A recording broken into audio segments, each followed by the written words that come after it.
Let me tell you, you don't know how weak your passport is until you arrive in another country and you're in that line for immigration. That's where you know a strong passport and a weak passport. Because I've seen people with strong passports, they are so calm. Like you've entered a foreign country. You've seen those white people, like people with American passports, they're always in shorts, t-shirts.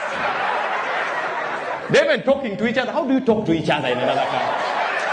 Oh, yeah, bro. How long are you here? You're 2 days. Well, I'm just here for a couple of weeks. Yeah, you're going back to the States? And now I'm going to the UK. Oh, wonderful, man. Good to see you. I saw this guy. Last year I went to South Africa. I was in the queue. I saw this white man talking to his friends. His child left the queue, went inside the booth, started playing with the immigration officer. The audacity. The immigration officer was like, hey, where are you? I said, my name is Jeremiah. My father is over there. Hey, do you have passport? I said, I don't have a passport. Hey, it's okay. We allow everyone. I was there saying, wow. Because me as a Ugandan, I know my passport is not very strong.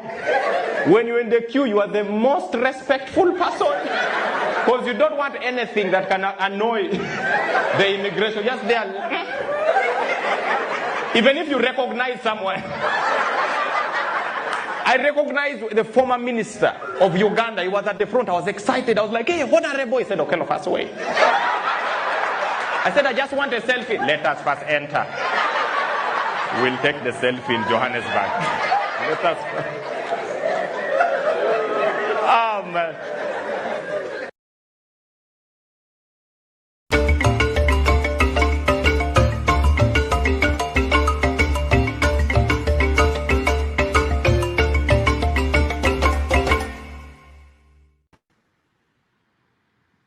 Hello and welcome. My name is Rudolph Okonkwo. It's 1:38 p.m. here in New York City, 6:38 p.m. in Nigeria. Wherever in the world you're joining us from, welcome to another episode of 90 Minutes Africa. I hope you're having a wonderful day. Our guest today needs no introduction. I know you hear this on TV and you hear it on radio, but this is actually the truth. Our guest today does not need any introduction. Let me show you. I believe that Tinubu is not trying. I'm saying that Tinubu is trying. Is Tinubu trying? No. You said that Tinubu is trying, right? Yes. He's not saying the right thing. No. Yeah, tell that Tinubu is not trying. I get me right? Tinubu is not trying. Tinubu is frustrating Nigeria. It's a bad government. Yes. If we can have somebody like Nnamdi Kanu, Fela Adekuti, yes. somebody like Sowore, these people that is Sowore, Fela, and Nnamdi Kanu, these important people. What about Peter Obi? Yeah, I have never heard Peter Obi eat somebody money or invest for this. He has a estate, blah blah blah. No. So you like Peter Obi? Very important. Yes. It's important for the president. If you choose between Peter Obi and Tinubu, who you tomorrow, Peter Obi is not my family. I know. If to choose between Peter Obi and Tinubu, who you would choose? What are you talking about? Peter Obi is more educated than Tinubu. Tinubu mobilized Agbo. Do you know what is called Agbo? That is towns. Yes. He mobilized. Is a fraud. Is drug dealer. What are you not saying? How did Nigerians elect him? They are not doing well. That is fraud. Peter Obi win the election, they give it to Tinubu. So what are you not saying? Come and hold me in Lasisi number 89 I'm there. Yes. Come on, Jamie. Tomorrow I will say what I'm saying. Whenever I come around, I will say about that. So, thank you very much. God bless you. All right. So that's our guest for today, Pa Ikhide. I'm sure you know him. He's been traveling across Nigeria, and today we decided to invite him to come on the show while he's still in Nigeria with fresh reports on the ground on what is going on in the country. So join me as we welcome to the show Pa Ikhide. Pa Ikhide, welcome to the show. Thank you for inviting me. So you've been there for how long now? I came into the country July 8th. Wow. So I have been here for approximately 1 month. Wow. And I intend to stay here until September, the last day of September, and land back to Washington, D.C., October 1. Wow.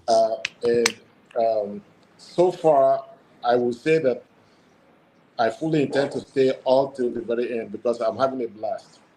Most people can't stay that long. How are you doing that? I mean, in terms of, is it not expensive to spend a month in Nigeria and thinking about? Well, it is, and it is not. So the dollar goes a long way, and if your pleasures are simple like mine, then it goes even longer. I don't stay in hotels. I crash wherever anybody allows me to crash. And when they start cracking parables about small rooms, I go to the next person. So I'm staying with my little brother in Festac by the filthy gutters of Festac. And he has been cracking parables about small rooms. And I'm ignoring him because I'm too lazy to move. Wow. He has shown me my passport several times. I have refused to accept the passport because I'm not leaving until I'm good and ready.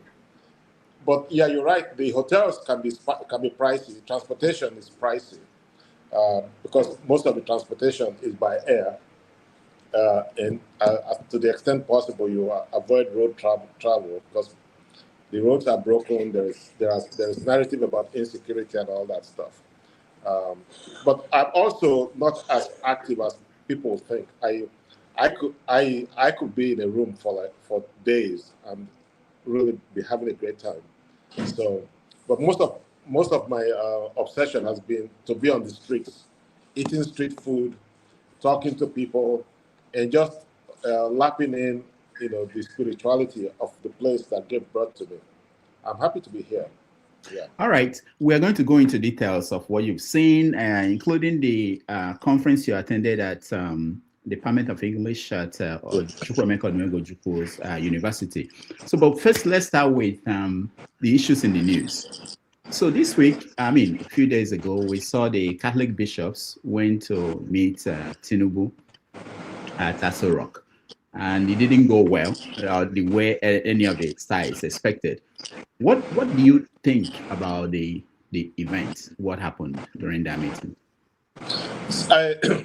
So I am quite indifferent to that particular activity because the bishops were merely stating the obvious. Water is wet. They had nothing new to say to this guy. The guy is incompetent. The country is in free fall. And we all know that. You don't need a bishop to tell you that. To be quite honest, I would say that the clergy has lost the moral authority to talk about the situation in Nigeria because they've been part of the problem. Tinubu did not start this. All of this started, to be quite honest, 1999. Democracy has really, really hurt Nigeria and Nigerians. And this clergymen did not wake up one day. They've been here. And they say the same canned nonsense. And then, there's pushback and nothing ever happens. So I didn't really take them seriously. Also, the analysis, I think, is faulty. It's a sign of how overly centralized Nigeria is, that if somebody sneezes, it is Tinubu's fault. You understand? The real mess is in the state and local governments. There is nothing happening at those levels, especially at the local governments. The feds can't be everywhere. The feds, they are into macro. They should be into macro issues, macro economic policies, macro fiscal policies, and so on and so forth. But there are problems at the state level that really belong at the state level. There are problems at the local level that belong at the local level. Who is holding the municipal governments accountable? Who is holding the state governments accountable? I will tell you this: I'm in my brother's house now. his house is a local government. His house is a municipality, by which I mean he has things called an inverter, a generator, a solar, and then the backup is the NEPA, is the government supplied. I mean, everything is just backwards. So he has his solar, and then the solar fills the inverter with, which is like a battery with power, and then he has the generator. So I can't think, because they are constantly barging into my bedroom to flip things back and forth. Brother, now I'll make I on gen, brother, make I on inverter. So I can't think, but I'm trying to be polite to them. And they walk in and they walk out as they walk in. If I need to take a bath, I mean, he's got a really nice place. I have to tell him. Then he calls the gate man downstairs, and then they on the pressure pump. Then I also have to figure out how to turn on the heater. Then I take a bath. Then I say, oh my God, we've done it for one day. So it takes, you have to be a warrior to run a household, because you are running a local government. I couldn't live here because I'm too old to run a local government. You know, everything, as you know, is transparent to us. At my age, are you kidding me? I have to get up. There's a noise the light makes. That means the light is come. Then there's another light it makes, and then the light is off. And so they disturb my sleep. I'm like an old man who has to use the bathroom every 30 minutes. But here, it's because they wake me up every 30 minutes. So I don't know what the local government in Festac is doing. What happens to the budget? Do they just take it and share it? There is no government. The only times you see them, it is to hurt you. It's my brother lives in a compound. They have a gate. They have the gate man. They pay some money. They feed him. The poor guy, if the armed robbers come, we are finished, because I don't think he can even stand. It's all performative, you see. But it gives them a sense of security that they have somebody that takes care of them. The gate man is the gate man armed? No, he looks hungry all the time. We spend our time taking care of him. But the gate is high, the fence is high, so somebody would have to scale the fence to come get us. But he's indifferent. He's a sweet little guy. You knock on the door, he opens. Even if you are the enemy, he opens. It's like that dog. You give the dog candy or something, and the dog lets the thief in. You said what you thought about the Reverend Fathers. What about the response of the government? For instance, when they finished speaking, this is what Tinubu told them. Let me play that before you. Yes. Before I was born, there was a young guy in this country. And I have no control of the population development of Nigeria, trajectory. And that is why you have membership in your various faiths and churches, to give hope to people and give commitment to humanity and the true sense of it. Our founding fathers did their best. They left us a nation, and we owe it to our generations yet unborn to build a nation of unity, stability, and prosperity. All right. So that's your president. What do you make of his reaction? Well, first of all, that was an unfortunate response. It was clearly insensitive. The president is also criminally inarticulate in English. So I think, and I'm being serious, I think moving forward, he should be speaking in Yoruba and having people translate because when he speaks, things get lost in the translation. I'm sure his brain cells are not that frazzled, but he just speaks in broken sentences, and they don't connect and they don't make sense. So I have watched him speak in Yoruba. He's a very articulate man when he's speaking in Yoruba. It's not different from a French prime minister or whatever speaking in French and having somebody translate it into English. There's nothing. I'm not being disrespectful to him, but when he speaks English, when he clearly doesn't have a full grasp of it, it's embarrassing, and then, of course, it doesn't help that he has people like Bayo Nanuga and all these people who have anger management issues. When you say something, they respond with ill-tempered, long speeches that few people like me and you read. So we have a very inarticulate communications apparatus from Aso Rock. All of them need to be fired and replaced with younger, energetic people who are trained in the art of speaking to people. So all of that was just a huge mess, and the Catholic clergy came away looking more dignified than Tinubu and his minions. It's really sad.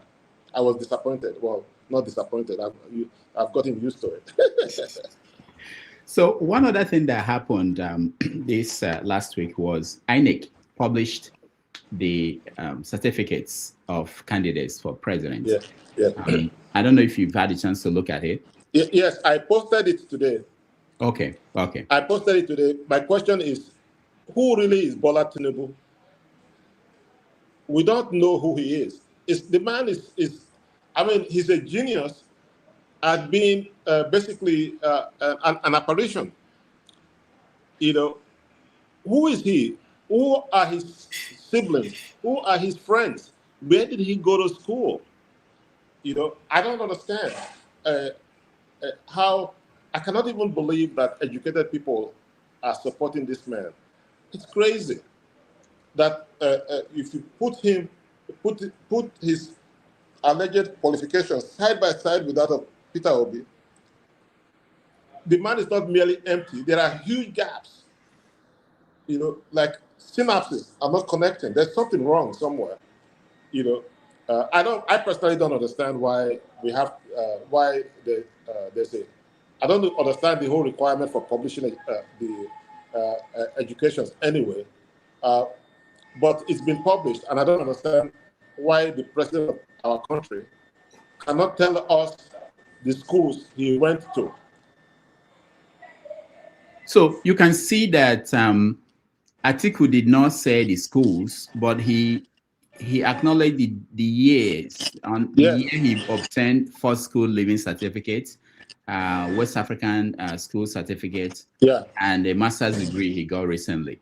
Shore, on his part, did not mention the name of the school for his primary school and secondary school, but he mentioned his Columbia University. So how is it that is allowed? What Tinubu presented, is that sufficient? I don't know what the the rules say, but personally, if someone from my village, Ewu, did not go to school, is qualified to be president of this country, and I don't care, that you are not literate in English does not mean that you are a dolt. But these are the rules. And why is this man allowed to get away with all of this? Even the university degree is sketchy. People still, it doesn't it doesn't fall right under scrutiny. When it comes to his past and his education, there's always something off. And there are people that basically say, yeah, that is not why he's here. We elected him for his brains. Which brains? For God's sake, which brains? The brains that produce this mess that is called Lagos State. Have you been to Lagos State lately? Oh yeah. I always come to Lagos. That's it's like a bunch of drunken people put together a space. It's a disgrace. The shared spaces are just broken. It's crazy. But hey, look, the reason I am enjoying Nigeria today is I have maybe become a Niger pessimist. I am now convinced that this is who we are. We are not going to go. We're not going to be Switzerland if I come back 5 lifetimes. This is just who we are, and no need stressing myself about. Oh, look at this is how they do it in America. Why can't you? Why can't you do it in Nigeria? No. If you see the best of our rulers and the best of our thinkers on TV, you will start crying like, no. You don't. If somebody is physically challenged, you don't say get up. If they can't walk, they can't walk. Maybe we can't walk. Maybe we can't walk, and we're just pretending that hey, we can do it because in Ghana they did it, or in America they did it. No, you can tell if we have the bandwidth or the capacity to do great things. We don't. Go to the express roads that they call express roads with pride. You will go, what's wrong with us? It's not even doesn't even qualify as a rural road even in Uganda. It's that bad. You don't even have to go to America to criticize the place. But I didn't come here to criticize the place. I came here to eat. I came here to rest. I came here to run away from Donald Trump. That's a good point. Yes, I left. I fled America because of Donald Trump. Because I would wake up and my blood pressure would just. And I'm like, you don't have to be here. You are retired. You are jobless. If you are going to be miserable, just go to Nigeria and be miserable. So I left that stupid space where that idiot reigns supreme and came here. And it's the best thing I ever did. You should try it. Yeah, no. I know I was there last year, but I'll get back to your view on America and what's going on there here. but let's see this video. This is Atiku returning to Nigeria.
So there's this joke out there that once Atiku is back in the country, there's an election about to happen.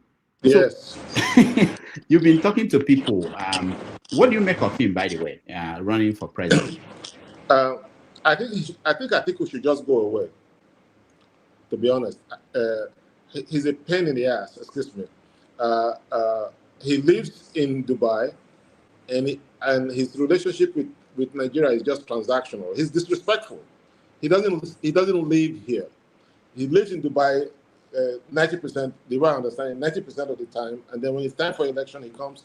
And then you see how he stages it, trying to look presidential. Reminds me of when George Bush narrowly beat Al Gore. And somebody advised him, you better start looking presidential. So he went and put a flag right behind him, and he was talking like, so you saw all of that stuff, people waiting on him and all of that nonsense. The person to beat is Peter Obi right now. And you see it from the way Aso Rock continues to hurl insults at him. They literally ignore everybody else. But the other day, they responded to Atiku. But if Peter Obi sneezes, Aso Rock responds. If Peter Obi is quiet, Aso Rock responds. They are literally frightened of him. If you are here with me, all you see is attacks on Peter Obi by Aso Rock and by those intellectuals, the ones I call the Southwest intellectuals, PhDs, whose job, Yoruba PhDs, whose job is to pretend that they are sleeping and they're not seeing the nonsense that this man is taking us through. They are all writing long essays that nobody reads, insulting Peter Obi. They are gaslighting us for saying the obvious, that Tinubu is a problem. Why are you supporting this man simply because he's Yoruba? I would put it to you that the Yoruba peasants are in worse shape than my own peasants in Ewu. Tinubu, they're not saying Tinubu, as we say in Ewu. They're not saying Tinubu. His grandchildren are in Maryland with us, learning Spanish, Chinese, and doing ballet, while Yoruba children are under mango trees, learning ABC. No, it's not about tribe or anything. This man is incompetent. This man is corrupt.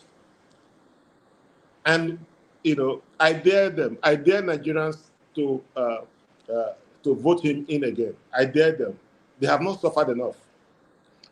Are you getting the sense? I know you've been talking to people. I played a video of you with KK driver. Yeah. Are you getting the sense that he's not going to win? Is that what you're saying? Oh no, Tinubu has won. He's just waiting for the date to come. Let me tell you. You're laughing. It's the truth. This thing is all rigged. He has all the instruments of state. He has won. We are wasting our time. We are wasting billions of dollars for a predetermined outcome. One time, during one of those elections, my uncle went to my mother, and my mother was stepping out of the house. She says, "Where are you going?" My mother says, "I'm going to vote." My uncle said, "Sit down, you have already voted." That is the situation. My mother told me, I quickly sat down, no need stressing myself over. So uncle said, you have already voted. They are going to rig this thing massively. The results are already printed. It just needs to be sent out. It's a shame. It's a huge shame. Democracy has been a farce since 1999. It's worse under Tinubu. So you think there's nothing the opposition can do to actually challenge Tinubu and win? Supreme Court judges that, are you kidding me? The people that they build homes for, look, Tinubu has access to a bottomless pit of money. You saw the judgment the last time. They danced right, danced left, ended up in the center for Tinubu. Is it not the same people?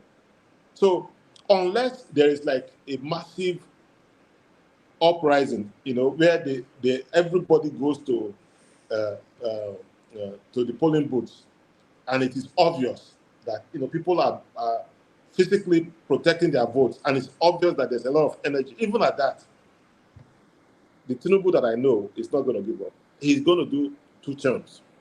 If it cures Nigeria, he will do 2 terms. Now, I know that today is Sunday. I don't know. Did you go to church? Yes, in my head. I asked the question because I actually would have loved to know what people who went to church today, what they thought about this. Let me play the video and hear your reaction. I'm going to be apologizing for making a mistake. I'm going to be apologizing for making a mistake, for saying that if you don't pay tithe, you might not make it to heaven. I'm sorry, that's wrong. That's not in the Bible. What the Bible says is, ye have peace with all men, and holiness, without which no man shall see God. Now, let me tell you. So, you know him, the General Overseer of Redeemed Christian Church of God came out to say that he was wrong, that he wasn't in the Bible. I wanted to know the people that went to church, are they still paying tithes, or what is the reaction?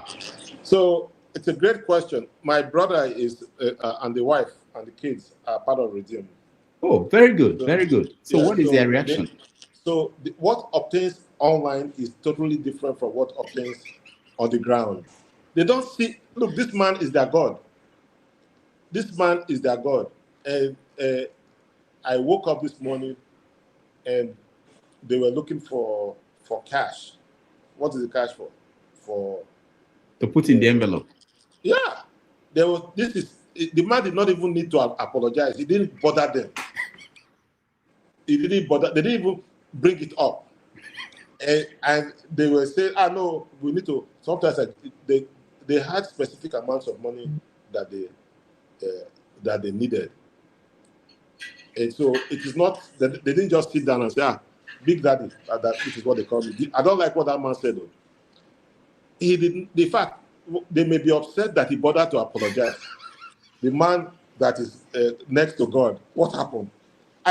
I gave out, my brother is wealthier than myself, which is easy because I don't have any. I gave out my naira. I was just giving them like that, the wife, the children, and all of that stuff. There was not one person who said, Big Daddy, do you see what do you see what that man did? It's not nice, though. Nope. So we just we stay online, talk as if online is real life. No, in real life, they don't even hear. This is the most politics I have ever discussed. I was so excited to come and discuss. My brother doesn't have time for all that nonsense because he's got to hustle. He's an attorney. He's out on the streets. I've had dinner with some people. Their bandwidth is focused on what they must do. They have to ensure a good life for their children, their spouses, and everything else is just secondary. Because in their minds, they have figured out nothing is going to change except they make individual changes for themselves. So that is why everything is municipal. Everything is the government of the self, of me. If you come into the house is clean, obsessively clean, everything in the right place. The compound is cleaned up. Then you step out. You are just going through filth because government does not exist. And they don't bother asking government for help because they, in their minds, nothing will happen. The church is very powerful. I think the person that went to talk to Daddy Gio said, they are yelling at you online. Then he panicked, as if online is real life, and apologized. If he knew what I know, he wouldn't have apologized. He would, I would say it's metaphorical. I didn't say you won't go to heaven. I just tell you that I would just say, so for once, he had no bullshit in him. This is a master bull artist. For once, he was no longer an MBA. He was now being honest. He was scared because it's a source of income for him. If people start leaving his church, what happens? So he quickly said, I didn't mean to say that, I was wrong. Who says that? He should fire the person that gave you that stupid piece of advice. Tell the person to hand over their corporate phone and stay away from online nonsense. Because the congregants don't give a hoot about it. They love him, you see. It would be interesting to know, like your brother who is a lawyer, what he thinks about the time that Gio said he had tea with Jesus, him and his wife. Okay, so when I bring those things up, they think I'm a lunatic. They start laughing, like you don't understand the mysteries of these things, So when I try to I have all these clips. You've seen some of them. I sent about. They just say, bros, you never see something. No. You never see something.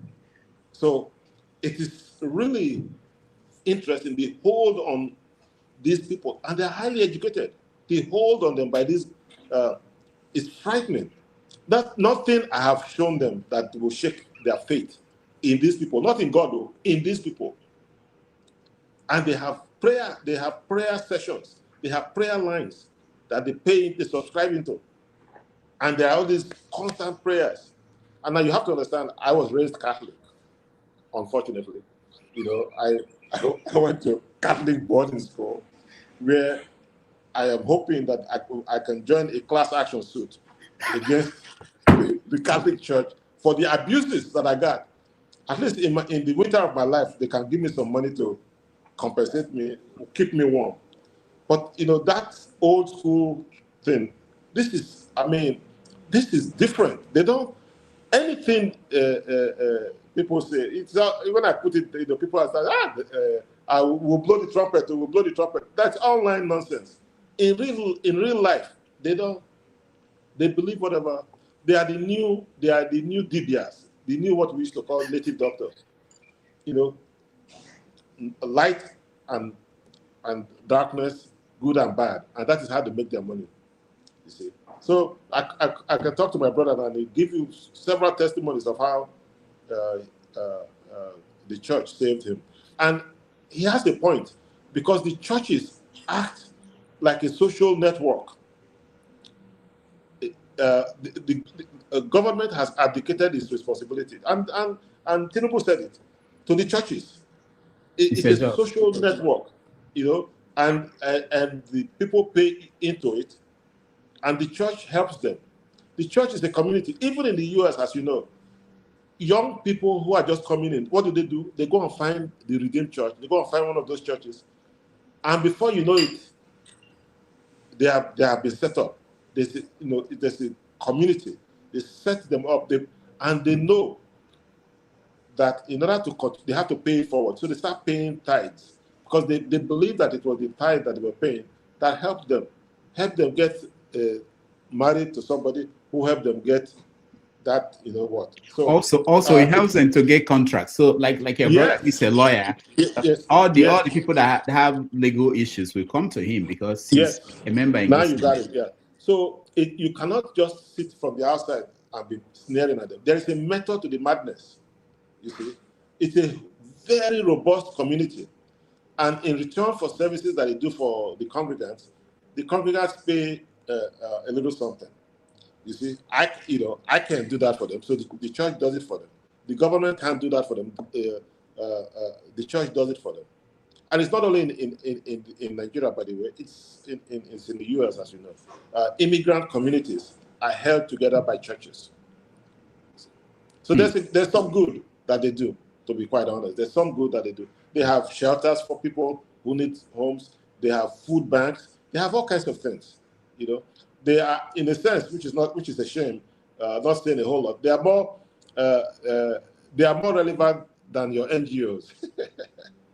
You actually see, if you talk to a congregant, they can tell you what that the GO did for them in concrete terms. So I'm conflicted. I'm conflicted by the church in Nigeria today. But for the poor ones, I understand the middle income people, what they get from that. But the poor ones, what do they get from the church? The poor ones get a mirage. There's hope.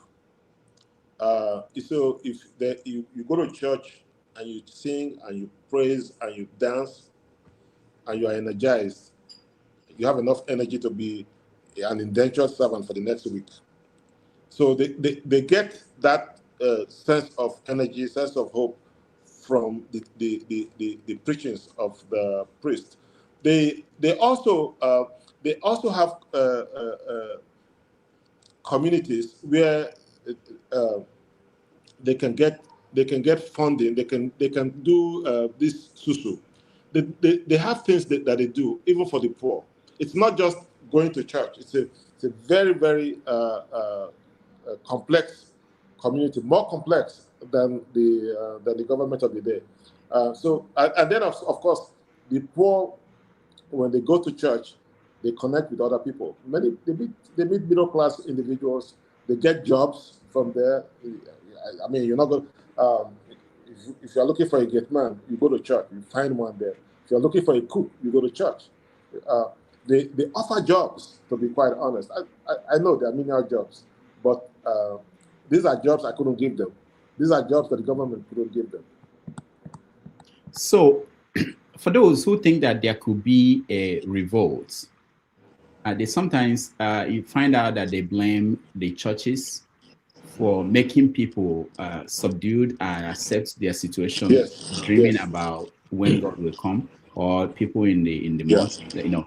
So, is there any hope that something like that could happen? You know, someone like Shore who talks about revolution. Is there any hope that people could actually revolt if they can get the kind of support or renewed hope in these structures? So when revolts happen, that they tend to be spontaneous. Something just sparks rage. Up until that moment, they're not thinking of it. You know, they are in church praying for deliverance from evil. They are doing all sorts of things. It just takes a spark, and it's it's the prayer of the government, obviously, that spark never happens. If you come to Nigeria, it's a very interesting place. The poor have been so beaten down. It's now part of our culture. You have gate men, you have house help that are not allowed inside the house by the. You've seen those, right? By the Oga. By the Oga, even if you invite, like our culture as Americans, you are overly friendly. Your brother will tell you, "Take them easy, I'll still finish night with that." So you can't. If our middle class folks were white, they would be racist. You know, we have created a caste system that really, really humiliates the poor every day, and they are so beaten down. The last thing on their mind is a revolution. The only thing that will cause a revolution for them is rage. Something just sparks a fire. They were not thinking about it, but they don't. The gate man that I said there is not sitting. He's just looking for which of the tenants will give him a rice and stew, and that's it. It's a shame, but there is a. Go ahead. Go ahead. No, go ahead. Finish. So, but there is something. I mean, it's just like in South Africa. The ANC took over from the apartheid masters and became. They were crying louder than the bereaved. When I went to South Africa, I think it was many years ago, I was just shocked at how easily the black middle class and upper middle class began to enjoy the perks of power by oppressing the poor. Many of the poor in South Africa were blissfully unaware that there is no longer apartheid because they are being oppressed by their own black folks. Some of the worst injustices in the mines have happened after apartheid.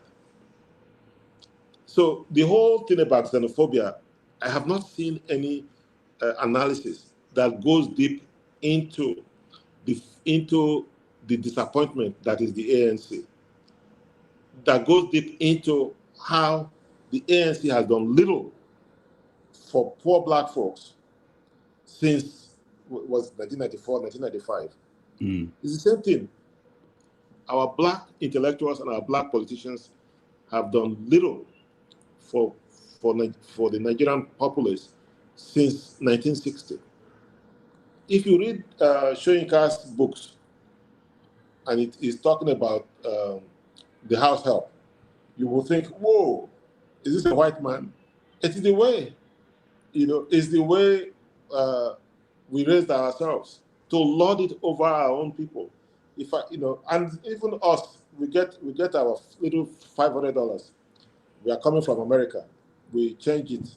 We become lords for the 2 months, and we were just walking. Then we go back, and our wife start telling us to take out the trash. And you want to go back here because you come here, you are an oppressor, but you go back to America, you are the oppressed. People, you just love it here because for little or nothing, you can be an oppressor and act like but that is not the whole reason why we had we escaped colonialism. That's not the whole reason why we left apartheid. Life was supposed to be better for our people, and it's getting worse, just getting worse. We'll take a break. Before we go on a break, you brought South Africa. Let's just get that off the table. This musician, Tyler, that wanted to perform in Nigeria, canceled because of the backlash. People were not in support of her coming to Nigeria to perform. Also, during this period, we saw that in Ghana, Ramaphosa wanted to come for state visit. They said no.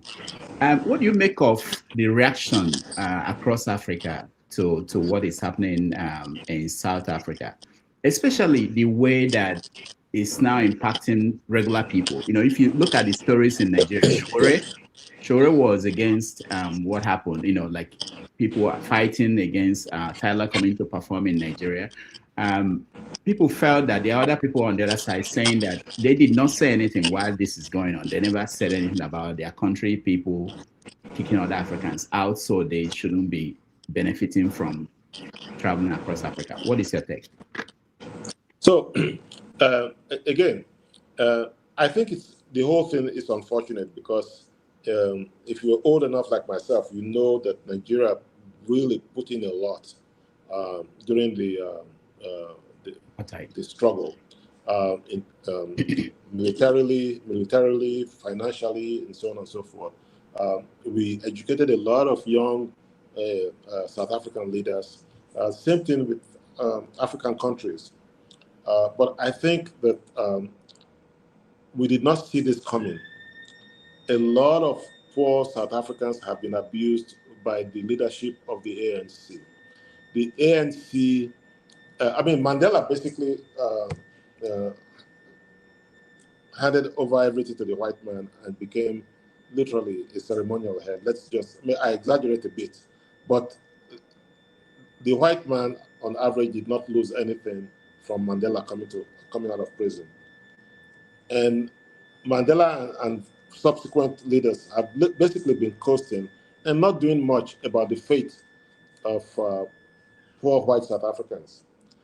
And the poor white South Africans are taking it out on Africans that are there. They are taking out their rage on them, which is inappropriate. But when you think about it, the resources are limited, and they see us prospering, and they see themselves suffering. They are just upset about the whole situation. It's like in you and I joke sometimes. You go in America, you see somebody says, you took my job. And you find that the person doesn't even have a high school degree, high school diploma. You have 2 master's degrees and all that. But they say you took their job, and you begin to wonder. But a lot of that just happens when resources are limited, when the economic times are hard, and we are easy targets.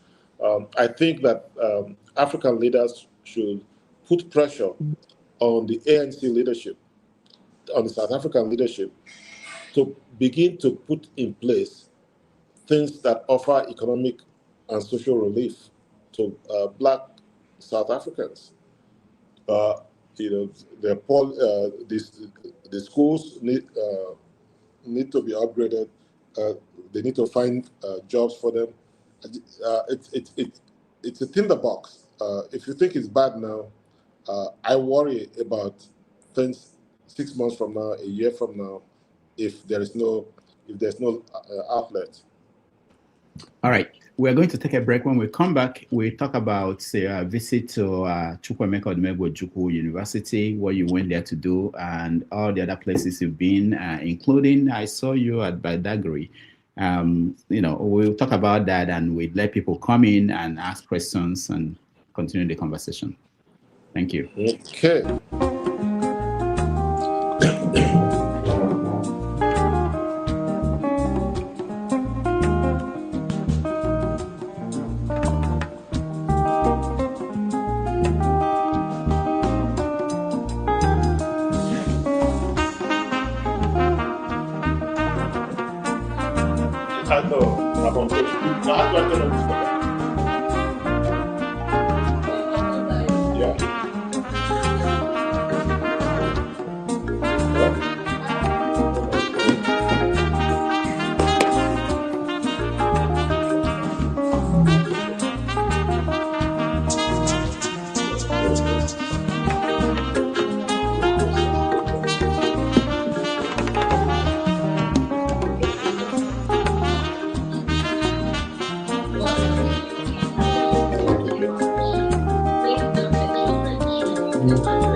Bima ya gagana bomi, aya bomi,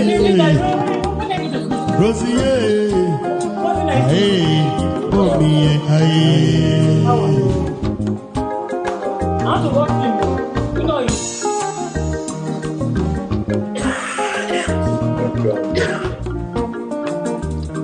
I know it too. That's what it be. I be busy. Busy. Yeah,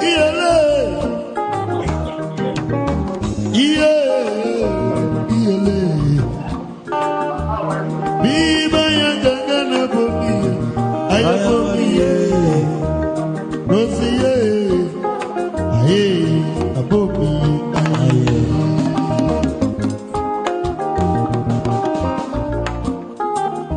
Biga ya maya gagana bomi, brigi bomi,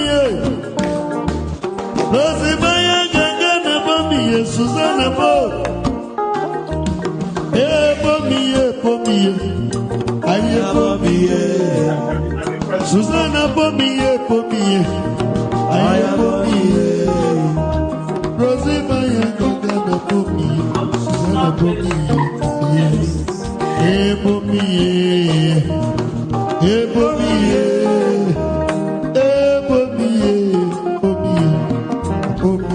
aye.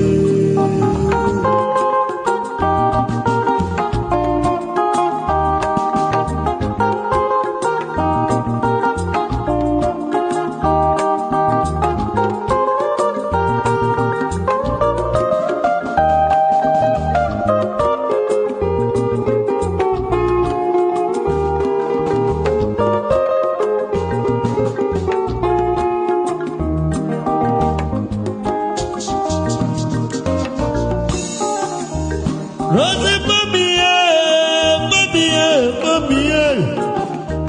Susanna bomiye, Rosie maya gagana bomiye, Susanna bomiye, aye, bomiye,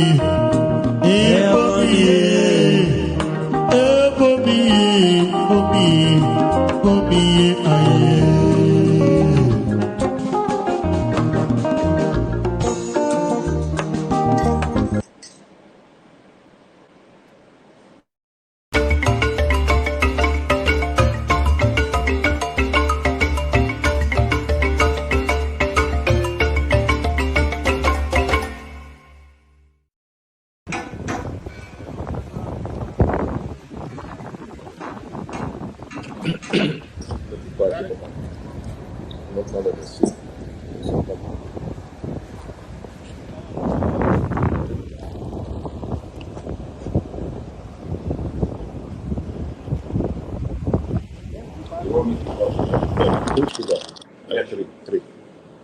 All right. Thank you so much for joining us. Welcome back, everybody. We're having a wonderful conversation with Pa Ikhide, who is reporting live from Nigeria. He's been traveling across the country, and we want to know what he's been saying. For those who travel to Nigeria and they see only bad things or only good things, we are getting a report from a crack reporter, Pa Ikhide. Pa Ikhide, so let's go back to the main reason you went to Nigeria. You attended an international conference of the Department of English at Chukwuemeka Odumegwu Ojukwu University, Igbariam. Yes. How did you end up there? Where is Igbariam? Igbariam is in the suburbs of Oka. Okay. Yeah, and so you go into Chinua Achebe Airport, and then from there you go into Oka. And so Igbariam is somewhere around there, and there's a university. I'd never heard of the university until the young man who is the head of the Department of English, Professor Asika, just out of the blues, texted me and said, would you mind coming to be a part of this conference? So at that point, I'll be honest with you, I hadn't thought of coming to Nigeria. This was like, wow, this was like about 2 months ago. So I said, sure. I got really excited. I thought they were going to pay my flight. So, yeah, that was the same reaction he got when I told him, I could do first class, but my legs are long. I was getting greedy and stuff. He says, oh. So I knew there was a problem because I didn't hear from him for 2 days. Apparently, he was compiling what to tell me. He was a very polite young man. He says, well, we didn't know. I thought you were around and this and that. And so he was about to invite me. I said, no, that's okay. It's okay. I'll just come. I'll come. And, and so, but they flew me in from Lagos and put me up in a hotel. And it turned out to be a very nice opportunity to reflect on things. It was about narrative, about movement, about immigration, and how things, have changed. And I had an opportunity privately to reflect on the Nigeria that I left in 1982, where there was no WhatsApp, there were no cell phones, there were just those landlines. I don't know if you were around in those days. You couldn't buy a landline. You had to list the line from Mabel, and then to now where everything is just instant. A young man gets on the plane in Lagos and he's just tweeting his way all the way into Dallas Airport. So the world has changed, and I was just reflecting on that, and also reflecting on the notion that even within Nigeria, there's a lot of movement. I reflected on my father living village Ewu in his teen years and going to work for the white man, and the culture shock he felt in Lagos as opposed to. So we had a good conversation. We had, James Eze was there. Unduka Otiono was there. Did a masterful job giving the keynote speech. So many friends. I am more popular than I realized. Everybody just knows Pa Ikhide. Even in Igbariam. Even in Igbariam. Like who are you? Like, oh, you don't know me. We are friends. So I loved the attention, and they were very, very generous to me, very nice to me, very kind. I mean, it helps that you are Pa. It's not everybody that gets that title. Yes, Pa. Yeah, once you say Pa Ikhide, everybody knows. So I have a love-hate relationship with that Pa. I'm 28 years old. Why would they be calling me Pa Ikhide? So, but then if you don't call me Pa Ikhide, I get irritated. Like you are rude. So I had a great time. Yeah, the conversation you mentioned, Luka was there, and Luka Otieno and other. Yes. So what was the general feeling about the state of literature, books, and writing and reading?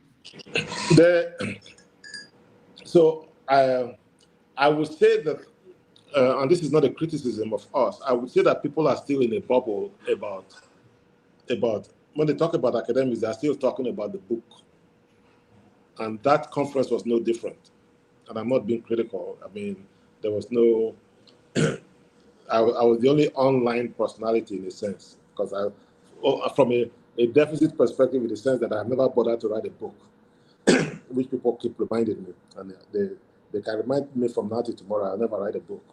But they don't look at, there still needs to be getting out of that bubble of the book. But that was not the conference that it would happen at. We were still talking about the book. But we had a good conversation. But if it was out of the book, it was really in the oral tradition of, what it means, what migration means today, what it means to write from the diaspora. There was conversation about nostalgia. There was a conversation about something called, I think it's extalgia, by one of the professors. It was a very good term, where he talked about the pain that the people that you leave behind feel when you have left. And the term, if I remember correctly, was extalgia. So yeah, it was a very intellectual conference. It was like two nights, and I had a great time. I felt like I was heard. At some point, the audience was mostly the students. I told them, I said, if you are in your 20s and you're in your 30s and you have the opportunity, get the hell out of Nigeria, leave. And that did not go well with my colleagues, the older colleagues, who said, if everybody leaves, what's going to happen to? And I was saying, I was telling them that for me, it's a form of protest. I know that not everybody can leave, but when you start losing, at some point, you will have to reflect on what will it take to keep people here. And I told them, I said, when somebody said, don't listen to all that, this is the only country you have. I said, yeah, but her children are all abroad with my own children. So it is do what I say, not what I do. If this place was so good, why are their children in real schools abroad? No, there's no answer to that. Yeah, we saw recently, Governor of Anambra State, the daughter graduated from Yes. the university in England, First UK. class, yes. Yeah, and then Wike's daughter also graduated. Yeah. But let me ask you, that Igbariam University, what's the environment like? Is it like UniBen? In what sense? In terms of structures and the academic environment. Yes. Well, I haven't been back to UniBen in a long time, but I would say that the UniBen that I attended, the physical structure was more imposing, was more of better quality than that one. But it has since, I'm sure, deteriorated because we have a poor maintenance culture. It's a relatively new university on vast land space, and they use something called the TED Fund to fund some of the building, but you can see that a lot of the structures were hastily put together. They will not pass code for an elementary school in my village in America. It's not the fault of the people that invited me. The people that it's just an irony. The people that invited me are just brilliant professors. I mean, the brilliant intellectuals, and writers. They can hold their own anywhere in the world, but they are just trying to make do with the circumstances that they find themselves. The money. I'm sure the successive administrations have, have toyed with sums of money, and what you get as a result is a watered down version of a university. There is no. Let me put it this way: no American would allow their child into that university. Now certainly not me. Now let me ask you about Anambra State. Is that the first time you've been there? Yes. So when I told people I was going to the east, this is a very important question. When I told people I was going to the east, people were saying, be careful, they have kidnappers there, they have murderers there, and this, that. And then, of course, there's history there, people, have been shot, people have been killed, and all that. I wasn't worried for myself, but my relatives were all worried. They were casting and binding from the various redeemed churches and things. I don't know why you would have to beg an all-knowing, all-powerful, all-compassionate God to protect his favorite son. He will take care of it. So I just entered the plane and I went. And I got there. It's a very peaceful place, very quiet. And there was no, I did not feel threatened. The hotel we were put in was in a gated community. And so. Was it in Oka that you stayed? Yes, in Oka. Okay. Yeah. Then we would drive to Igbariam every morning So the only danger that I faced was from the state-sanctioned thugs calling themselves road transportation safety. So we were going in a convoy of 3 cars, and suddenly they stopped the lead car, and one of the young men entered the car forcibly. Of course, we all came out to like hands around our people that had been detained, and I got nervous, so I started recording them, and that really irritated the road safety transport. They called their Oga, they said, the man was telling me, well, why are you recording me? I said, well, because you are doing the right thing. I want to show the world the kind of, it infuriated him the more. So he called the Oga. The Oga said, who was recording you? He pointed to me, said, that old man. The thing paid me. The thing paid me. So this, I started, how could you look at me and call me an old man? I was so upset. That's all I kept. It just ruined my presentation all day. I kept telling people, he called me an old man. I'm not old. I'm 28 years old. That was the most danger I ever faced in the East. But I've been to Enugu in the 70s once when I was in HSC. Then during my youth service, when the trains were still working from Kafachan, you could take a train to Enugu. From Enugu, find your way to Onitsha. All right. We lost our guest. He's talking about his experience traveling to Anambra State. He went to give a lecture at Igbariam, the Chukwuemeka Odumegwu Ojukwu University in Igbariam. We're going to get him back. Okay, he's back. What was that, NEPA? No, I think let's just say I am surprised that the Wi-Fi is still holding up. Without. All right. So you were saying that was the closest to danger you encountered. Yeah. Yes. But across traveling, even in Lagos, how do you deal with police when you are in a vehicle? So you don't drive. So the police only oppress the poor. This is my observation. So my brother is an attorney. He has that wig. Oh, that wig. Okay. That looks like a rat's nest on the dashboard. So when they say, barrister, he will pass. Then another one, if he's an engineer, I think he will have a hammer. So they see whatever identifies you as middle class, they know they don't. So if you're an engineer, you have your hammer or whatever it is. So they all have professions and totems for those and the. Oh, I'm hoping that.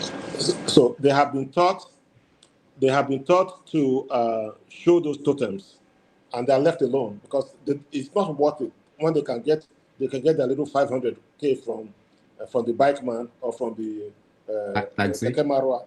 You are just so. I have not had any problems, but in Festac just by the bridge, that there same group of people just shaking down the poor. It's a form of taxation. Now you mentioned barrister. I love Nigeria. It's such an exciting place. I know you're enjoying it. The videos you're posting show. Hello? Yeah, I can hear you. I said I know you're enjoying it. The videos you're posting. I can't hear you. Okay, so all right. Hello. Yeah, can you hear me? Can you Hello? hear me? Yeah, I can hear you. Ikhide, we can hear you. If I can hear you, that means New York can hear you. Amsterdam can hear you.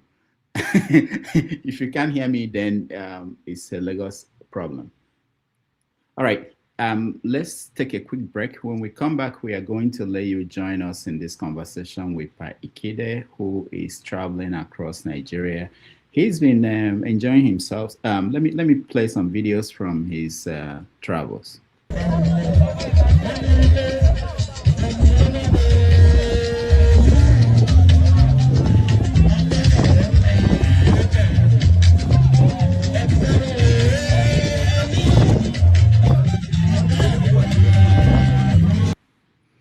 And when we come back, we have a special guest who will join us.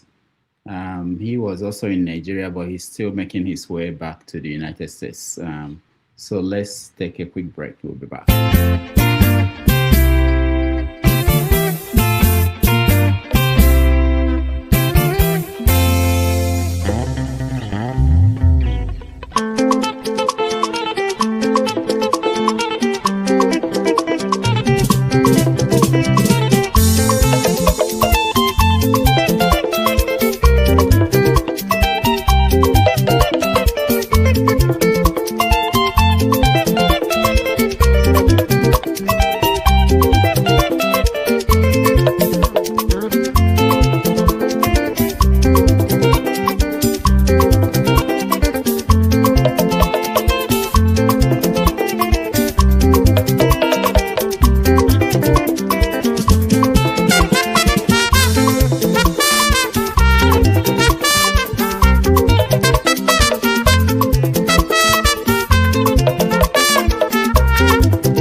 All right, welcome back, everybody. Thank you for spending your Sunday afternoon with us. We are still here with Pa Ikhide, who is currently in Nigeria. He will be visiting Abuja in a few days, and he's going to cause trouble wherever he goes. Pa Ikhide, I just spoke to Okay. He won't be able to join us. He No has some, problem. yeah. So now, you you're going to Abuja. What are you going to do in Abuja? Are you going to see the president? No, I'm sure he wouldn't like to see me. I have relatives there that I want to just go hang out with. Friends. It's just a short trip. I'll go this time, then I'll come back. Then I'll go back there. I would like to explore Abuja a lot more than I have in the past. So I'll wake up in the morning and find a nephew or a niece to take me to some of those places. Go to the National Assembly. Yeah, I've been to the National Assembly when my friend Professor Shola Adeyeye was a senator. That was many, many years ago. I may go back there and see if they will let if they let regular folks in. Yeah. So in summary about your experience so far in Nigeria, do you think that those of us outside the country that we have a good understanding of what is going on there? No, we do not. To be honest, and I don't mean that to be condescending. I think that we mean well, and I think that for the most part, our interventions have been helpful. But I would say that there's a huge gap in governance standards between what you are used to, even in the worst place, and the governance standards here, even in the best place. So, and then when you think of that gap, it can be very overwhelming. And then you come to that realization that you are not here. You've been gone so long. You can't be berating them to do things that they are unable to do. And a lot of the people, millions of Nigerians have no idea how poorly governed they are because they've not been anywhere. They've never been out of that country. So any little thing they get, they're easily impressed. And plus, there is a huge gap between the governed and the governors. You see, a huge gap in awareness and in understanding. The taxpayer in my village in Montgomery County, Maryland, truly believes that he is my employer because the money is taken out of the taxes are taken out of his income and used to fund my stay, and they behave as such. They are in my face all the time. One of the best things I ever did was to retire because the level of accountability was just abusive. and every now and then they tell me, why don't you come back and help? What have I do? If they give me the money, either my children take it or the government takes it. Why should I do that when I can just so? But here, there's little or no accountability. People just do whatever. The structures are pretend structures, and people just get away with. The only time you see accountability is when somebody tries to fall out of line, then they punish them with the EFCC or something. But generally, you can get away with murder here and nothing. And they do get away with murder, by the way. Nothing happens. Let me play this video to round up this segment and get people in. This is you. So where is this place called? ShopRite. So what's the name of your Black and white salon. huh? Black and white salon. So I'm doing a pedicure and a manicure. Yes. And also having a body massage. Yeah. This is the soft life. This is first time, right? Yeah. It's a very expensive place. But I'm sure you're going to do a good job. Oh. So what were you doing here?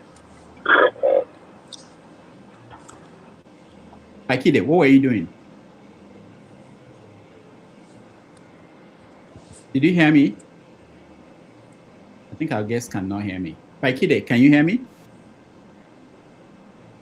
Ikhide, can you hear me? Okay. Hello. Yeah. I can't. I don't think you can hear me. Can you hear me? All right. His connection is not good. I can't hear you. Yeah, I understand. Maybe you can log out and log back in, and then we see if that will help. Hello? Yeah. Can you hear me? All right. I'll have to call him. So Dr. Dameji, yeah. your guest is the son of Edo, and you know, ask him the politics of Edo State. He's yet, yeah. Maybe log out and log back in. That may help. Okay. Doctor, if at some point if it keeps, because I notice it keeps happening, you can do what you do normally, where you probably call him on WhatsApp and it can still be on the air. Yeah. That makes sense. If that is the last option. Yeah, last result. Yeah, Ovie, he hasn't gone to Edo State. He's going to Edo State later in the next month. So he will be back. It's good to know what he thinks before it goes. Then maybe we'll get in what he thinks after. I mean, since you and your producer all right. You can ask him. My governor. I would thought that would be the first question to be asked. You can ask him about your governor. All right. Okay. No. I won't ask. Yeah. Pa Ikhide, can you hear me? Yeah, I can hear you now. Yeah. Okay, good. So welcome back. We have our people here already. There is a question for you about Edo State. What's going? Are you following your state, your governor, what he's been doing? Yeah. Yes. So I am going to Edo State towards the end of the month. I am not a fan of the governor, to be quite honest. And a lot of what I have seen is just buffoonery. But I have not been. I'm not on the streets to see if beyond the buffoonery that I see on TV, if he's really doing any work that is worth anything. I can tell you this: we are in the rainy season, and the rains are just humiliating the work of the contractors. The roads are bad. Everything is just terrible. And if Lagos is any indication of what's going to happen in Benin City, then I'm in for a rough time. But I'll be going down there towards the end of the month. Okay. Pa Ikhide, before you go, this is your governor.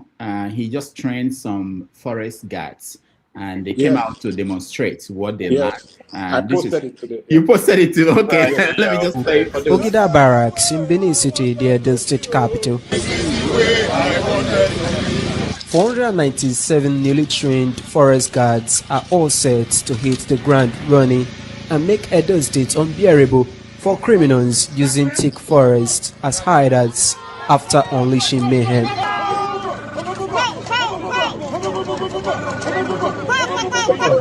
He treated their strongholds. Governor Pueblo tags the newly trained forest guards to secure all or governed forest areas. And yeah, I can tell you that criminals in Edo State are scared. just reminds me of my gate man downstairs. Criminals are scared. Give him a bowl of rice as you are entering. All right. So, guys, we are here with Pa Ikhide. I will give you a chance to interact with him, ask him a question, make a comment on what he said, and you have about 2 minutes. Let me start with you, Mr. James. Welcome to the show. Yeah, thank you very much, sir. Thank you for coming. Can you hear me? Yeah, he can hear you. Go ahead. The sound you're hearing is fan. He's in Nigeria. There's fan. Yeah. Go ahead. No, James. He can hear you. I can hear you. Oh, good. It's been a while. Thank you for coming. Remember, James, he was the one that went to primary school with you. I went to the primary school. My classmate. Yeah. The only classmate I know from primary school. Unlike Tinubu that doesn't know anybody. No, at least me, I know one. Tinubu does not know anyone. Anyway, I find it very difficult these days discussing Nigerian problems because, as I always say on this platform, the country is beyond redemption. So, Mr. Rudolph, you kindly permit me to digress a little bit because he made a comment on South Africa. Let me ask him a question about South Africa. All right, go ahead. Good. Just yesterday, we had a show on this very platform, and I made some statements that did not seem to go down well with some members of the platform. So I just want to let you know my opinion, and let me also know yours to see if I'm on the wrong side. It's about this lady they call Jessica Zuma in South Africa. I called her a courageous lady because she displayed courage in confronting the problems rocking her country. Very much unlike us, whom I refer to as illiterate fools. In our country, somebody has been accused of accused. And it is alleged that he was bribed with 400 million naira, and nothing is happening. The House of Assembly sat, examined the matter without hearing his side of the story. The receiver of the alleged bribe, the giver of the alleged bribe was also not called, and they are compiling their reports. Now, I'm of the opinion that we are behaving like fools. Let me put it that way, because when I was in the high school, I had a discussion with my classmates, one Tony Anyasi or so. He said that the Yorubas are looked upon as lazy people. Then he later explained that among we Nigerians, it's only one Yoruba man who has been able to confront the military headlong, and that is Fela Anikulapo Kuti. What he did, no Nigerian has ever repeated, Nigerian civilian has ever repeated it. That is a mark of bravery among members of a tribe looked upon as lazy people. Now, we consider ourselves as very smart people, Nigerians. We are unable to hold our government accountable. Crude oil is being stolen every day. Snakes are swallowing money and unspeakable things happening. We are running away to South Africa to make their already bad situation worse. They are telling us, go back to your country. Leave us to solve our problems. Don't compound our already complex situation. They've gone through hell in that country, frankly speaking. The apartheid laws, were written in blood. You know what I mean? They were written in blood. Since the Union of South Africa was established in 2010 till 1994, they went through hell. I'm sure you've read the book written by James Michina, The Covenant, where he explained what happened in that country 400 years ago. So 400 years, more or less, of slavery is what has molded the character they are displaying. If the owner of a house is telling strangers, I don't want you in my house, legally, you have no right to be in the house. You just have to pack and go back to wherever you come from. So in your opinion, sir, Jessica Zuma, has she done anything wrong by telling people to go back to their country in order for us to solve our problem? Because the problem of South Africa is deeply rooted in corruption. They are addressing that corruption by preventing the ANC from winning the next general election. That is the essence of the discussion of the Wahala that we are dealing with. Please kindly know your opinion. Thank you very much. All right, so that's why I wanted to say that if I call on you, please make it brief, so that, because you see the internet is a challenge today with our guests. Yeah, we need to fix it. We need to fix our problems. It's not a laughing matter. No, who are the we? Who are the we? Rudolph, during apartheid, we were not going to South Africa. Whereas other Africans within that neighbor were going there to look for jobs, and we did not go. All right, let's hear the guess. So I don't subscribe to calling any ethnic group or tribe lazy.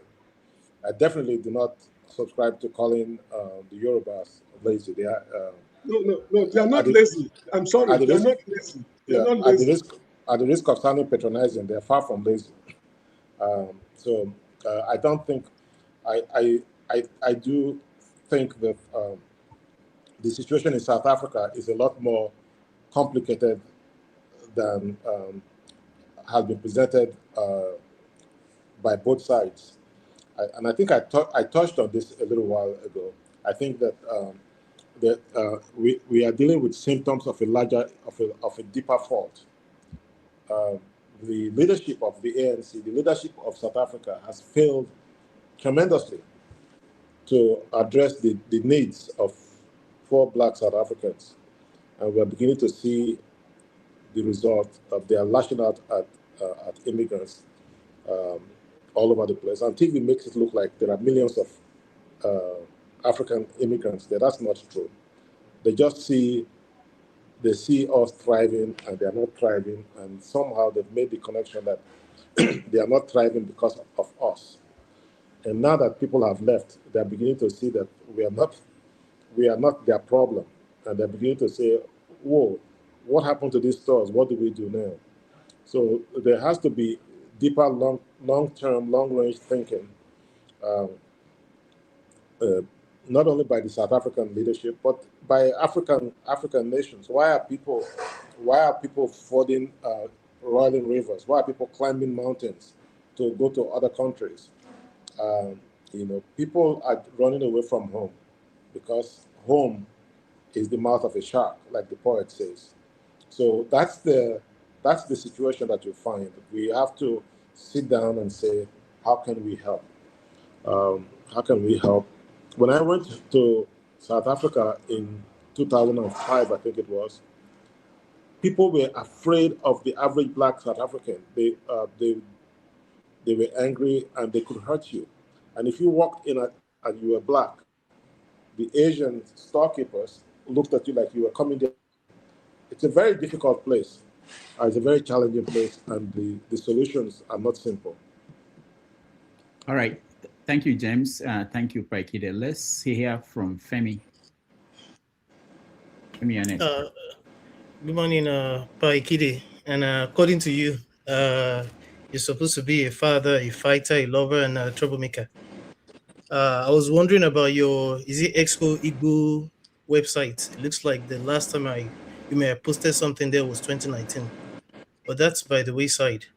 I had interest when you specifically mentioned Festac Town, and that's kind of served as the basis of my question, because I lived in phase, I think it's phase 2. It's been a long time now, and I saw how bad it had become at the time. This was around 2002, between 2002 and 2004 or 6. And I've heard all kind of things. I've not been there since every time I've gone back to Nigeria, including this January, I've not been back to Pestac. But again, it serves as, in my opinion, a place to start from in trying to analyze Nigeria. I mean, in my own experience, because, for example, if you remember this guy that was trying to defend that bullion ban issue with respect to Tinubu, about why he had a bullion ban when it was getting to, I forgot what elections it was. Ayo, I can't remember his last name. It was the state union president for my school, my college at the time. So you know how he messed up, and ever since then, we never heard about him. My question in summary is, with the way, in general, Nigeria is, Lagos, wherever you go to, the general despondency down to local government level, and knowing that even the state governors continue to hold on to local government funds, and just the fact that there's just a general apathy, there's no organization, what exactly do you, if you had to come up with something, if you had to come up with, like, call it a constitution or a way of just rebranding or redoing the entire thing, what would be your own suggestion in terms of moving Nigeria away from where we are? Because we've not even started. We've definitely retrogressed. And I think it's a waste of time thinking we're going to have an election. I just laugh at people when we're just wasting our time. This is a mockery of anything, democracy or what have you. All right, Pa Ikhide. So,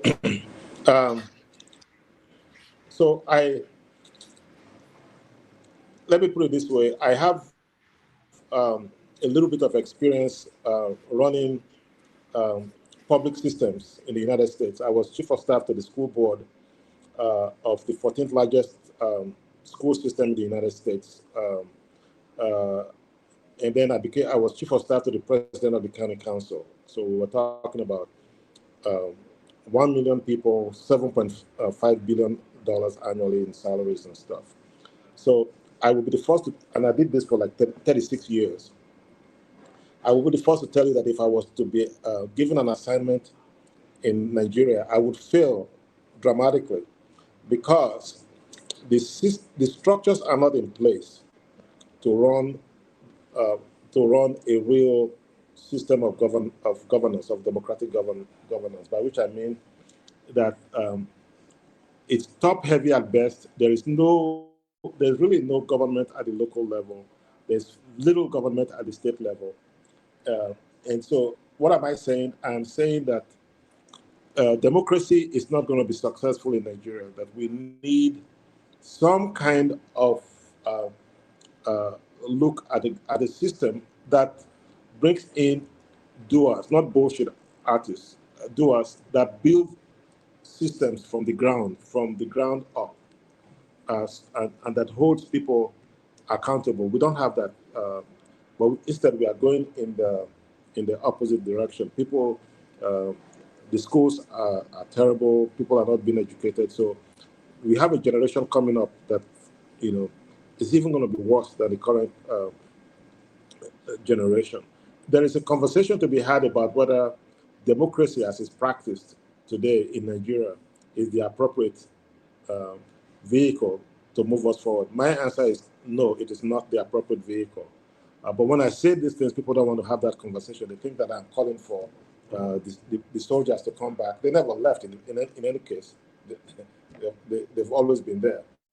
But we just have to look at other options that force our leaders and our thinkers to do the work. Right now, nothing is being done. It's just a bunch of bullshit artists pretending to be running a democracy.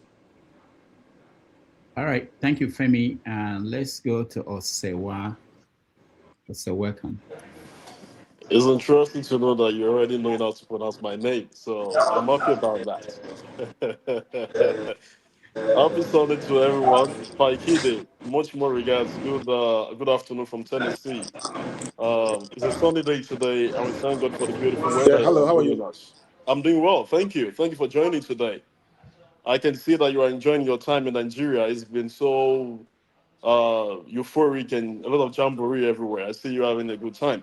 But getting back to the conversation, I don't know, Rudolph, but that Rudolph, I don't know how you can manage 2 minutes so where Hello? they give like this.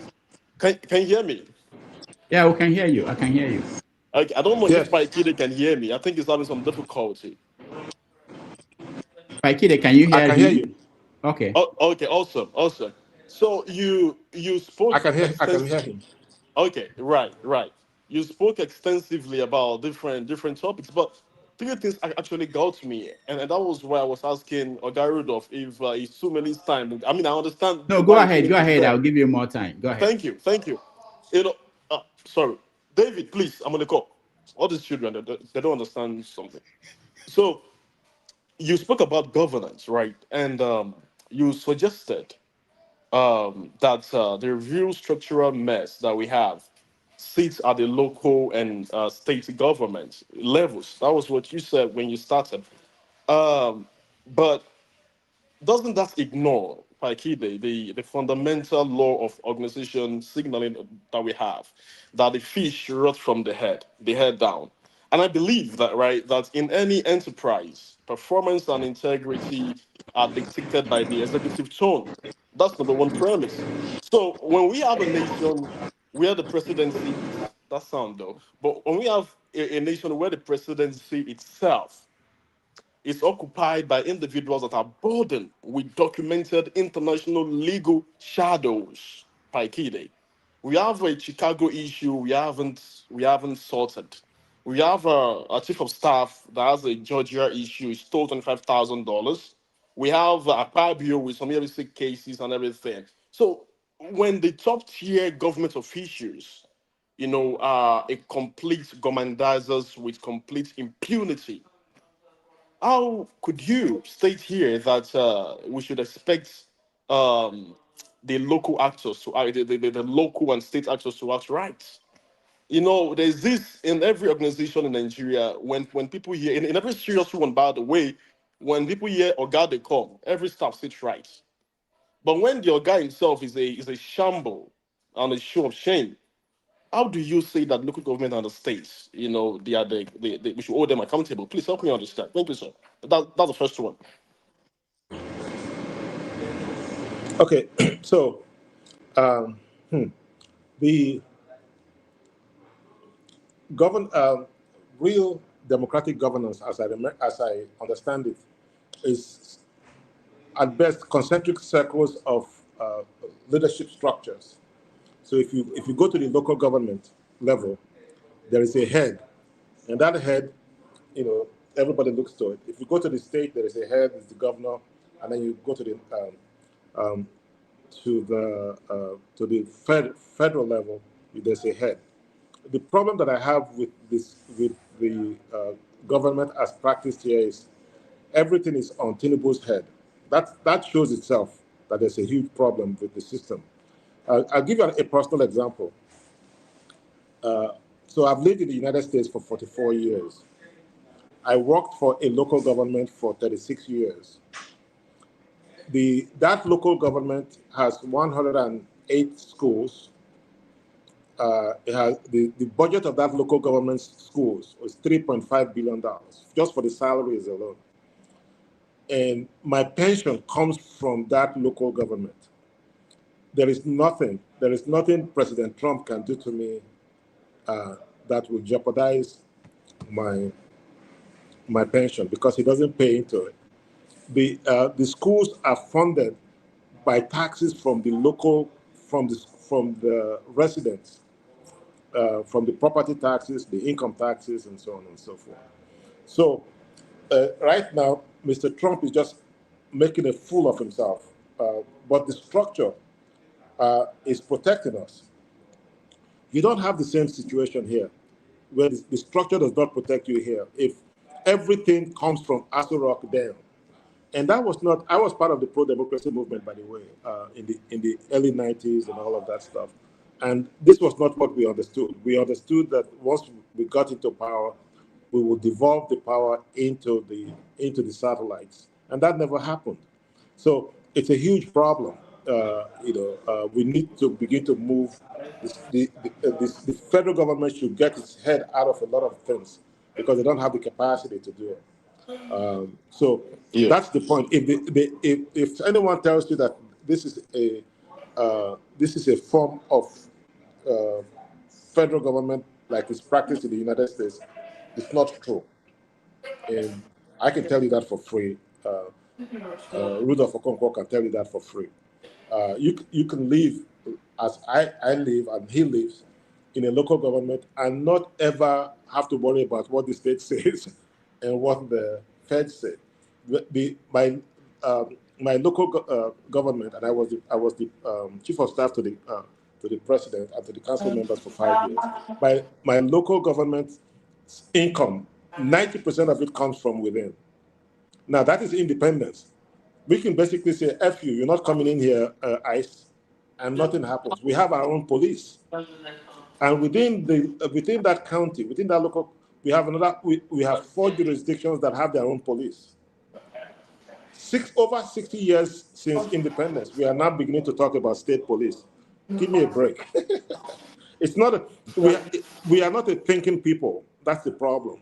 We like to write books and write stuff. I'm still going to go to that thinking part in my last question. We are not a thinking people. Well, I mean, we say all the right things, but when it comes to where rubber meets the road, we're really not a thinking people.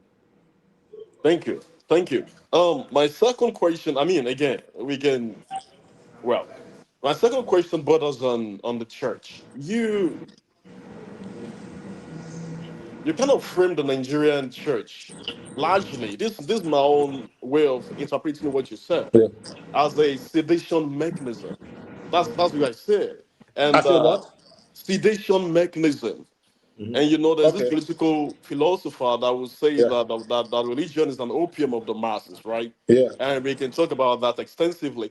And you spoke about the church as the merchant selling a mirage of hope. Those are your words that you used. I was just in those very key notes down to impoverish the citizens. And yet, historically, when we look at the effects of the church in societies across the world, I can, at the snap of my finger, think of a figure that, because you say you were raised Catholic, probably you would know this person called Archbishop Oscar Romero of El Salvador, that literally took his country marching against social injustice. And we can talk about even the appetite. Oga James was speaking about the apartheid in South Africa, and we can also talk about that effectively.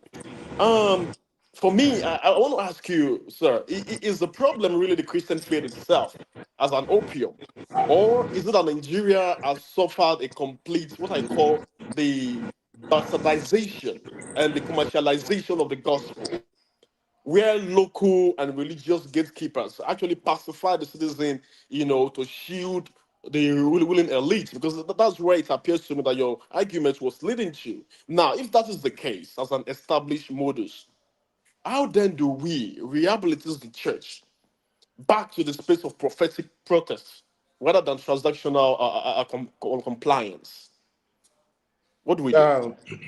So the president of Rwanda basically said we are going to start we're doing serious oversight of churches.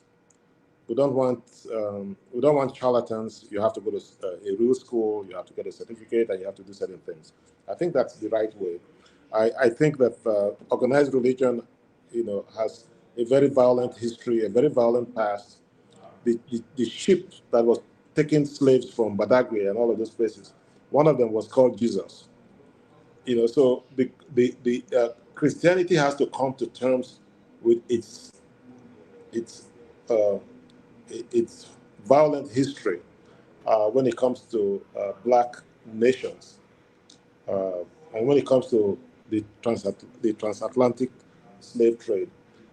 I tell people that I was in Catholic boarding school, and that as a little boy, I was barely 11 when I started the secondary school. I would pray to God, if you free me from this hell, I promise you I will never go to church again. And I think I kept the promise. My fear is that the church is reducing the communal IQ of Nigerians, because it tells you do not think about certain things.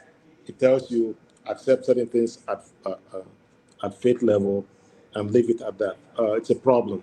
The church does some good, but so what? The government has abdicated some of its social welfare responsibilities to the church, and if you pay your 10% of your tithe, they give you what a semblance of social welfare. But on balance, I think the church has hurt Nigeria more and Nigerians more than it has helped. And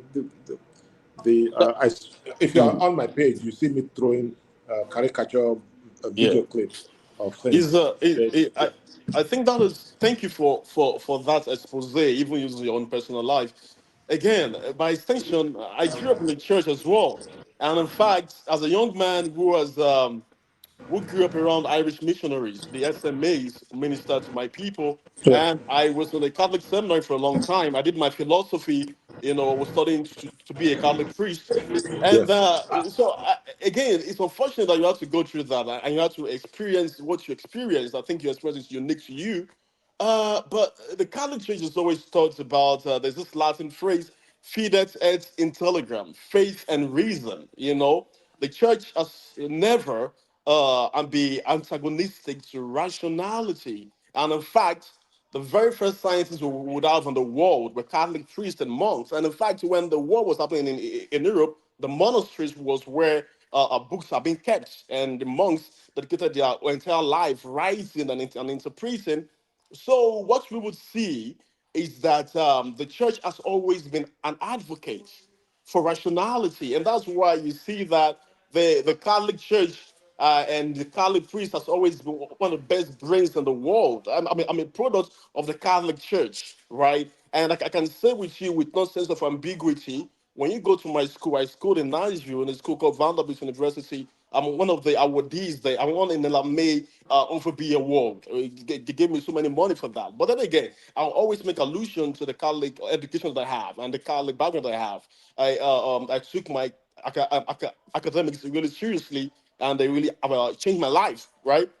I can say to you, sir, with no sense of ambiguity, that again, I might sound quite sentimental here, but I see it very differently. I believe that this proliferation and the commercialization of the gospel in Nigeria has made Christianity as what it has. And when people try to nail pick Christianity as a religion against black people, I hope they've made their research into Islam and see what's going on. I was on a live yesterday where I was invited as a guest, and I spoke effectively about the Middle East because I studied in Dubai for 5 years, and I experienced the Arab culture for first hand. I know what I saw. But let's not go into that. My last question here, sir, is based on your profile and your recent academic event that you had on education, right? Given your own decades of experience working inside public educational infrastructure in the US, alongside some engagements that you've had, we have a country where more than 11,000 schools have been closed due to multiple reasons: insecurity, poor financing, and co and co and co and co. Now, you went to an establishment and an academic community where they were talking about academics, right? But we have a nation where nobody knows the school that the president attended. We have a governor in Nigeria of Edo State that cannot categorically make a viable statement. He can't even read. You see what I'm saying? So we are building a culture that is antagonistic, that is oppressive and suppressive to education. But you went for an academic event. I wonder what your envisioning is for the average child. And let's not forget, according to UNESCO, that we have 18.1 to 20 million children out of school in the world, in Nigeria. I wonder what you envision for the academic life in the Nigerian community. When I listen to some NYC graduates and some people that I think should be intellectuals and studious people, when they can't even put constructive lexicon together, it saddens me a lot. And then we see that today, and we look at the Armageddon, the Luciferious, what's it called? So what is the Charade that question? we're in today. So I wonder what you see. What is your what are you emphasizing for the Nigerian child who is melt with this mayhem? Thank you. Okay, I think that in general, the world is going through a very vital phase of anti-intellectualism. And but if America can afford this wave of anti-intellectualism, Nigeria cannot afford it.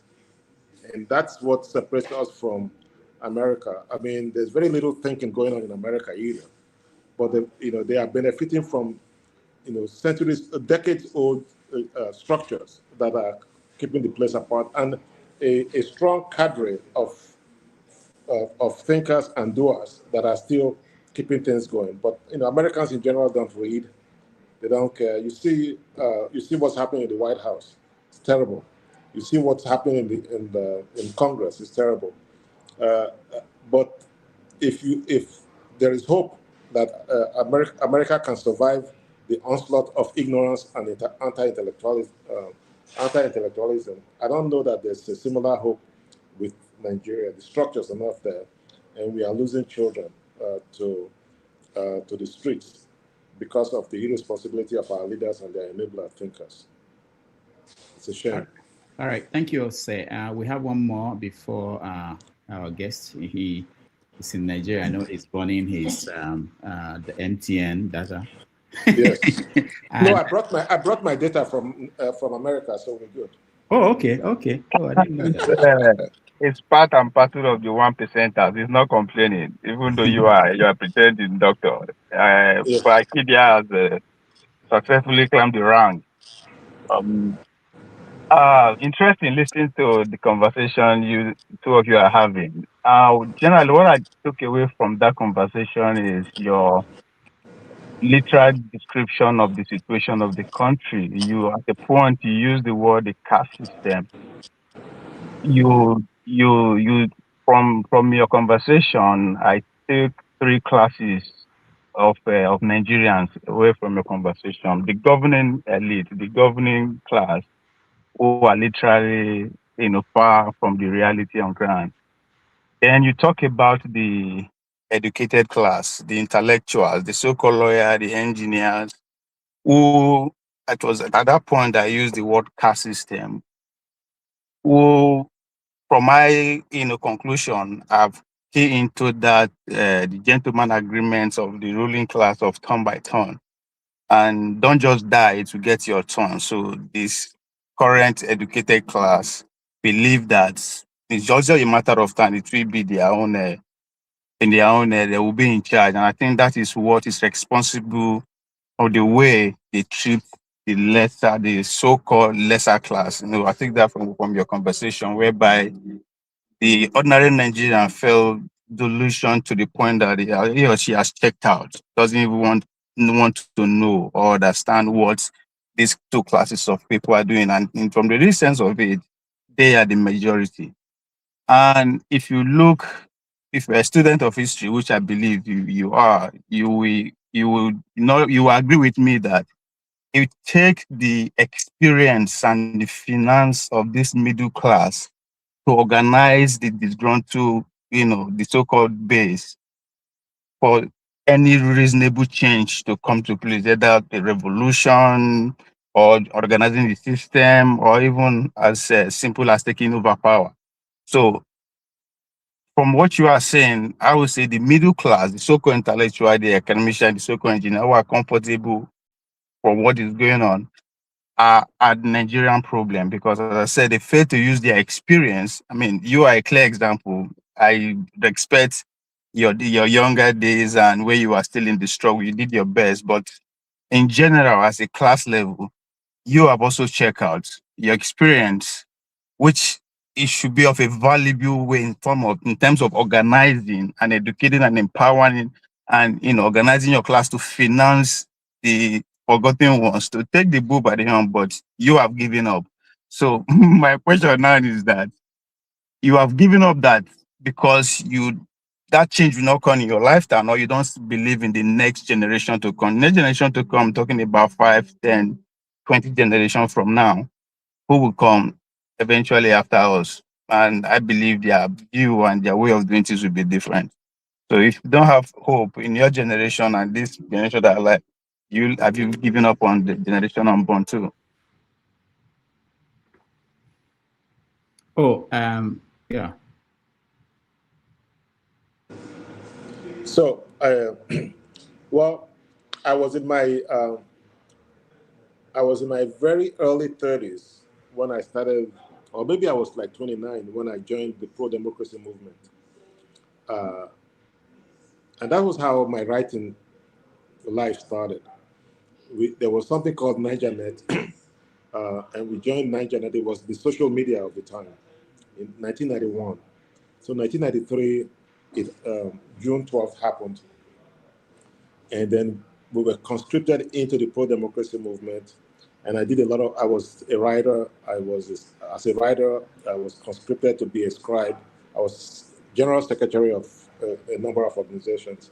I was on Radio Kudirat, and I was trying, at the same time, I was holding down a job. At the same time, I was trying to hold down a family. My first child was born 1993. So it gives you an idea how old I am, how long ago. So I gave up, and I was a foot soldier. I wasn't like in the top ranks. I gave up my youth for the struggle, and it's just like an obsession. But then you come here and you realize, maybe you are crying louder than the bereaved. There is no place I go to that people really want to talk about this. There is no place. And last year I was in Nigeria for like 2 months this summer.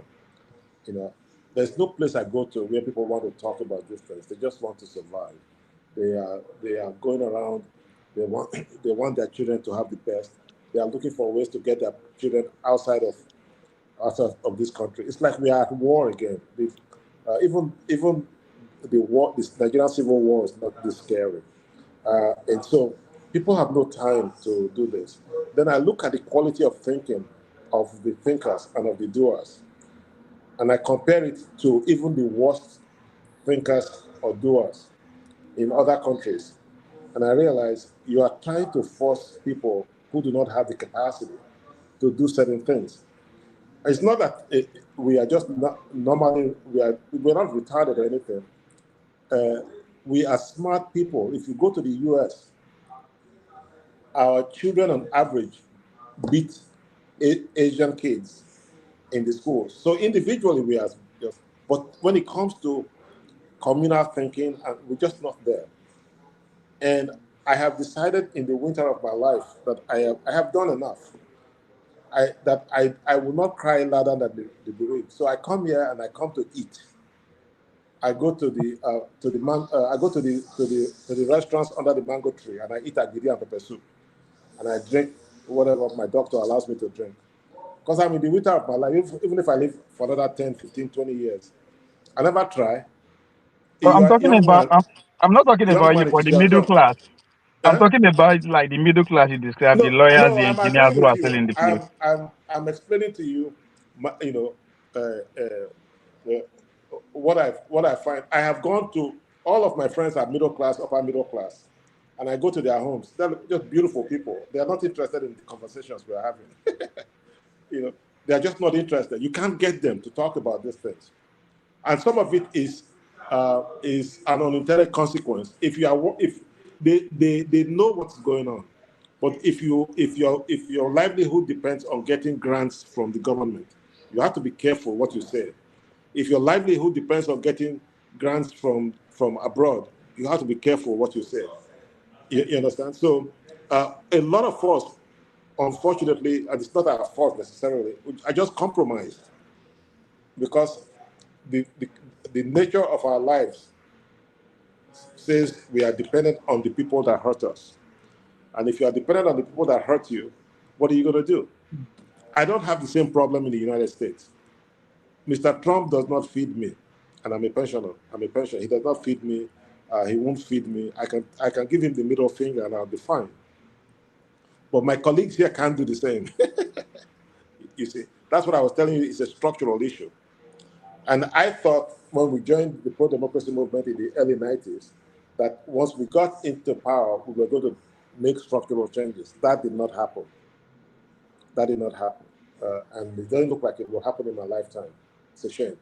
But I'm Do you have agreeing a with reason you. for that? Do you know why it didn't happen? Yes, because we are greedy people. The pro-democracy movement is a bunch of greedy thugs. The leadership, they just, if you have to include me in that, fine. But this is not. If anybody ever told me that this is how Nigeria will look like in the year 2026, I'm telling you, the only placard I would have carried would be the one I would use to hit the head of anybody who asked me to fight against Sani Abacha.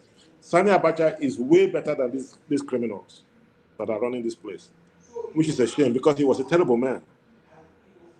But in a democracy, we have witnessed disappearances, we have witnessed murders, we have witnessed all sorts of things in a democracy. That was not in the equation when many of us joined. We were starry-eyed idealists, and I hate to say this, I regret fully that I was part of that process, no matter how little and this is the thing, it's a credibility issue. If tomorrow and the soldiers mistakenly come back, you are not going to find a whole lot of people saying, go back, because they remember we've had like almost 30 years of this, and people are going to say, not the same people, whatever. So it's a problem. Okay, thank you so much, Ovie. Thank you, Pa Ikhide. For those, we just want to take one question from the comment section. I don't think I was fair to them. So if you have a question, you can send it out there. I know you have to go. But you mentioned you were talking about being that you done your part. I know that someone like Okendibe will say the same thing. So many people say that they've done their part, but we know what people, how people take Shoyinka, for instance, Wole Shoyinka, when he intervenes or when he doesn't. People still expect someone like that in his 90s to be part of this conversation.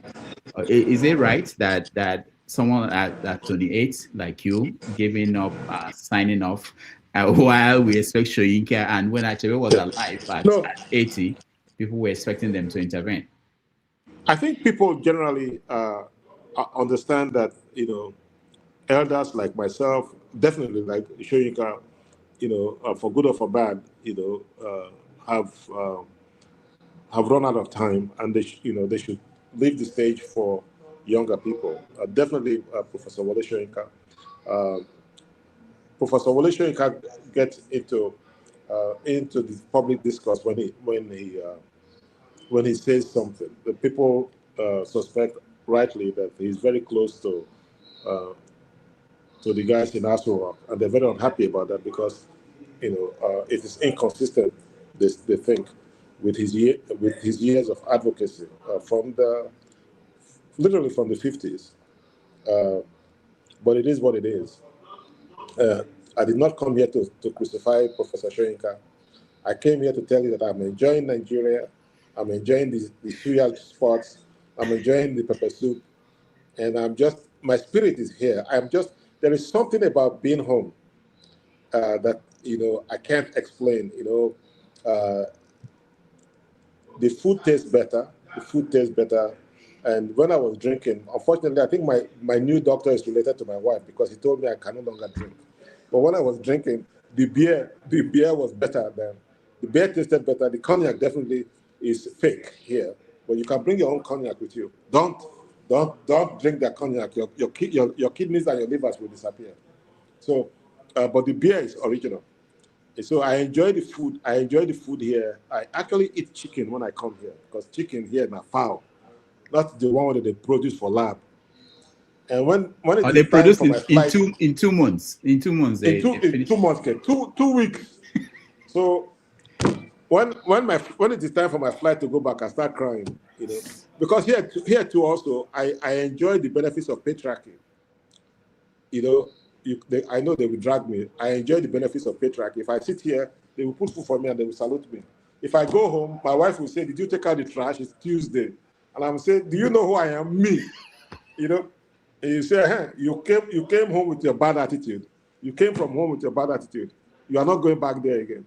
This is a great place to be if you're a man, because we are oppressors here in Nigeria. Men are oppressors. It's terrible. And but back in the States, as you know, the women are the oppressors. So when I go to the US, after I do 9 months of being oppressed, I come back here and do 3 months of being an oppressor. Life is good. I can't complain. Wait, before you go, your friend has been locked up, and I don't think he's being treated well. What do you think about Nasser El-Rufai, how he's being treated by this government? Well, it's very. Do we have enough? Do we have enough time in the day to talk about? I know. The connection is off, but I know it will make him to talk more. But while we wait for him to join us back and give us his final thoughts, let me play this video I just saw today, a reaction to what we've been discussing since yesterday, the Catholic bishop's visit to Aso Rock. Your Excellency, sir, I have 2 questions for you. One is that what do you think about the Vice President Kashim Shettima's coming back? And also, what do you think about the Catholic bishop visit to the Mr. President? Well, I will start with the Catholic bishop. To me, the Catholic bishops are conscious of the country. And once they give advice, their advice is not for or against. Yeah, I can hear you. Let me stop this senator. All right, go ahead. Yeah, can you hear me? Yeah, I can hear you. Go ahead, I can hear you. Can you hear me? I can hear you. Maybe you can't hear us. Can you hear me? I can hear you. I think you can hear us. Do you mind trying to reconnect? Hello? Yeah, I can hear you. Hello? Yeah, I can hear you. We can hear you. Can you hear me? Yes. Yeah, we can hear you, but you can't hear us. Yeah.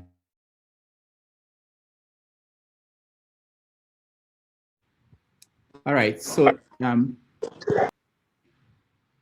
that was Ojukwu was reacting to see things the way it should be. There's difficulty in Nigeria, there's no doubt, and it's not the fault of President Bola Ahmed Tinubu. And we have been able to capture the microeconomy, and the micro is what we are having problems, as I've always told people. Can you hear me? Yeah. Okay. All right. So let's get your final thoughts and your answer to the question. I think El-Rufai should be freed. There is no reason to keep him. His only crime is running his big mouth. I think he should be freed from wherever. If there's anything that Tinubu has been able to achieve, is to prove that El-Rufai is a nobody. Did not collapse because they arrested the little man and put him somewhere. So he's finished for life. He's worthless. Nobody has no influence. Nobody, Tinubu has damaged him. They should free him. And it is, I do not stay up all night worrying about El-Rufai because I think about the Shiites that he joined Buratai to humiliate, to slaughter, and so on and so forth. I think about Dadiata and all of those people. He's getting his just desserts. But I believe in the rule of law. They should free him because he's worthless. He thought that he's all that, and if they put him somewhere, the North will rise as one. No, they did not. It's like he's a nobody. Leave him alone. But quite honestly, I don't knowing Tinubu, they will not release that man until his second term. He's not coming out of that place until Tinubu's second term starts, because the place has been quiet since the loud mouth has been put behind bars. So am I crying in my beer because of El-Rufai? Hell no. Should he be freed? Sure, because he's worthless. There's nothing. He has no political capital anymore. He pushed his luck too far, and he found out that nobody really cares about him. Okay, Pa Ikhide, thank you very much. We let you give us your final. Oh, where is he? I had KJ, who is one of our anchors here. He just showed up, but he left. Today is his birthday. I wanted to give him the chance to talk to you, but anyway. So give us your final thoughts. If you all right. So KJ is back. KJ, happy birthday to you. Happy birthday, KJ. Thank you so much. Pa Ikhide, how old are you? I couldn't miss coming to just see you, as I would say, fiscal to fiscal, eye to eye. Yeah. I've been following, even though I'm trying to celebrate at the same time. I say no, if I don't come in and just say, how is it, sir? It no go good. Send me a lot, I beg. Send me a lot. Rudolph, now only mouth you get. Now, KJ,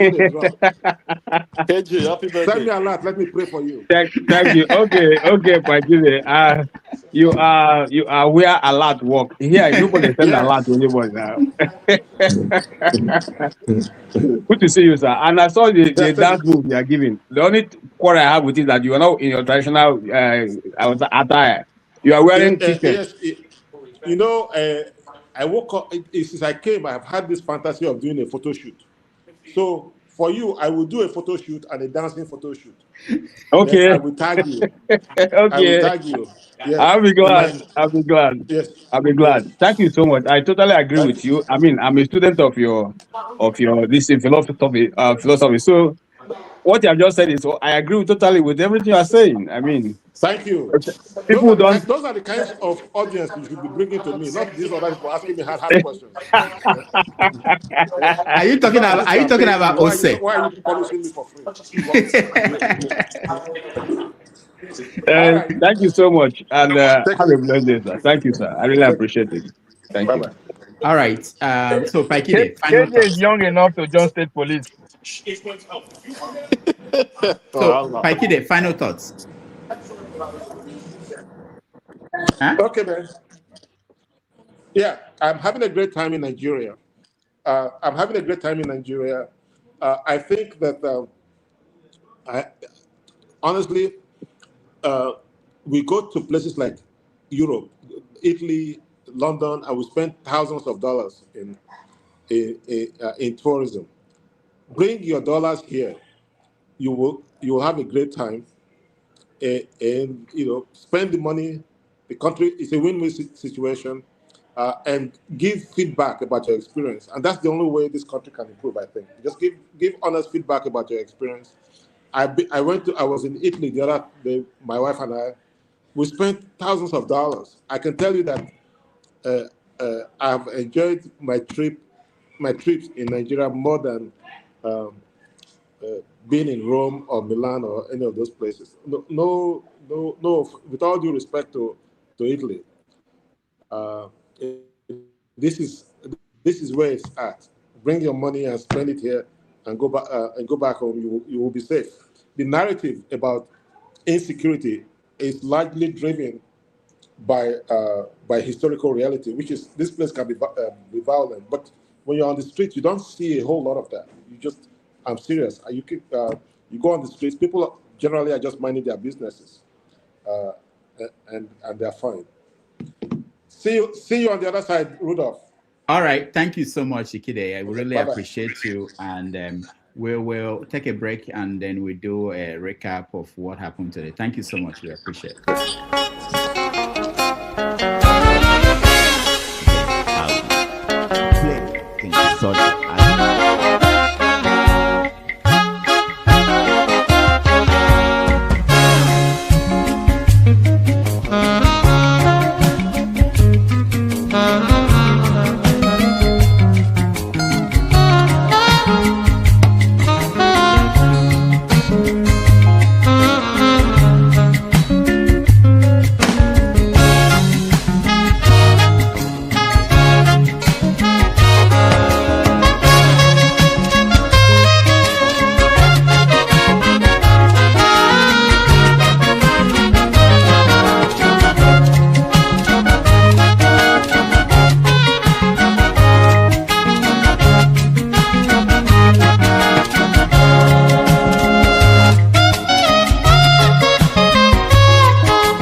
Why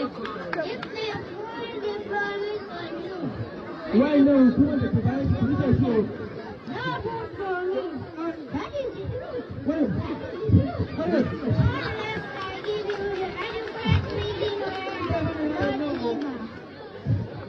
Why? I know a lot of you.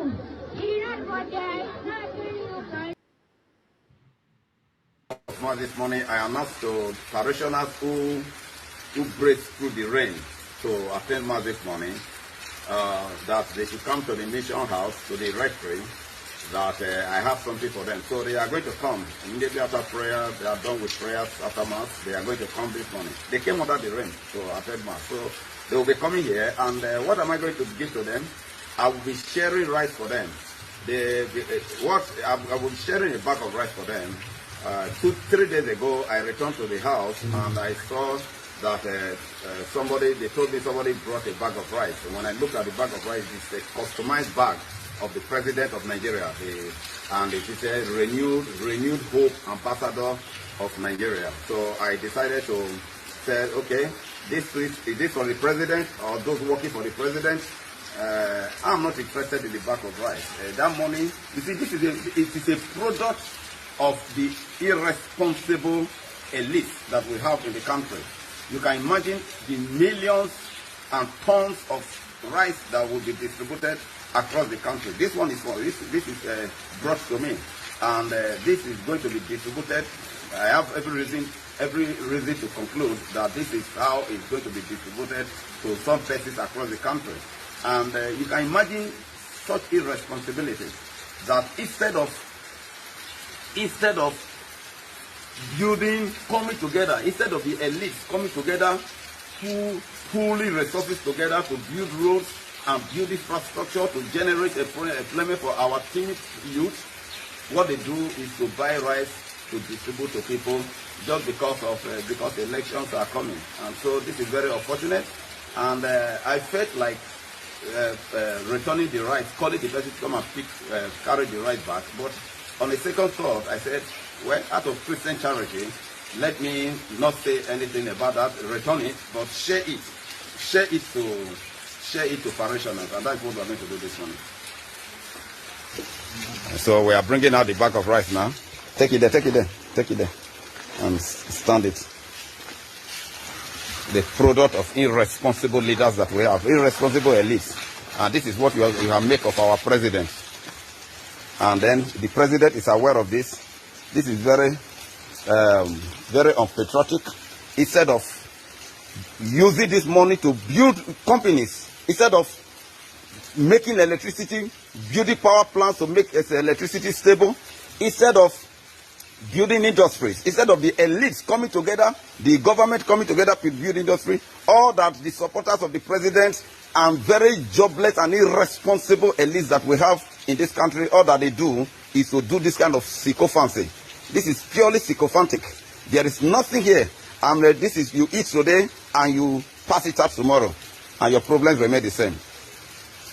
We are going to share it now. Share it to people. Instead of returning it, I thought of returning it, but I said no. Let me share it to parishioners. So parishioners that blazed through the rain this morning to come from us, as you can see, they are already coming. I'm going to share it for them. I'm going to share it for them. After all, it's their money. Very irresponsible and wicked elites that we have in this country. Very irresponsible and wicked elites that we have in this country. You are sharing bags of rice. No electricity, no good roads. Look at the road from Benin to Delta State. No good road, no stable electricity. There are no companies. Money released in billions of naira, no companies. All that the government is interested in is campaign. And you are bringing a bag of rice to me to eat. And they are coming this morning, as you can see, they are coming. They are going to share it to them.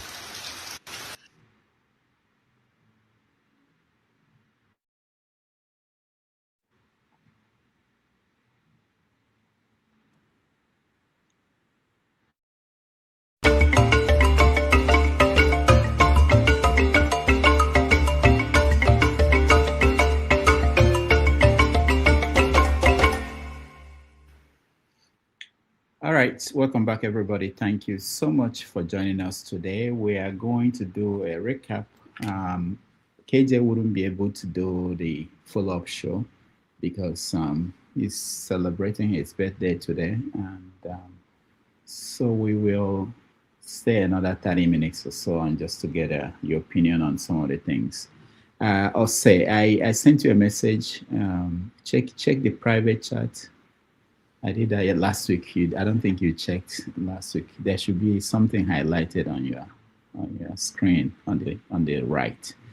All right. So let me start with you, Mr. James. Ikhide is your classmate. You guys went to primary school. Do you feel the way he feels about Nigeria? What do you think of his ideas of what's he was very, should I say, frank. I like him for one thing, although it's long ago I last met him. For one thing, is sincerity. I'm not being hypocritical. He was part of the pro-democracy movement, and they seem to be acknowledging that they disappointed the country. Because these problems we are grappling with today is a direct product of the pro-democracy movement. They were fighting to disengage the military from politics. At the 11th hour, when they succeeded, they chickened out. They said they are not sure if the military was sincere. The funny thing is that people died, people were in prison. Horrendous happened in the country just to dislodge the military from politics. So why fighting that horrible fight? When victory was presented to you, you rejected. What exactly were they fighting for? It's very difficult to understand. Because this Bola Tinubu we are talking about today was one of the champions of pro-democracy movement. What have we benefited from the so-called pro-democracy movement? And don't be surprised that should the military come tomorrow, these same Nigerians we are seeing today will say the military must go, the military must go. So I just feel that the country is beyond redemption. This is why I always think of post-Nigerian republics. How should we govern ourselves when everything is finally kaput? So that is just all I have to say. I like his sincerity, because it's very difficult for somebody to chastise himself, to agree that I was at fault for what I did years ago. That's one thing I like about it. I would have asked him one question, but there was no time, and that is, can we find anything good about the devil? This man became devil in religion. Is there anything good about him? That's a question I would have loved to ask him. Don't wake up or say now you're talking about the devil. Don't wake him up. He can write a book on the devil. Yeah, this guy we call the devil, because let me tell you something funny. A certain man went on a trip to find out the causes of the quarrel between God and devil. After seeking the opinion of learned men, well-read men, he arrived at a conclusion that all along there has been a case of bias against the devil, because all the bad appellations, all the bad things they're saying about the devil are contained in books inspired by God. If the devil is quarreling with God and people are relying only on the messages supplied by God, they are not being fair with the guy. Nobody has ever sought the opinion of the devil. What caused the quarrel between you and God? Nobody has ever done that. So I think it is better if we also try to hear the version of the devil. What caused the quarrel between you and God? It's not only what the Quran, the Torah, Bible and others say. We've heard all those stories. Now tell us your own story in order for us to make an informed decision. And if you are going to hear his side of the story, don't be surprised that he will get many converts. Because maybe God has done things that he's supposed not to do, which the devil is very angry over. And because of the power of God over the devil, he has inspired people to come up with books to castigate him. And this is the cause of the problems we are facing in the world today. All right, James, stand by. Okay, we will discuss this issue now a little bit, but let me just hear the take of everybody on the guests we have, and then now I have a question for you, Ovie. Mr. James is asking anything good about the devil. As I've always said, the No, devil. that's no. I want us not to discuss No, that. I know. Okay. I just said by the way, right? I just Okay. want to talk. Devil is the first known man to carry out revolution against an authority, and he did so well that they end up with his own kingdom. So I think that's a good thing. On our guest, I think he literally, summarized everything I've been, trying to communicate here. That the ordinary Nigerian who is an illiterate, as we regard them, is not the problem, but the middle class, because now it is their responsibility to use their academic skill, organizing skill, and the little money we they don't gather to organize the poor in order to change anything, to carry out revolution, to change government, to carry out policy, anything you want to be carried out of there. That is how you do it. But for some reason, we turn it around. We point the finger to them. They insult them. They're the problem. They're the problem. They're the problem. Just like the video you played. He summarized everything. I don't know who that man is, but I think he's not part of the ruling guys. And one of those who belong to the middle class, so wealthy. Now, if they display rights where his friends or his class people designed to support Tinubu, so that's how it works. Nobody Tinubu goes, they print my name for rights. No, now people who are benefiting from him, and which literally are the middle class, whether they are engineers, they collect contracts, the lawyers, and the rest of them, they are the ones who did that. And again, the man is. Hold on. Don't exonerate the party and the Tinubu campaign organization from that. Hold on. Your guy talking about class system. Anybody who's already in power, what are you expecting from him? Make him come down with you. They are gone. Now people where they look for power, now we go they look up to. Because now they go guide us, now they understand, now they get the money, now they get the experience. A man who is already sitting in power, what do you waiting? If this can't now, if he decide to down with you now, at his own discretion. Because in our society, we expect them to do something. We are expecting a fellow man like you to do something. Of course, that is on discretion to do whatever I want, expectation. No, what I mean, what I was referring to was the people that probably bought the rice and put the name there. You're making it look like it's not the party, it's not Tinubu's campaign people, that is maybe someone who benefited from the government that did that. I'm saying that it's part of the budget of every political party. How do we mobilize people? And if they think it works, if they think by giving them rice or meat, it works, they will do it. So I am speaking based on your guess. Your guess classify waiting in the sea for Nigeria. You know, talk party. You talk about engineers, lawyers, how they treat the lesser ones. Now, poor person will no see food job. Now will go buy bag of rice and won't share the support to Nubu. No, it doesn't matter where that party, which party that person belong to. A PDP and APC. There's a class system. Once you don't get more money finish, anybody with the serve under you doesn't deserve to any other. It's used a phrase. If to say we be, to say those class of people, they be white, they would have been a racist. So there is a clear demarcation between people who are sitting in power and those who are immediate, who are looking to get in power, and every other person else. But we are expecting every other person who has no knowledge of what is going on, not to talk about having the financial power or the organizing skill, to carry everything in his or her head. They are delusional. They've checked out of the system, according to your guest. They've checked out. So any society now, the educated class, now then they organize every other person. That is their responsibility. But in our own situation, they know if they decided to do that, even then they will not be recognized because they are also fraudulent, just like the people they are complaining about. That man, they showed that video for every average Nigerian to be angry. That's how they want us to do. No good event. Yes, I did this and ABCs, just the verse. Instead of him to say, come, he won't share that. Why can't he just call his fellow estate, because that's a gated community, to come? How do we salvage this thing? I use an example, and increase Nigerian oil fuel to 5,000 naira per liter.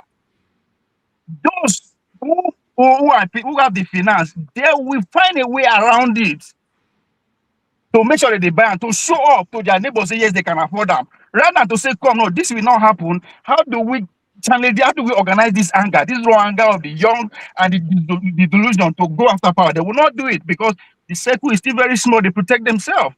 I'm not saying this based on my conclusion, but based on what your guest said. So it's not about party for me or anything. It's a class. It is a class. Once you're a lawyer, once you're earning well, you see yourself as okay. If that man not die, very soon will reach my turn. So for therefore, I have to oppress this person. It doesn't deserve to be. You know, it's I go to. Not many books. You know the council where I go. That's the problem. That is exactly what your guest presented. And he talked about the role they play during the April democracy. And I've been saying it there from here. Even my fellow Edo State guy, comrade, where go they come, they shout, say, you guys were used. That's exactly what your guest is saying. They were used. That is why they cannot fight. But when they eventually get the power, they have to take order because the movement was financed from outside. Who pays the papa to take the throne? And it's still happening right now. That's why they always go against the media. Why are you taking money from people you know that they don't have your interest? They will dictate what you say. So power then column. So pro-democracy was a project was engineered by what USAID. That's exactly what the guys is saying. This is not big conspiracy. Anytime I be loud, they are no serious. When I they serious, they say I'm a conspiracy. But this is the reality that your guest spoke before. He spoke his experience. So it is a class. Partner are deceiving. That's my guess. All right, thank you. Okay, Ovie. Let's go to Ose. Then Jagon and Is the good afternoon, good evening, good morning, wherever you are. Thank you again, Dr. Damages, for bringing the guest and bringing the show. Is the guest is he here? He's not. He doesn't seem to be here. No, he's done. He's gone. He's in Nigeria. So. Oh, has he left the show? Yeah, he left. This is really loud, my friend. I wanted to ask him my same question, or I wanted to see what he try the question. Let's see. He may come back and answer. I see. You know, I appreciate him. I appreciate his honesty. I appreciate his age. He's roughly my age. And he said he's a young man, which is how I see myself. So all you horrible people calling me old boy, I don't like it at all. Anyway, I wanted to ask him whether or not he feels an election next year is worth anything. Oh, he talked based about on that. what he has said. He talked I about would like that. to hear, you know, his understanding of the dilemma that Nigeria is in and Africa is in, and how it can be changed. Because everything that has been said, I can agree upon largely, in that we are. It seems to me that the world is on a train ticket. They have all bought tickets to where they don't know. They don't know where they're going, but they bought a train ticket. And in buying the train ticket, they have entered into the frame, the gauge of the Western world or as the powers that be.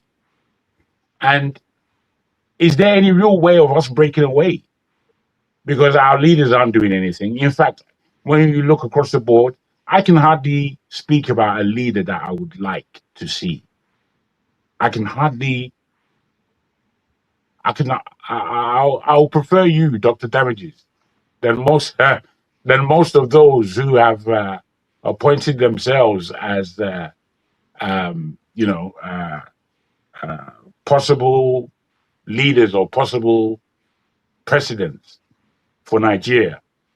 I'm very, very dismayed, generally. As much as I love Nigeria and I believe that it has its potential, but that potential, it's been since my birth. they've been talking that word potential where Nigeria is concerned, where Africa is concerned. And potential is a good word, but it's a word of tomorrow. And tomorrow doesn't seem to come in Nigerian circumstances. It's always today, and it's always the same rubbish that we are receiving. So yeah, I would have liked to have put that to him and see what he said, but unfortunately, I missed the timing. If you go to the beginning, you see that he addressed some of those issues you raised now. So, all right, fair enough. Yeah, let's go to forefathers. I see that Is, KJ is here. KJ. is it for fathers or me? Dr. Damages. Oh, I called you initially, but I called you. No, Okay. I My called you. boys are Yeah. just, it's Sunday, they're just running around. Okay, go ahead. KG, happy birthday to you. Birthday man. I see your sister Thank you. looking like a 16-year-old Well done, boy. KJ. Thank you, sir. Well done. May God bless your days. Thank you. Amen. Yeah. Again, Jago, welcome. I'm glad that you're Indeed, sir. back, looking strong and healthy. As I'll try my best. Regards, forefathers, I don't like you, but anyway, let's move ahead. You know. Well, one clear takeaway. I mean, many things actually, but some of the takeaways from this conversation today that I could deduce is that Nigeria is not suffering from a spiritual cause. I think it's not also an accident. What we have, in my own opinion, and I strongly stand by it, is a leadership problem. And I think the best way to be oppressed is when you're oppressed by people that don't look like you. The worst way to be oppressed, the worst way to be oppressed and suppressed is by being oppressed by people that look like you, because then you become conflicted. If our leaders are still Caucasians from the mountains of Caucasus, it would have been so direct with our reproach and know where our enemies and what our enemies are. But they have successfully put people that have black skin, but their minds are white. Their minds are Caucasians. Their minds are they have oppressive minds, and that was a success on their part, because what we see is that we have leaders that prioritize the interests of our masses against the interests of the local people. First thing is that I think Nigerians are very scared of the mirror. I said it yesterday. Before else was there. When we look at the mirror, we hate what we see. We don't like it. We have a disdain for what we see, because we keep pretending. One of the things that I was trying to take across to the guests was that I do not believe that our problem is the local and state government. They do not operate in a vacuum. They're not operating in a lacuna. It's always been said that when a fish wants to get rotten, it starts from the head down. So when we have the executive tone at the very top, that is defined by a moral compromise in Nigeria, that has international issues everywhere. What does that do to a nation? The first demerit of that is that it gives a green light for a lower level of governance. Nobody takes anything seriously, and the world sees this. How do you tell me that the leader of your nation is an ex-convict in another nation, even though they try to make us the argument that he's not convicted, but he has a crime anyway? Is legally bound to another country. He's beholden to another country.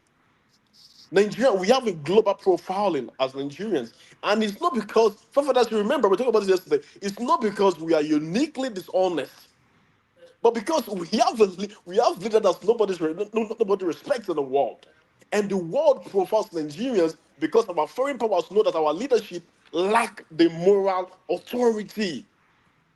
The most beautiful gift any leadership of a country can have is moral autonomy. When you lose your moral authority, nobody respects you. And if nobody respects your father, nobody can respect you as a child. You lost it all. So I'm trying to say to that guest that, hey, well, I understand this point, viable point. But then again, we need to get leadership right. It's very important. That is why every serious organization, they are very particular about the kind of manager that they employ, the kind of CEO of the big business. When you have a rubbish manager, the whole enterprise goes down. When you have a team and the team is not performing, what do you go to? The team leader. What is happening on your team? You have questions to answer. But in Nigeria, when you speak about it, they say, "Oh, Tinubu. If somebody cough, it's Tinubu." That is not the case. That is not the case. Tinubu spoke about people. Why can't we speak about him today? It becomes a misdemeanor. So the second thing I want to address is that Nigeria has become a country of rice, for rice and by rice. Palliative care in the hospital system is not established to make you get well. It's established to help you manage your situation. No country succeed on managing the populace. We cannot run a government of palliative. Any small thing, give them eba, give them rice, give them 50 kgs of rice. That is political bribery. And there is a common theory in philosophy where Plato wrote a beautiful work of the allegory of the cave, where all the people have seen as shadows of reality. The very first time they came they came in contact with reality itself, they were arguing that in fact the reality that they see is in fact a shadow. So they've taken the shadow for their reality. And the guest made a very vital point actually. He said many Nigerians have not experienced what good governance is like. That is why they cannot comprehend what they are missing. They cannot comprehend how much dehumanization they are going through. You cannot tell me that in this dispensation, where people are going to mass as if they are going to the bathroom, a Nigerian child somewhere does not have electricity, does not have even infrared. We have 20,000 children out of school in the world. That is sad. So, and these people will gladly go to their children's convocation in the UK and in the US. They will post it on social media to ridicule an average Nigerian child. Not many people will be as lucky as me or as many of us to go about and study. Many people cannot afford it. Millions cannot afford it. So what happens in that kind of situation?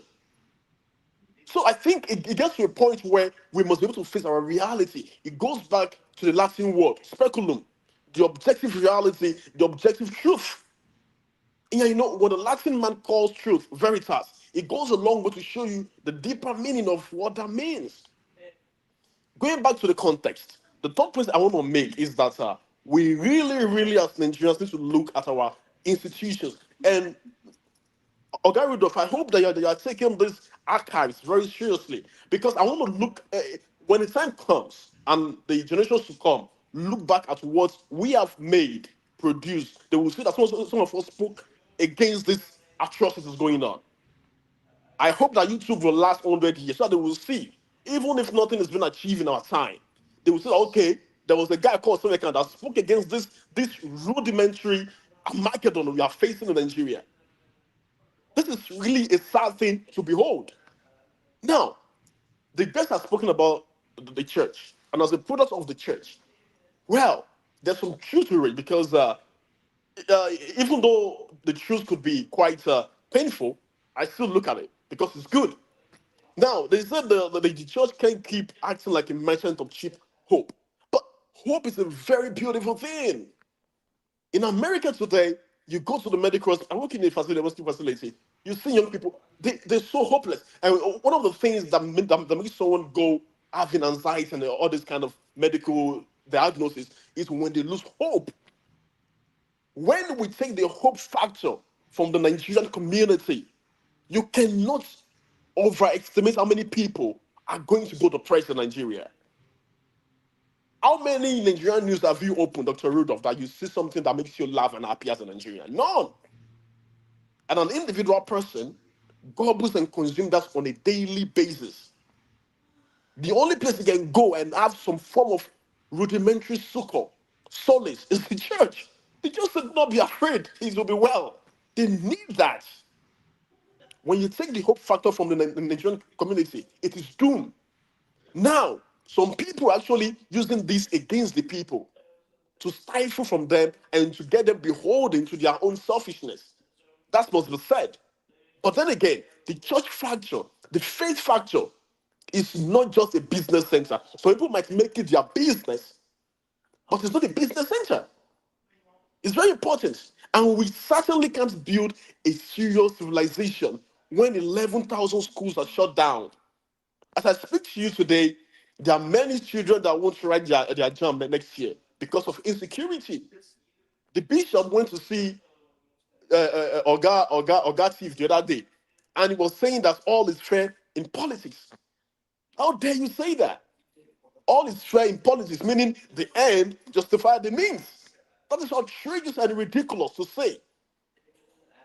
Meaning you can win by any means possible. And that is what they have reduced the Nigerian politics to. All is fair in politics. Ridiculous statement to make as a country. So we cannot build a nation on that. Now, this is the question, my last summit here. Where does this leave us as Nigerians? It leaves us with our own choices. I don't believe that we are a cursed people.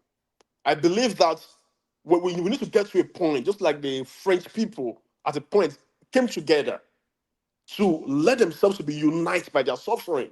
Nothing unites people more than suffering. And suffering is very important because it makes you see your handicapness. It makes you see what you're missing. It makes you see what you're losing. And Nigerians must understand that they are missing a lot. That is a lot they are missing as a human person. I stayed in a village in Sharjah Emirate in Dubai for 5 years. As deep as that desert village is, there's 24/7 electricity. There's a good road network there. That's in an Arab nation. As bad as Yemen is that they are fighting their war, there, they still have electricity there. What are we talking about? Nigerians have been deprived of basic human amenity. But then again, one thing I don't really like about the guests and what it said, I understand trying to paint a good picture of Nigeria, but Nigeria is suffering from huge kidnappings. When he went to Nigeria, probably he stayed in Lagos and Abuja, the cities. Go to Benue State and see what's happening there. Many local communities have been ransacked by these guys. They even take taxes. The audacity that the temerity that you have to go to a church and go and give them rice with your face on it. You have no sense of sacred. I'll leave it here for now. Thank you. All right. Thank you so much. Let's go to... If you don't mind, before Father, I beg your pardon, if I just have less than 5 minutes, I just want to make a comment and I run off. Okay. I want to start from the last speaker. My brother, come back from Alice. I greet you. Thank you so much. And Jago, I greet you too, and everybody, forefather and my dear friend Ovie. Listen, my brother, what you said, I would have loved to agree with you. I would have loved to agree with you. But right now, I'm more towards Jago and Ovie. Why do I say that? War did not unite Nigeria. Peace have not united us. Political party didn't unite us. Hunger have not been able to unite us. Kidnapping and buying of people in Nigeria have not united us. I think the horse have left the stable since. It's not going to come back. It has bolted. So the only thing that can unite us now is division. Unless we have a leader who will have some of the qualities you have enumerated. You see, it's a class fight, I agree, but I don't also want to go with Ovie because sometimes he oversimplifies it.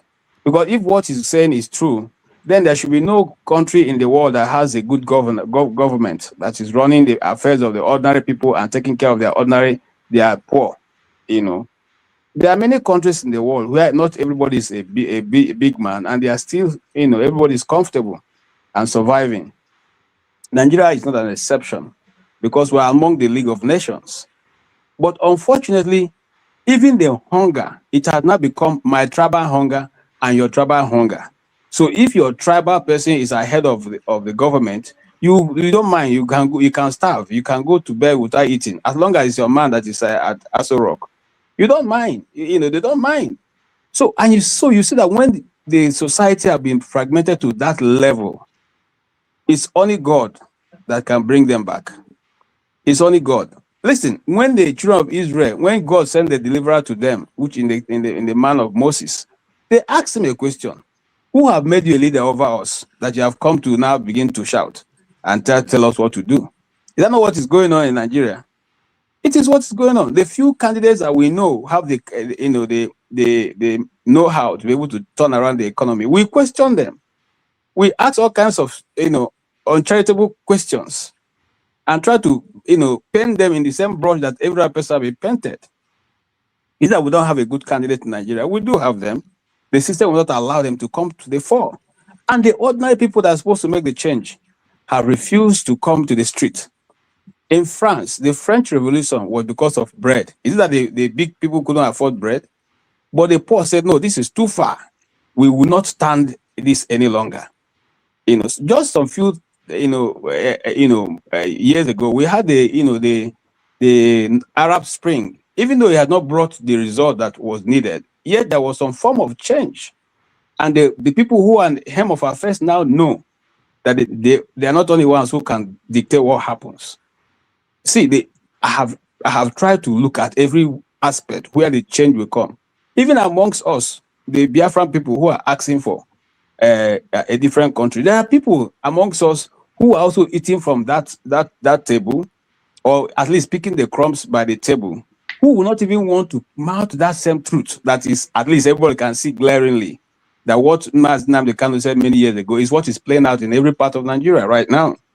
So the system is so fragmented that every time you pick up something to read, you will see biases from almost the writer, the speaker, and all that. So we need someone who has a heart to know that this is not how a nation is built, to go back to the drawing board and maybe consult what do you now call for a national conference, like I've always said, of all ethnic groups.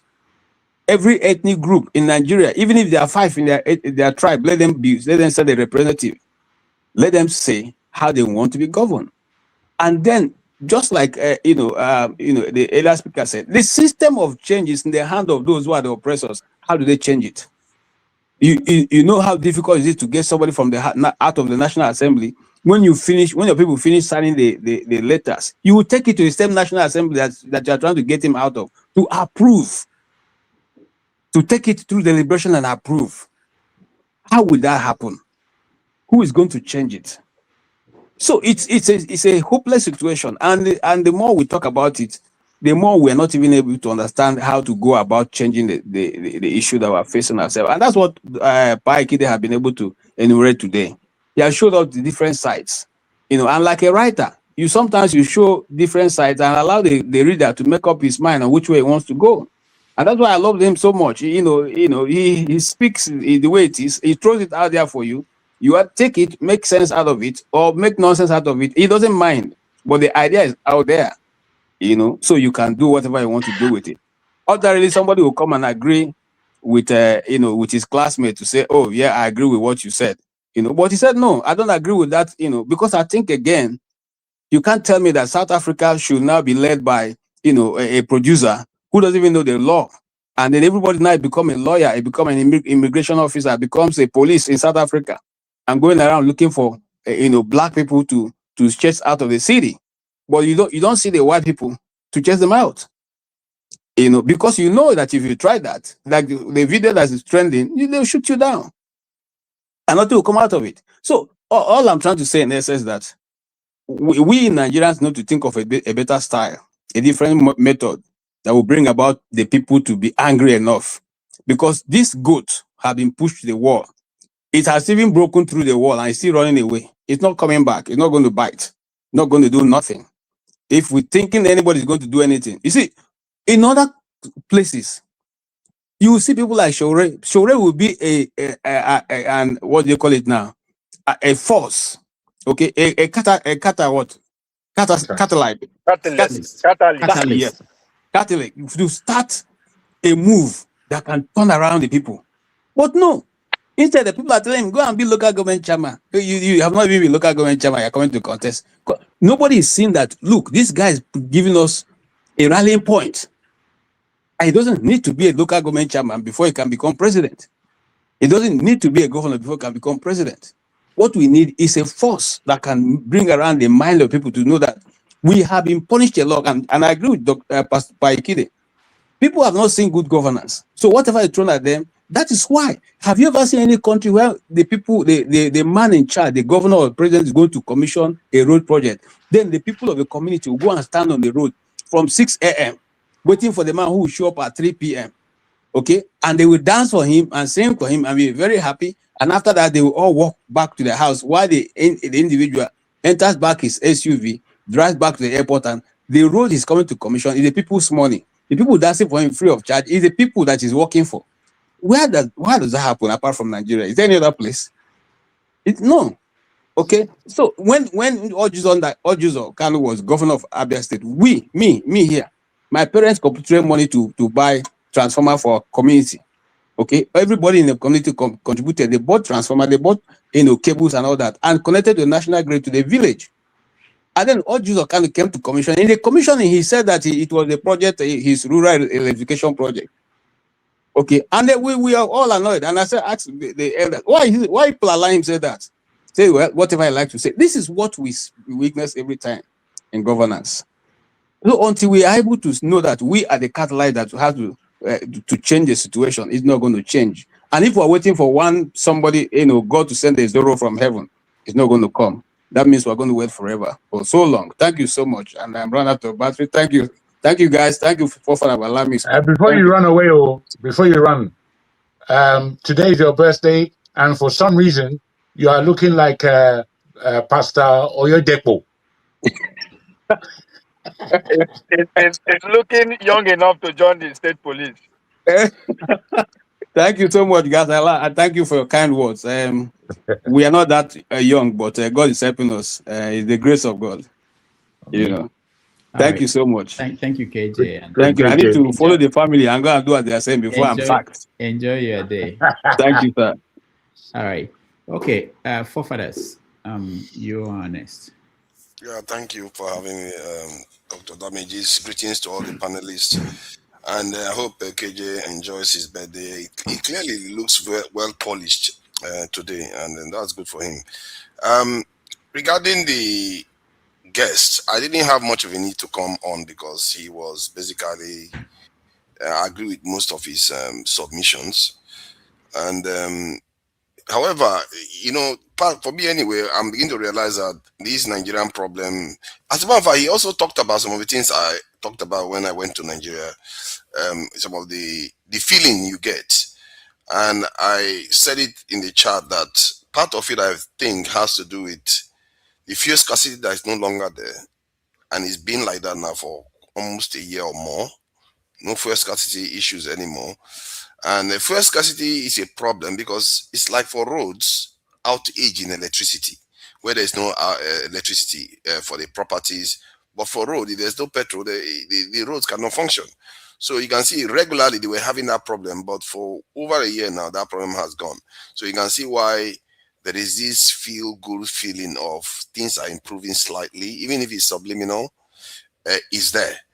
And the question is it this government that did it? No, it's not them that did it, but who cares? That's how governance works. When you're in office, things are improving, people give you the credit. Even if petrol price is more than double what Buhari enjoyed, nobody cares. They care about when you are in office, things are going, if things improve, they will give you the credit for it.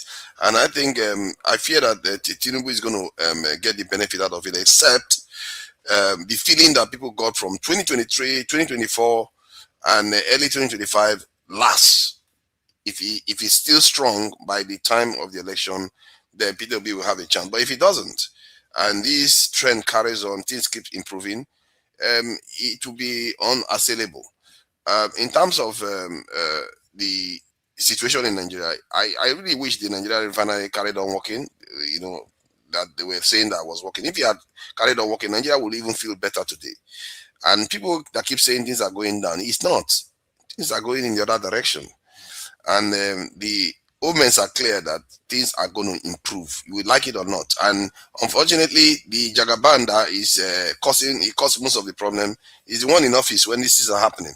and he has not done anything to amplify the gain. If anything, from what I gather, he's trying to remove electricity subsidies now, which depending on how he does it. I hope he doesn't do it the way he did it with the petrol one, because if he does it like that, that's the way he yanked it off the petrol one too, then you're going to have a big problem in Nigeria. You know, that was he could create a kind of inflationary pressure on the economy again. I hope that doesn't happen, because that would be a second sabotage, kneecapping in the Nigerian economy.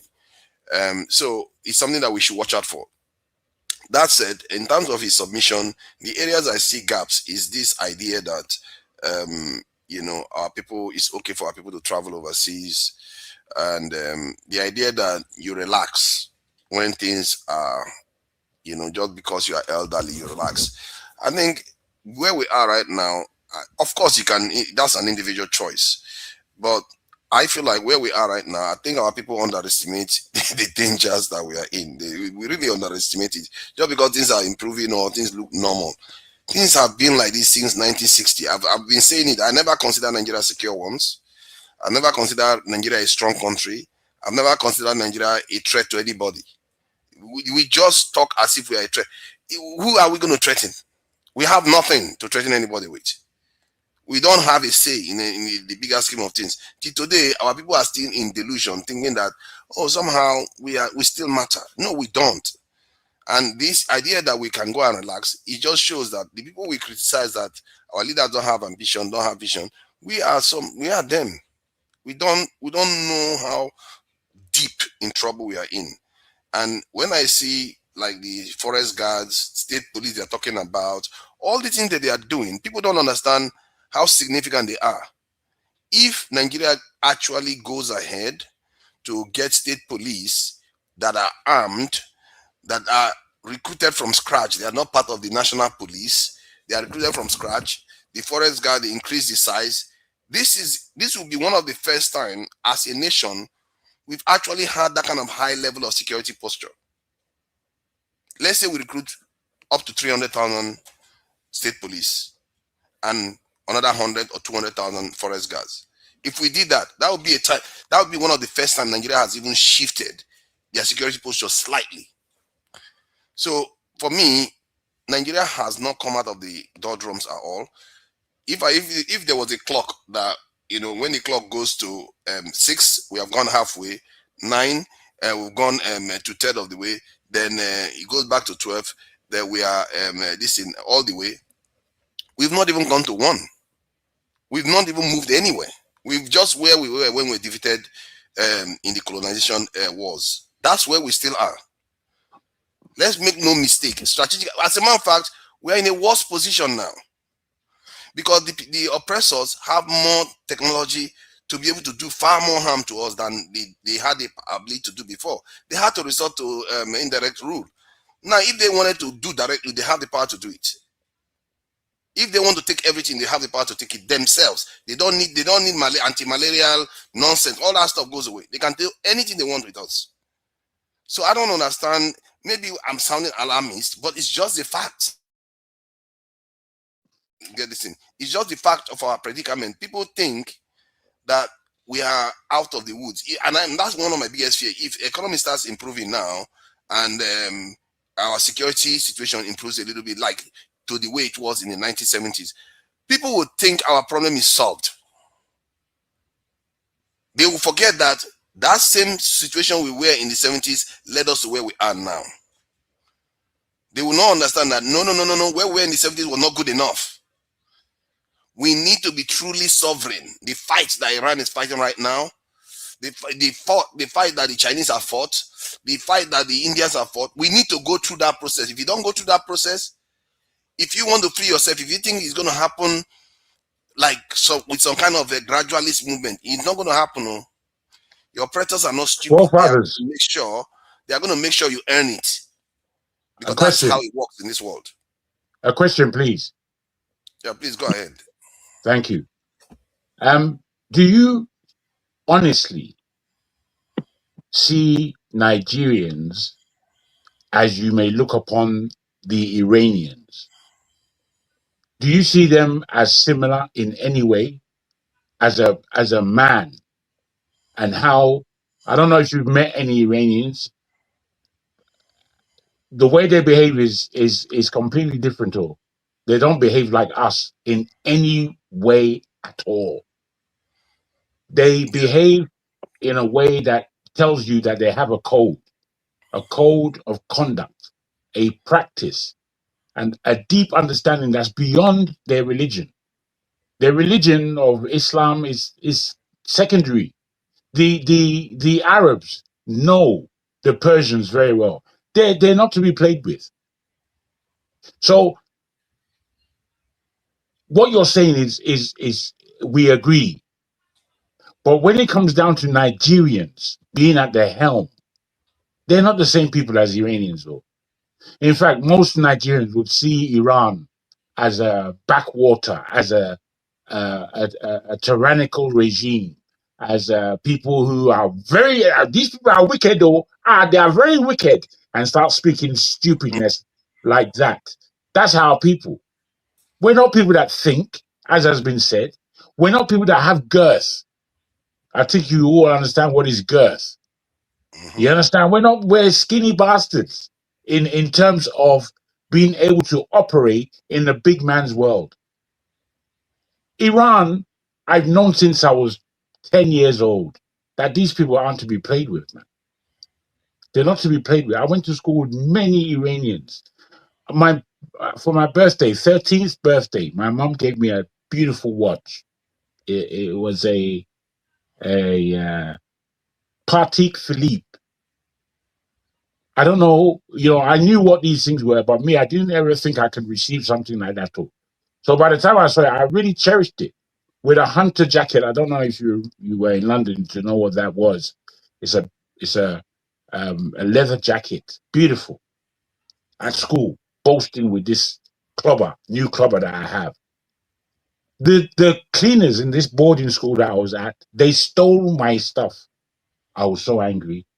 So angry. Men, you understand? The Iranians in the school found out that it was the cleaners that stole my thing.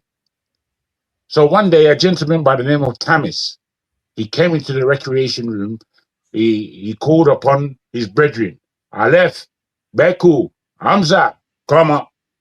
They went. We ran and followed them.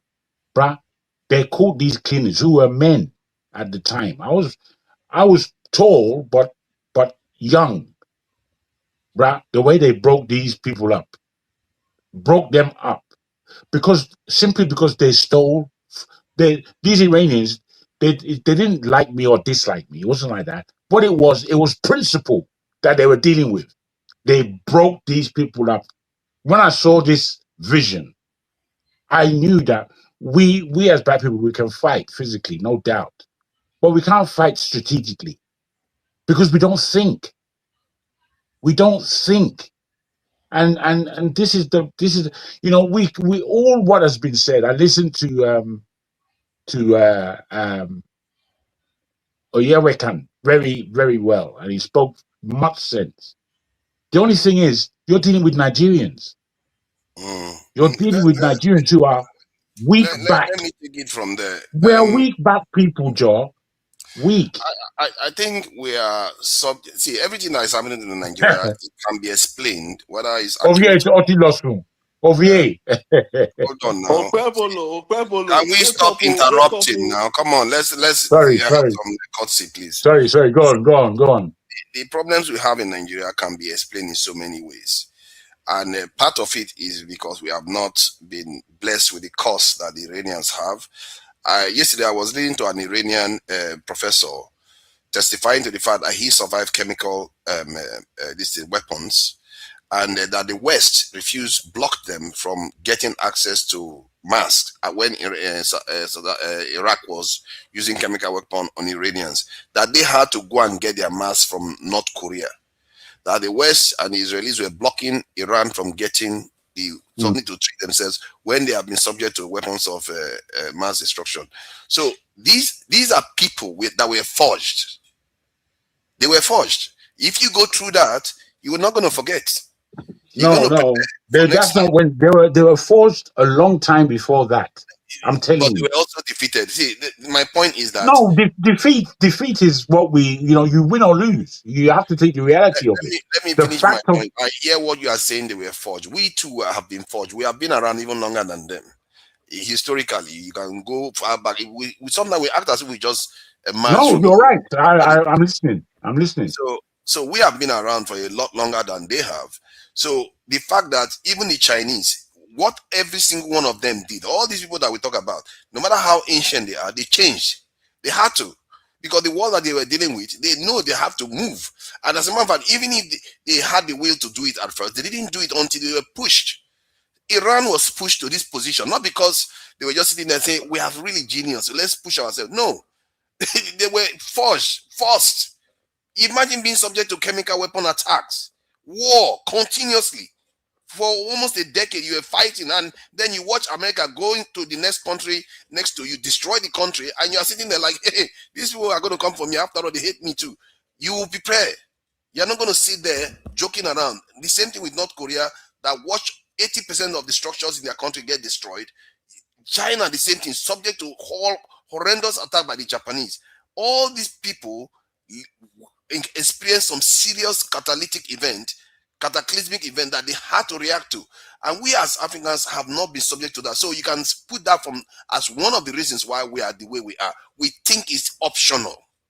The reason why we think it's optional, because let we've me not come been back. subject to these things. I can agree again, which is the explanations are not sufficient for me. What I would suggest, like if you just look at the panel right now, somebody like Dr. Damages, the way I see him, we're not all fighters, but we are all privy to our own point of view.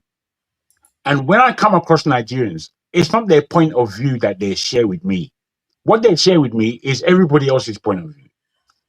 So that means that they're almost not involved in the kind of thought processes that it takes to have a protective society. We accept everything and we don't want to fight. As I said, somebody like Dr. Damage, he's a very cool, calm, collected individual. But I cannot see him in a confrontation, in a real confrontation that is like a life and death scenario. Most Nigerians would run away from such a thing.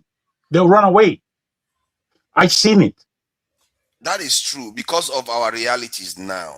Because of our weakness. We don't understand. Inherent weakness, because otherwise other It's people would have inherent weakness. We don't like to fight. Can I We come in don't now? want. Yes, please. I think, again, we are deceiving ourselves. We point fingers. All these countries we cited as an example, what do they have in common? They have a middle class, which in every sense, 70 to 80% of that middle class are educated people. It is that middle class that keep every government stable, that keep every society stable. It is that same middle class that bring revolution, bring any change. And if we look at this in total, that's the class that we belong. But in our own case as Nigerians, we point fingers. KJ started French Revolution as an example, talked about the glossary. French Revolution was engineered by lawyers, doctors, engineers, those people who are fed up of the system because they are the ones that understand the system. And they went down to the people and mobilized the people. That was what sparked French Revolution. Mohammed Gandhi had to go back to his village and start teaching. As a graduate from where our brother is, I have to go back and start teaching because you have to.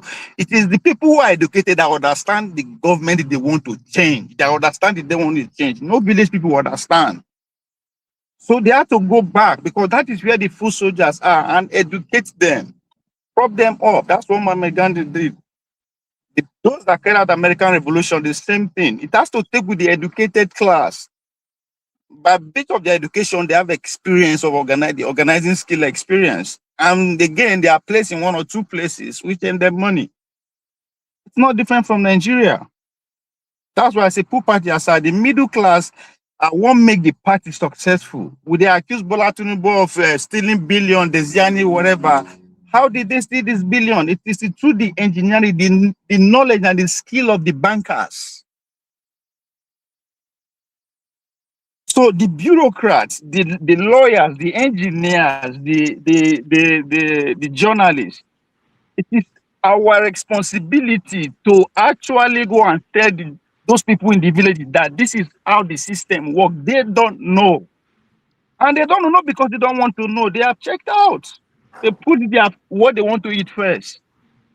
So when we sit here and point fingers and point examples, now our turn. My guy, we cannot escape it. Now we they look for power. Now we go be the next people that we leave. We have to show it now to say, yes, if these people get their chance, this is what they are going to do.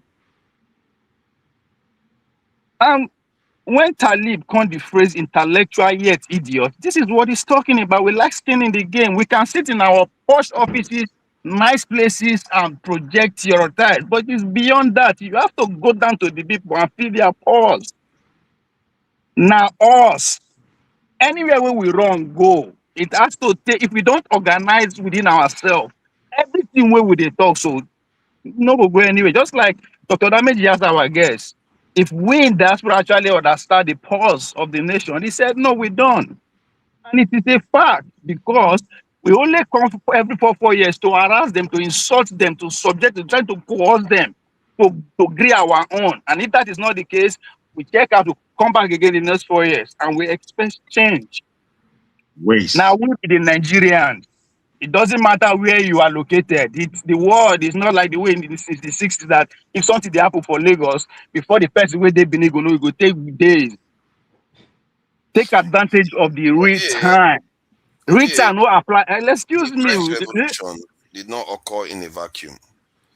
It occurred at a time when France was already in the ascendancy, colonization, wars.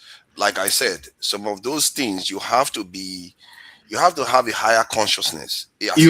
Hold on first. Who organized the revolution? Who are the leading organizers of the revolution? Now, poor people, we don't know anything.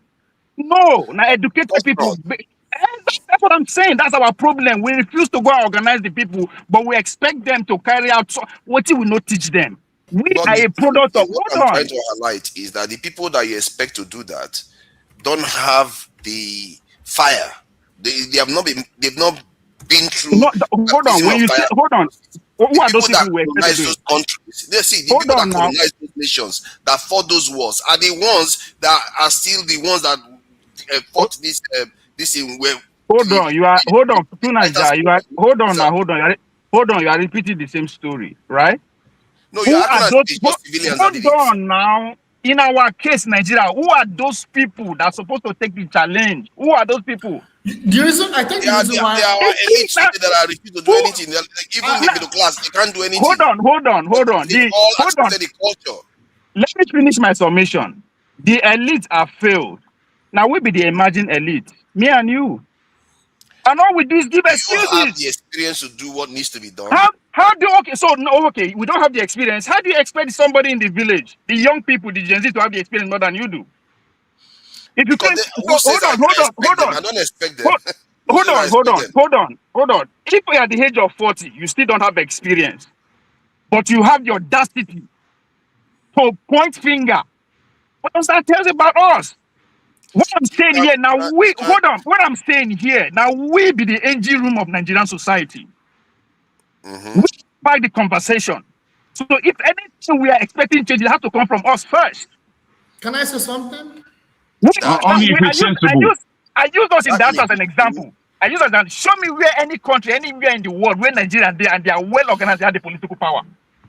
They can't. I'm telling you, I don't understand it. The people that do these things. What do you mean they can't? All right. Because when things get difficult, they will back off. They don't have the steel. So exactly. So blame us. Stop pointing fingers. Who It is says I'm our not blaming problem. us? Did I say I'm not blaming us? So it is Hold on, hold on, hold on, there's Know guys. what nothing I like should this. blame It's us us. because We are of these age now. things. It is the people that carry a revolution are in their 20s and 30s and 40s. We are of that age now. Whatever we don't like, we have You to can change have it. the So age; it makes no we difference. can't be pointing finger and making excuses. This is Okay, our now. This is 20 years from now. We'll not get the energy again. Ovie, People Yeah, Ovie, organize. crowd Just like behavior is Ovie. what different from individual use Pa behavior. Ikhide as an The example. guest literally said this. Crowd behavior is different from individual behavior. Okay, Who's hold on, guys. talking about Ovie and crowd? I am forefathers, hold talking on. about the educated people to put their education to use, to put their finance to use. I'm talking about everybody. Ovie Me and and you. forefathers. Hold on. Ovie, somebody asked on the comment section, how do I join him, Ovie, to implement these ideas he's been talking about? But before you answer that, I want to hear Jide, and then I have to take my leave. What might happen is that, forefathers, you can continue, can carry on with the conversation. But let me hear from Jide. Jide. Right. Yeah, greetings to you, Dr. Rudolph. Greetings to everyone on the show. Yeah, greetings to everyone listening. It's been a while. Yeah, I mean, I've listened to everyone, and I think there are some things that we need to understand. I think I like a lot of the ideas that are being passed across on the show, but I think there are some things I need to actually and there are some arguments that I actually need to disagree with. So I know some. I can't remember the panelists. I can't remember, but I think there was someone that said something about Dangote, and I know you have been talking about. I know you've been talking about refinery and how that needs to be up and running, and that will develop Nigeria's economy. So I think I disagree with that, and I don't know if we had a conversation before, but I think the fact that we have the refinery up and running and it's boosting Nigeria's economy, and okay, maybe our exchange rate is getting slightly better. I still do not think it does anything directly to alleviate the sufferings of Nigerian people in a very significant way. And what am I saying? What I'm saying is there is still high level of elitism, and I know we've all agreed, most of us agree on this. There's high level of elitism and classism in Nigeria. And the elites of Nigeria, they are our oppressors. They are the traitors of Nigeria. And the middle class of Nigeria, they are the emerging elites or the potential elites or oppressors that would actually get to that point and oppress their people because of the colonial Western indoctrination that has been embedded in the educational system that has made them to be lawyers, engineers. But why do I disagree with forefathers? In as much as there is adequate supply of oil and gas, if that oil and gas is not affordable for poor people, it does not change anything on the ground for poor people. If oil and gas is 1,800 naira, for instance, right? 1,800. How many per gallon or something? How many Nigerians can afford 1,800? Majority of Nigerians cannot afford that money. So even if there's adequate supply, but at the same time there's no proper regulation, the Nigerian people are still going to be suffering. So in terms of macroeconomics, yes, there will be improvements in the Nigerian economy to some extent. However, macroeconomic indices is very important. Poverty, housing, those things are the things that define the welfare of the people. And I think I do not agree that Dangote implementing his policy freely would improve Nigeria's outcome in any way, would lead to Nigeria's development in any way. Even if Dangote has so much freedom to control Nigeria's economy, as much as the people of Nigeria are still suffering, nothing is going to change. That's number one. Number two is, anything talking about Dangote, we need to understand our elites. Maybe we don't really understand how evil our elites are. Our elites are very evil. They don't see. You see, for over 400, 500 years, our elites, they have been cooperating with the Europeans to oppress us. It has not changed. And we probably, because we need to know this, and I need to remind everyone, Dangote is related to Dan Tata. Dan Tata, that bloodline, they enslaved our people. They are our traitors. They enslaved our people. We need to talk about that. How this so-called wealth is now the richest black man in the world, or richest Nigerian. How did he get his wealth? It is not independent from the slave trade. That bloodline, that family line, they played a role in enslaving our people and committed to where we are today. we need to really understand that historical context. Dangote is the best friend, is one of the best friends of Bill Gates. Does Bill Gates have any good interest in Nigeria or Africa? Because these are the things that I need us to contextualize when we are talking about these people. Because I think one of the major issues we have in Nigeria is we elevate our traitors. We elevate our traitors. Iran. I like the analysis of Iran. I really loved the analysis of Iran. How our people, our mentality, the psychoanalysis of the Nigerian people, the outcome is completely different from Iranians. The Iranians have a different mentality, you know, because to change the people's mentality, it requires a lot of education, it requires a lot of ideological changes. And sometimes, even in as much as I do not encourage violence, sometimes there has to be a period of violence. Like Papa has talked about, you know, sometimes a group of people need to go through a phase of, you know, violence or something of that nature for there to be a reorientation. And unfortunately, or fortunately, I'll say unfortunately, historically, Nigeria has not gone through that process of liberation. Like China, like Russia, like Iran, like Cuba. Look at what's going on in Cuba. People are suffering in Cuba. We're talking about our suffering. But you know what? The Cuban people are still standing with their governments. That's what we're talking about. They are still standing with their government because they have a different orientation from Nigerians. They understand who their enemy is. They know they are fighting for their survival. They know they are fighting for their independence. The same thing in the AES too. They know they are fighting. They're not developed. They are poor like us. But they have dignity. There's what they call dignity. See, an average Nigerian has lost his entire dignity to chase Very much so. You know, they've Very lost much their dignity to chase after white supremacy. They call it white, our fellow Black American cousins, they call it white supremacy. You know, everyone is chasing after this white supremacy. And at the same time, we are losing it. Things are getting worse. And at the same time, we don't even know, we don't have solutions. We're talking about why our middle class has let us down. I really like the fact that we emphasize so much on our middle class. Our middle class has let us down because they've integrated with the elites. And they also, at the same time, they're also chasing after white supremacy. All of them have let us down. Look at the people that contested for the elections. Look at Peter Obi. Look at all of them. Peter Obi was praising Javier Milei of Argentina. For crying out loud, I wonder why our people cannot see through this. And they have to people like this. Bro, it seems. Can I just say? Yeah. Sorry, brother. Yeah, sorry, I want to hear you. I think you're speaking very well. I think you're speaking very accurately. It's just at times your tone is as though you're going to cry. I know that this is an emotional thing, but you don't have to shout. We can hear you, bros. Okay. Sorry. Yeah, so as I was saying, I'm just being passionate about it because it's concerning. Like people like that, it is concerning. People like Javier Milei of that racist. That guy is a racist. He has put Argentina's economy to the ground. And Peter Obi is saying he wants to implement the same policy in Nigeria. I saw a Twitter on X. I've been saying it before. These guys, they're all criminals. Peter Obi, Tinubu, they're all the same. They're of different shapes and forms, but they are the same people. And we need to understand it. That's why, because we've lost, another major problem we have as Nigerian people is we've lost the concept of class consciousness. So, we've lost the concept of class consciousness.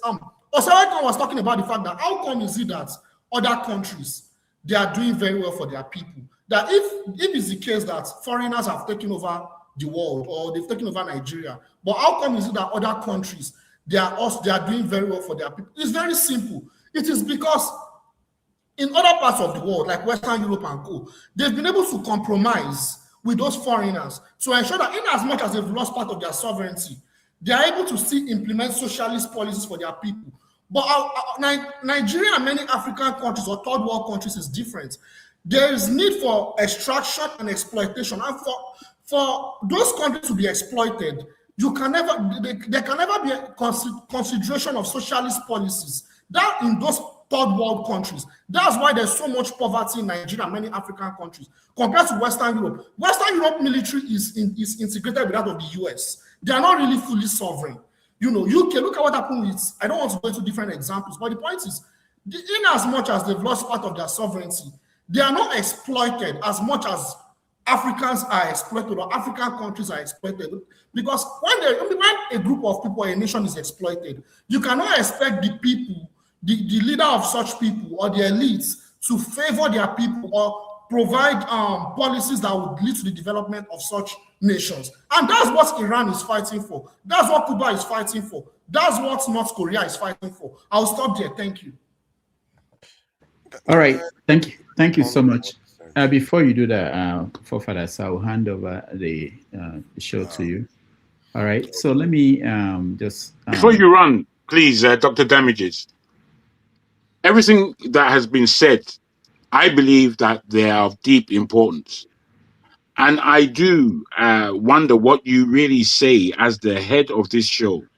Because for me, this show is fantastic in that we talk and we meet, and I know that you have your own portion as to how you listen and understand things here. But, as a journalist, you're still a human being. And you still have your own opinion on the terrible place, the terrible country we have called Nigeria. I would like to know what it is that you think about what has been said since our guest has left by myself, Ovier, Jide, Forefather, and our very, very... I need to know what you think. Osewekan. All of us have put serious things to the table. And do you think, who do you think is going to solve the problem of Nigeria? Is the question I want to put to you, based on everything that's been said here. Thank you so much. I always think about this particular thing you asked. I always pause. That's why I listen more than I talk. I always hope.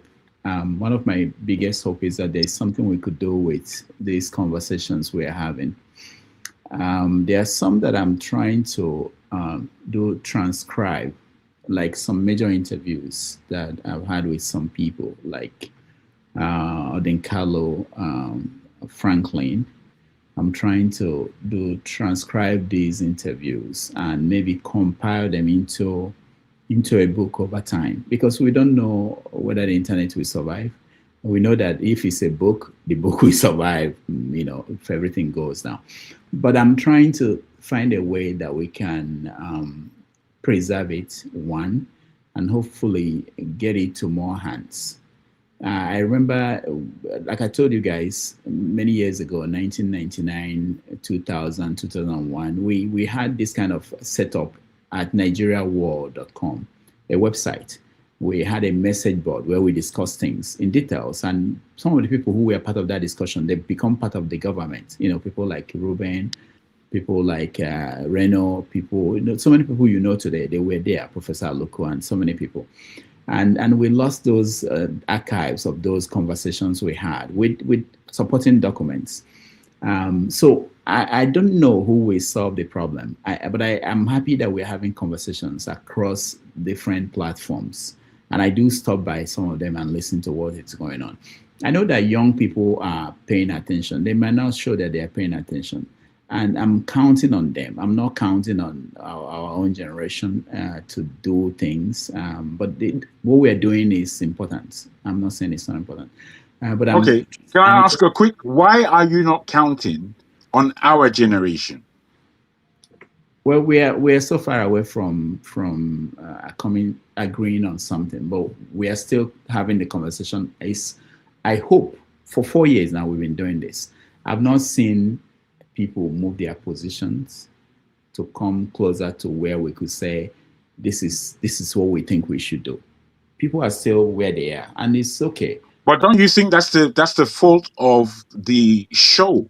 The show itself, what my critique, I beg your pardon, I don't want to criticize outlandishly. No, it's okay. Yeah, go ahead. My critique of this program, since I've been on it, I've found it very fascinating. I found it quite different from our crazy one-man show. Very different. I found the people here, as frustrating as we all are, I feel that there is a deeper sense of love for Nigeria. And within that, what has been spoken here has not been collated. And that is what, we come here every week and repeat ourselves. We do not collate the information and say, Jagun said this at this time, he said this at this time, Akwagbero said this at this time. It seems that there is a pattern emerging. We have no consciousness of this. And this is why somebody like Forefathers, who I like very much, at the same time of liking him, I don't believe he's here to really conscientize people. I think largely he's here to blow his mouth up. And in him blowing his mouth up, he doesn't really care what happens. He likes to say, I told you, I'm the person, and these kinds of things that aren't growing us. There's a force here where people are speaking to the real issues of. You see me, yeah, I don't like Nigeria. I don't like what it has become. I have deep memory of what it was and the potential I had in the 1970s. My people, from one side of my family is rich and educated. The other side is rich and uneducated, if you understand me. And from that, I've seen poverty on both sides of that divide enter into our family at large. And I've seen how from a billionaire that my great great uncle was, he was a billionaire. In UK terms, I saw, I lived, I know who I am. We have a long history as a family. And what I have seen is that violence is something that Jide said he doesn't really agree with. And I have to look at this and think, yesterday I was talking about criminality is what begins nation people in a country like America. It is through criminality that they came up. And we want to complain about the criminality within our own society as opposed to organizing it. Organize. This country that I live in, called the UK, do you know who the deepest criminals are? And they've been such since they came here. Do you know who they are? The Turkish. You can't play with the Turkish in this country. However, they've organized themselves in such a way that ice cream vans, all of them is owned by those. Kebab shops, all of them owned by the Turkish. Laundromats, all of them. Fish and chip shops, all of them. What that does is it keeps certain people employed. Meanwhile, the people who are organizing this are the deepest criminals you'd ever come across. And that's the part of the power that they have in Turkey itself. It's the criminal class. Now, I'm not trying to support criminals. I'm just trying to let us know what kind of world it is that we're living in. We're not living in a world where we can just be wearing tie and suit all day long and doing one stupid walk, telling everybody that we're fancy. This is real life. This is real life we're talking about. Which is why I say we cannot exonerate our own generation. Why? Because who's going to organize who is taught the generation to come? Who has taught them anything apart from go and collect a degree in university and then go to work and then get married? That's all we have from our parents. We don't hear anything else. We don't hear about how to fight. I sat down with my Turkish people in this country. Beautiful girls they have, which is why I like sitting down with them. However, you didn't go there for solution. You're sitting with them because of okay. Continue. Okay. Forgive me. In sitting down with them, the way the father speaks to the son, it's not a joke. What he's handing down to his son is not a joke. You know what we do? We die before we give our sons the birthright to continue the fight. We don't even give birthright. We've done away with it. We want to go to the highest university, and that's the only way you can be respected as a man in Nigeria. It's rubbish. It's rubbish. And I don't know why Nigerians who are so-called educated, lived outside of Nigeria, seen the world for the way it is, can still be the same soft individual that would be slapped in the face and then turn the other cheek to be slapped again. Where are Come we on, now? I man. thought you were asking a Wait, question wait, now. wait, wait, wait, wait. I'm speaking to our But you've principal been here. going on now for how long? Jagu, you've been Come on. going on I've been clearing up because I non-stop. have things to say now. You should listen and learn. You are All right. just, So, Dr. Lamoji you wants to have a leave. need to speak and you accuse other people for You are Okay. holding him street. so let me I'm, just say I'm, this. I'm, I'm wanting to hear from our principal. Okay, let me just say this. The platform, I'm struggling to keep it going and do what I I can. hear you, brother. I'm not going to accept another responsibility to transform it into something else. I think the primary goal is to facilitate conversation, and we're doing it. I'm just struggling with that. Other things could come out of it. You know, people could get married, people could start revolution from here, whatever you do. But the platform is doing what it should do. I'm not signing up to do other things. I can't even do the one I'm doing is hard to put it out here every week. So I hope that people of like minds, that's what I encourage. We join, you know, it may have something you share with Pansat. Two of you can meet, two of you can start conversation on what to do. And that conversation could lead to something else that came out of this platform. That's what we hope. And I've seen it happen in other places where, but the thing is that we planned, I think 2 years ago, last year, to meet. People think that, I think there could be opportunities for us to take the conversation away from here. And when people meet, they see that people are actually real. It's not, sometimes we think that people are so far away from each other. I mean, if you meet forefathers, you see that he's actually a real human being. Is he really? There's something you are taking for, doctor, sorry, not to interject, something you are taking for granted.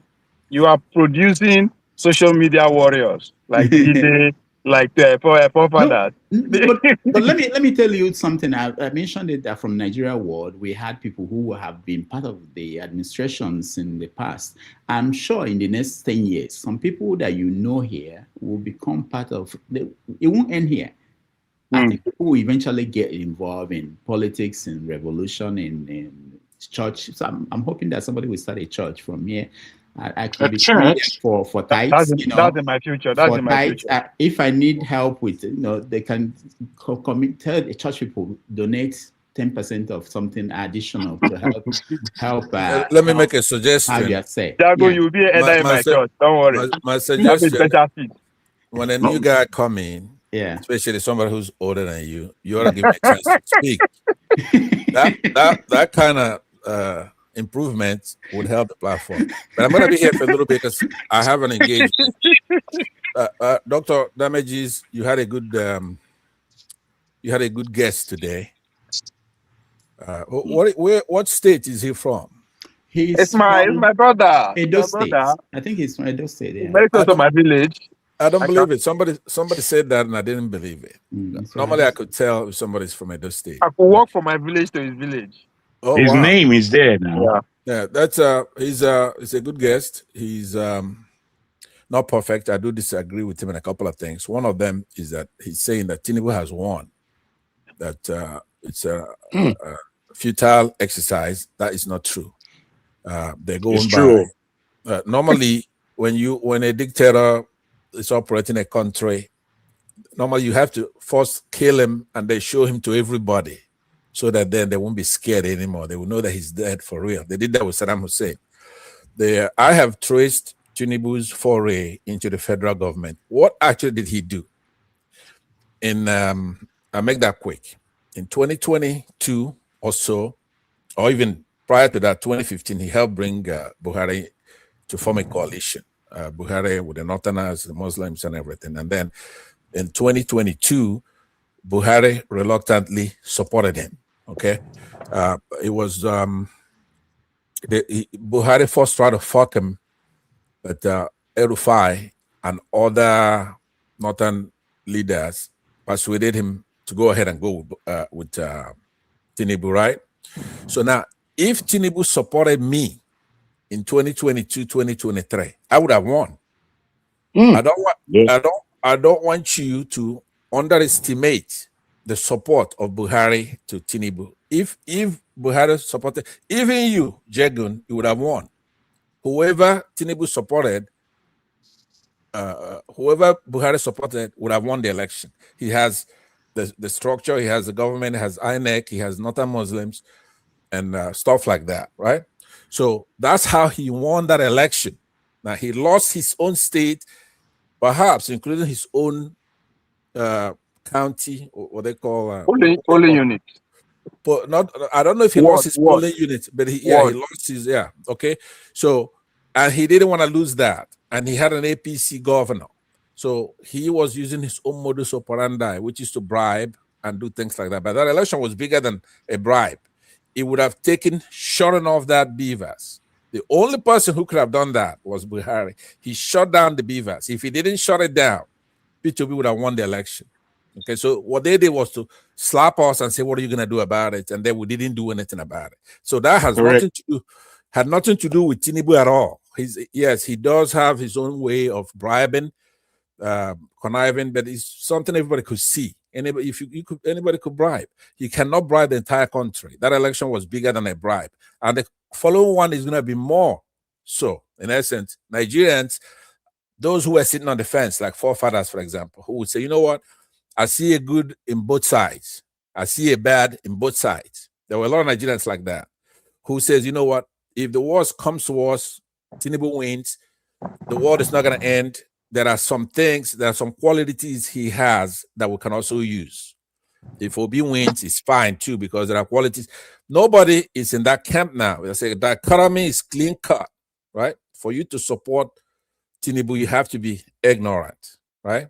Very ignorant, because if you do know just one thing that P2B can do is enough to elect him. Okay, for example, if P2B wins and he makes Dele Farah to me the Attorney General of our country, that is big. That's a Yoruba man, right? It's a Yoruba man. So you gain. You're not gonna. It's not a zero-sum game. If P2B wins, there'll be transparency, right? He will be prone to criticism because he's got himself to where he's almost righteous, right? So that's not going to be sustainable. So he cannot do anything that's going to be as bad as the other. So, but that's what I'm saying now. But in this case, another difference is that P2B has broadened his base. He's going after Kano, for example, right? So if Edo wants to go, they can go. If Oyo wants to go, they can go, because he's getting Kano. Remember when Ovie used to come here and he would say, "What is the name of that guy? Kwakwanso. So Obi gave him Ovie a dirty slap. He went and got Kwakwanso.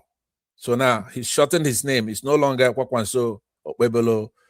It's now Okpebelo by himself, right? So now all I'm saying to you, the guess was wrong. Tinubu may not even be on the ballot, right? Because he's not qualified. He doesn't have the academic record. Now we're scrutinizing that. If we should bring our Netanyahu and our Israel to come and enforce you being on the ballot before you could run for office in Nigeria, right? If we could do that, for example, I'm just saying, if we can do that, he won't be qualified, right? Netanyahu is standing for election too. Pardon? Netanyahu is standing for election in the next 3 months. Yeah, don't know if he's going to come back. Yeah, it's a figurative Netanyahu, which means violence. If we bring violence to bear, Tinubu cannot stand violence that he's beckoning. Okay, there are a lot of Nigerians who are against him coming back. He's not going to be able to do it. I can tell you now. I have 3 propositions. I'll end with this because I've been going on and on. So what I'm saying is this. Here's my 3 propositions. Number 1, we have to make and educate the press in Nigeria. The same as here, you don't become president-elect. We have a room of almost 3 or 4 or 5 months that somebody operates as president-elect. You don't become president-elect unless you actually won the election.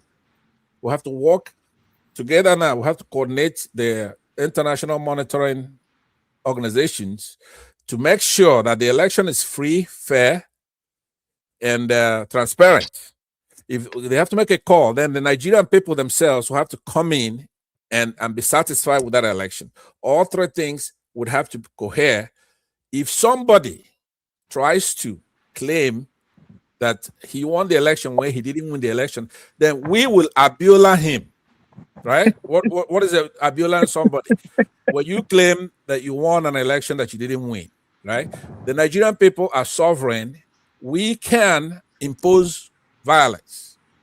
Okay. Or what we have now are representative government. They're representing us. But in 2027, we're gonna take the bull by the horns. We're gonna do it ourselves. If you try to rig that election, don't deliver the materials, it's not transparent, and you make a Can I call. ask you a question, Pansat, please? Absolutely. Well done, sir. Yeah. I like the way he takes over and he wants to. I didn't mean to. It's the way Pansat, God, Pansat, it's the way God made me. Pansat, my brother. Mhm. You know, there's a way that you speak. It's as though you have had communication before you came to the platform to let us know that we are going to have a revolution.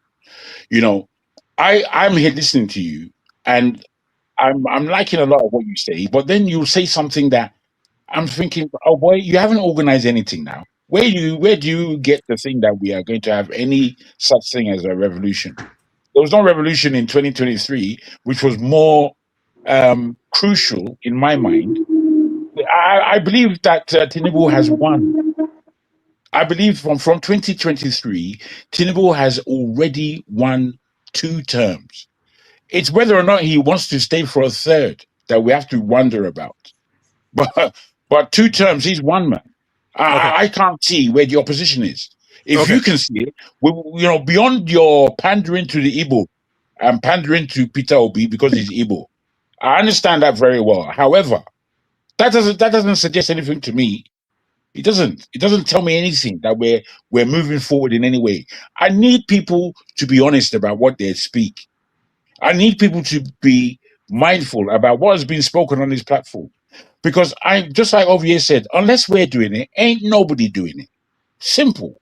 Okay. All right. I figure there's a question in there.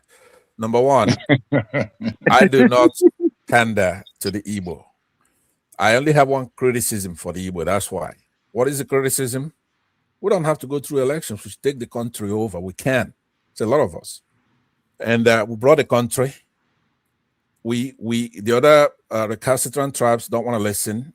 We went to war in 67 for the same problems that we have now that some of the tribes are complaining about. So we are way ahead. But now, I tried that approach in 2022. I was discouraged from doing it. Say, let's give it a chance. Let's see if we could work together. Now, after I just spoke right now, what you figure out is I'm pandering to Peter Obi. I should pander to Peter Obi, right? Because clearly there is no comparison. No country in the world will do something like that. You have somebody who is not corrupt, right? He's not perfect. Nobody should be. So you have some dichotomy between the two. Should somebody convince you, you're going to notice something about me. I never come on a platform to advocate for Peter Obi. I don't come and say I'm obedient or vote for Peter Obi. I don't know where you got that from what I just presented. It has nothing to do with that. I want a clean, clear process. That's what I said. Let there be a transparent election that is free of violence, something that obeys our constitution and our laws. And then whoever wins, it could be Tinubu, for example, he couldn't win fairly, but don't expect us to do what we did in 2023, which is for you to stop the election, shut up the beavers, announce the senatorial and gubernatorial results, and then withhold the one of the presidency, and then we're going to take it from you. We're not going to do that again.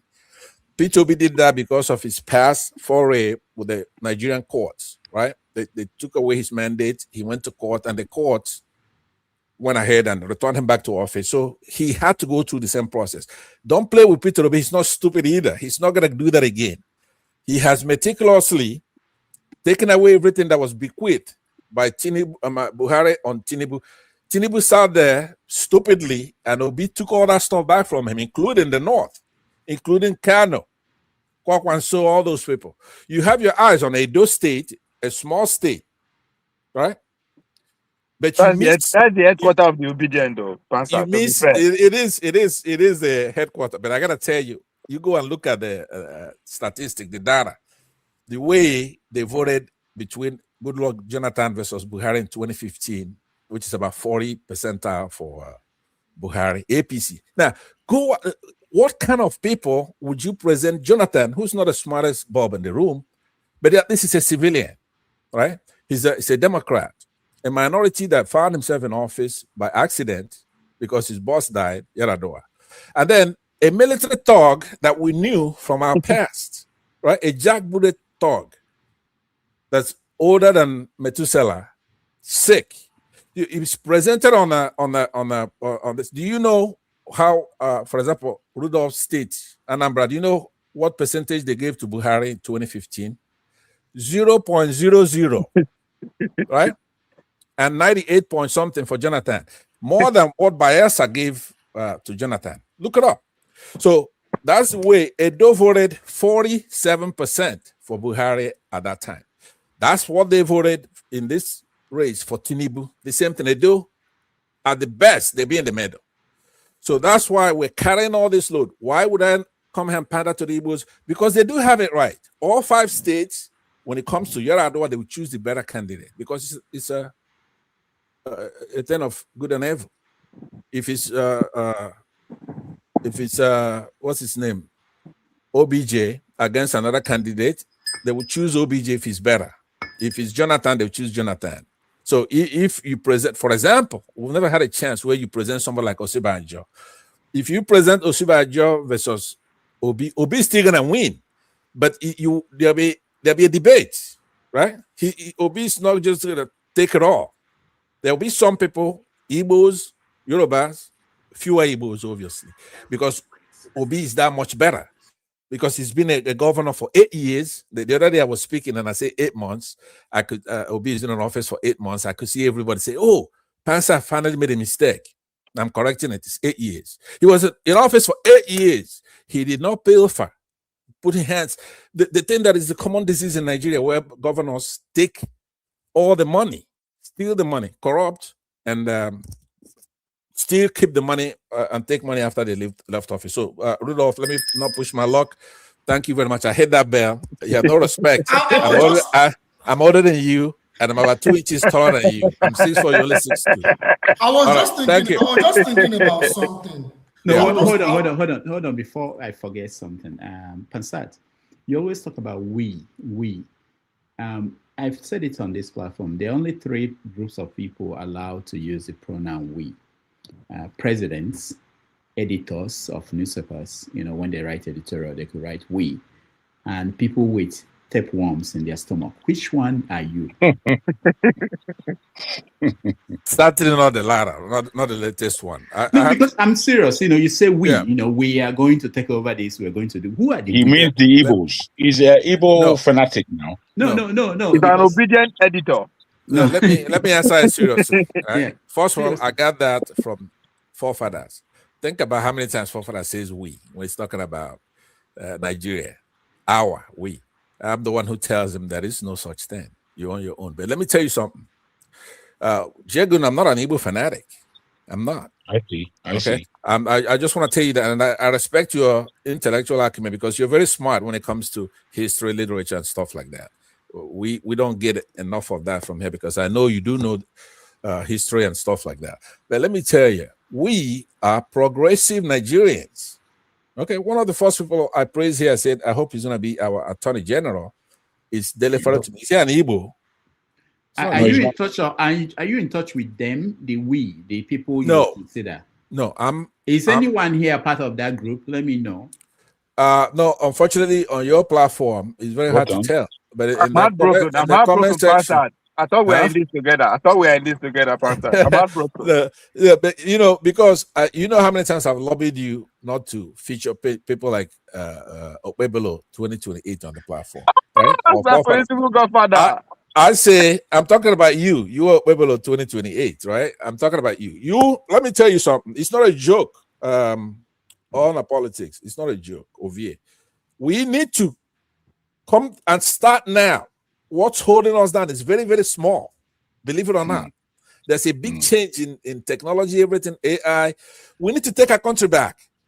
There's there's nothing else to do now. No matter how much you hate me, you and I, Rudolph, you too, you want Nigeria to do better. That's the we. I don't know anybody here, for Jide, you want our country to do good.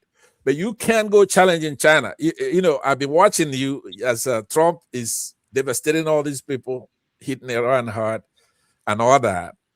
I don't see you coming out a lot to challenge Trump because he's going to crush all these people, right? The United States is a hegemon. So all I'm saying is that you want the country to do better. How are we going to do it? We have to start with taking back our country, education, and things like that. Because Nigerians are very smart. I don't know, a lot of you are very young here. Okay. But a few years ago, maybe in the 70s, if you see a Nigerian come to, say, a university here in the United States, he's going to be the smartest guy in there with GCE or WAEC results. He's going to be as smart as a Westler out there. So let's take our country back, and you cannot do it without destroying certain people there, including Wike, Omahi, there's Ozodimma. I'm starting from my own section now, so you know. All these people should be on the run on election day. Now, you keep thinking it's so difficult to do. That's nonsense. That's not true. We use 2 battalions from Aba to capture forefathers' place, go all the way to Okwebelo's 2028 Edo State, captured it, made them a republic on August 9th, 1967. I'm giving you a date. Google it. We came over there and we took down that monarchy there and made Benin a republic, right? It didn't last long, but we gave them what we're striving for. All right. Poison is when you give somebody something you wouldn't eat. We came over there, we took them over, and we made them a republic, right? Was that part of the strategy to take them over? That strategy, that was a failed strategy now. So, you're supposed to take over the country. You went to take over the Benin. What nonsense. The battalion you have now, where do you guys meet? No, you know, Rudolph, you keep saying that because in your psyche, you believe that the Nigerian army belongs to a particular, let's say, the Yorubas. The Nigerian army doesn't belong to anybody. In that Nigerian army, you have Kwakwansians in the army. You have Igbos in the army, right? So if you do something that's outrageous, you're going to cause a mutiny, right? So you're talking to them. No, listen. Are you talking to them now?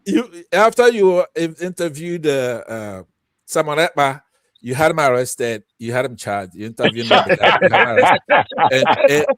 because we don't take you out first. That's what the problem is. How do we speak like this? How do we speak like this? No, but it's true. I was on that show, right? When Samuel Ekpa was here twice, I was in that show.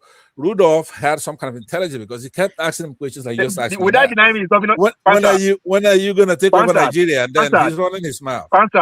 Yes, without they got Dr. Damage disqualified for the governorship ambition of Anambra State. No, you know, let me say this. Would that be a barrier? Anything is better than what we have there now. Soludo. So if Rudolph runs, he's going to be better than Soludo. All right, I gotta go. All right, thank you very much. Let me just say we haven't heard from our man there, or Dexter. Dexter has been there being polite. You want to be polite with it? It's not polite. Terrible. I wanted to respond to something that Jide said. Everybody is in Nigeria for the last 30 minutes now. Yes. Nobody cares about what. No, I actually care. I care. Interrupts. It's okay. Everybody is allowed to interrupt. It doesn't seem right. Come on, you are forcing me to complain. Regarding what Jide said about Dangote Refinery, when I say such things, I say from the context that if I see something positive, I will say it. Because why should you, just because you fear that maybe he's got relationship with people you don't like, then you pretend as if the good thing that are happening is not happening. And there is no guarantee that what we know about somebody is what is happening. So you have to do what you see. You have to say what you know. Because for all we know, you don't know what arrangement he has got with Bill Gates, even if we have a good guess and we are likely to be correct. But I think it's important we call something bad when we see something bad, and when we see something good, we just say it. It doesn't mean you endorse the person completely. I'm not saying Dangote is a genius, is a saint, but we can see the improvements of what he has done on the ground. And as a matter of fact, I think we should encourage people like that, because the other people that are making billions and billions of naira and dollars, what have they done for Nigeria? The man that has done that has actually offered Nigeria value is the richest man. So you want to encourage that more. So I don't have any conflict of interest or looking at it as if some people even say I have some kind of connection with Dangote. I don't have to have connection with him. All I care about is what works. And it's working. And more is coming. And when we say that something bad is going to happen in the country, it's not going to happen. No. Because the Chinese people, when they were in the 70s and 80s, the ones that went to Tiananmen Square, they thought they were going to change the system. But what they didn't realize is that there is a larger system that was changing already, but they didn't know it at the time. If they knew it, maybe they wouldn't have gone to Tiananmen Square. You don't know when your country has had a turn and events around the world has changed the direction of the country, but you don't know that at the time. So when you see something good, you call it. When you see something bad, you just call it. And that's how I prefer to see it. I don't want to just blanket everything that, because it's Tinubu government, everything is bad. I'm not going to do that. All right, thank you. Apart from that, if I can just add this to Jide, when you said Dan Tata enslaved our people, I'm sure you're aware Dan Tata is not a Fulani. No, yeah, Jago, yeah. Let me. So I think forefathers is seeing things different from the way I am seeing things. Yes. I will also answer your question, Jago. I'm glad I mentioned that. No, hold on, Jide. I can't let this go on. Dexter, please. I need to go first of all, but Dexter needs to speak here before I go, and you guys can continue. The conversation can continue. Go ahead, Dexter, please. Thank you, Dr. Damages, and everybody that has been speaking. I think I enjoyed Thank the you, show. Dexter, for your wonderful patience, brother. Thank you. I have to go actually. So, what do you call it? I think I enjoyed what the guy was saying on the backstage. But one of the reasons I came up was, I think, what is his name? I kind of agree with what Ovie said. One of the things we have on this platform, many people come here trying to provide solutions, but they don't see themselves in the solution. They don't see themselves as the driver of the solutions. They are the talkers of the solution and not the drivers of the solution. I think that is something that needs to, you have to get away from that kind of mentality. Secondly, I have a question for people like Jide. First of all, Jide, are you living in a communist country? Am I what? It's just a yes. It's a yes or no. Are you living in a communist? Are you living in a communist country? Are you living in a communist country? No, I'm not. Okay, that's fine. That's fine. While you always come here and obviously your views are always driven towards the communist system and the socialist system, I think one of the things you can do for us, it's very easy to talk. Talk is cheap. Then one thing you can do for us, relocate to North Korea, start streaming straight from North, because like the person that came on the show today was in Nigeria, and you could see how the network was when he was trying to connect. There was always a hitch, and he was even saying that he was expecting it to have gone up by now. What I'm saying is that we don't want theory. You understand? We don't want theories of the books you've read. We want a life experience. Relocate to a communist country. Relocate to Iran. Relocate to Russia. Relocate to North Korea, a full communist country that you make reference to, and live there for 2 years or so. Then you start telling us those things, because it's very easy to talk about the things written in the books, but in reality, and Jide, this thing I'm telling you is the reality of everything. Engineering practice is different from theory. One of the things one of the problems, one of the gaps I try to fill in my role is between design and practical application, because the person drawing on the computer just draws in an ideal world. But in the practical world, to implement those things, you find out that even the metals you are trying to join together have their characteristics, okay, that you have not actually captured in your design. So what I'm trying to tell you to do for us today, okay, help us here. Go live in a communist country like North Korea, like the ones you always refer to. Live there for 2 years. I think Dr. Damages has inferred this kind of thing once to you on this show. Go and live there because it's very easy for you to stay in a same society where you are free, you can say whatever, you can express yourself, but it's good. But go and live there, then come back and tell us how it works. Okay, that's one of the reasons I came here, just to tell you that. Go and live there for 2 years and come back. Thank you. All right, thank you, everybody. We now hand it over to Forefathers so you guys to continue. Let me thank those that supported us. Oscar Black, Blackbone, thank you so much. George Bushell, thank you so much. Igbo Basics, thank you. And BDB from Nigeria, thank you so much. I also want to mention that yesterday we received $50 through Zelle from Man of Prestige. Thank you so much for your support. They are the people keeping us going. Without them, one day we'll come here and we will be off the air. Again, thank you everybody for joining me. I will see you guys. No, next week I'm off next week. So, but the show will be on. There will be people that will host and everything. Again, thank you everybody that supported behind the scene, my producers, show. Thank you so much. Ngozika, thank you. Ebike, thank you. And our graphic designer, thank you so much. All right, I hand it over to Forefathers. Thank you, everybody. You can like, share, and subscribe, and I appreciate all of you. Thank you, Forefathers. Thank you, Dexter. Thank you, Jide. Thank you, Obie, and thank you, Jagan. I'll see you in 2 weeks. All right, take care. Forefathers, are you awake? Yeah, I'm here. Okay. I was just pretending to be frozen, but it's all right.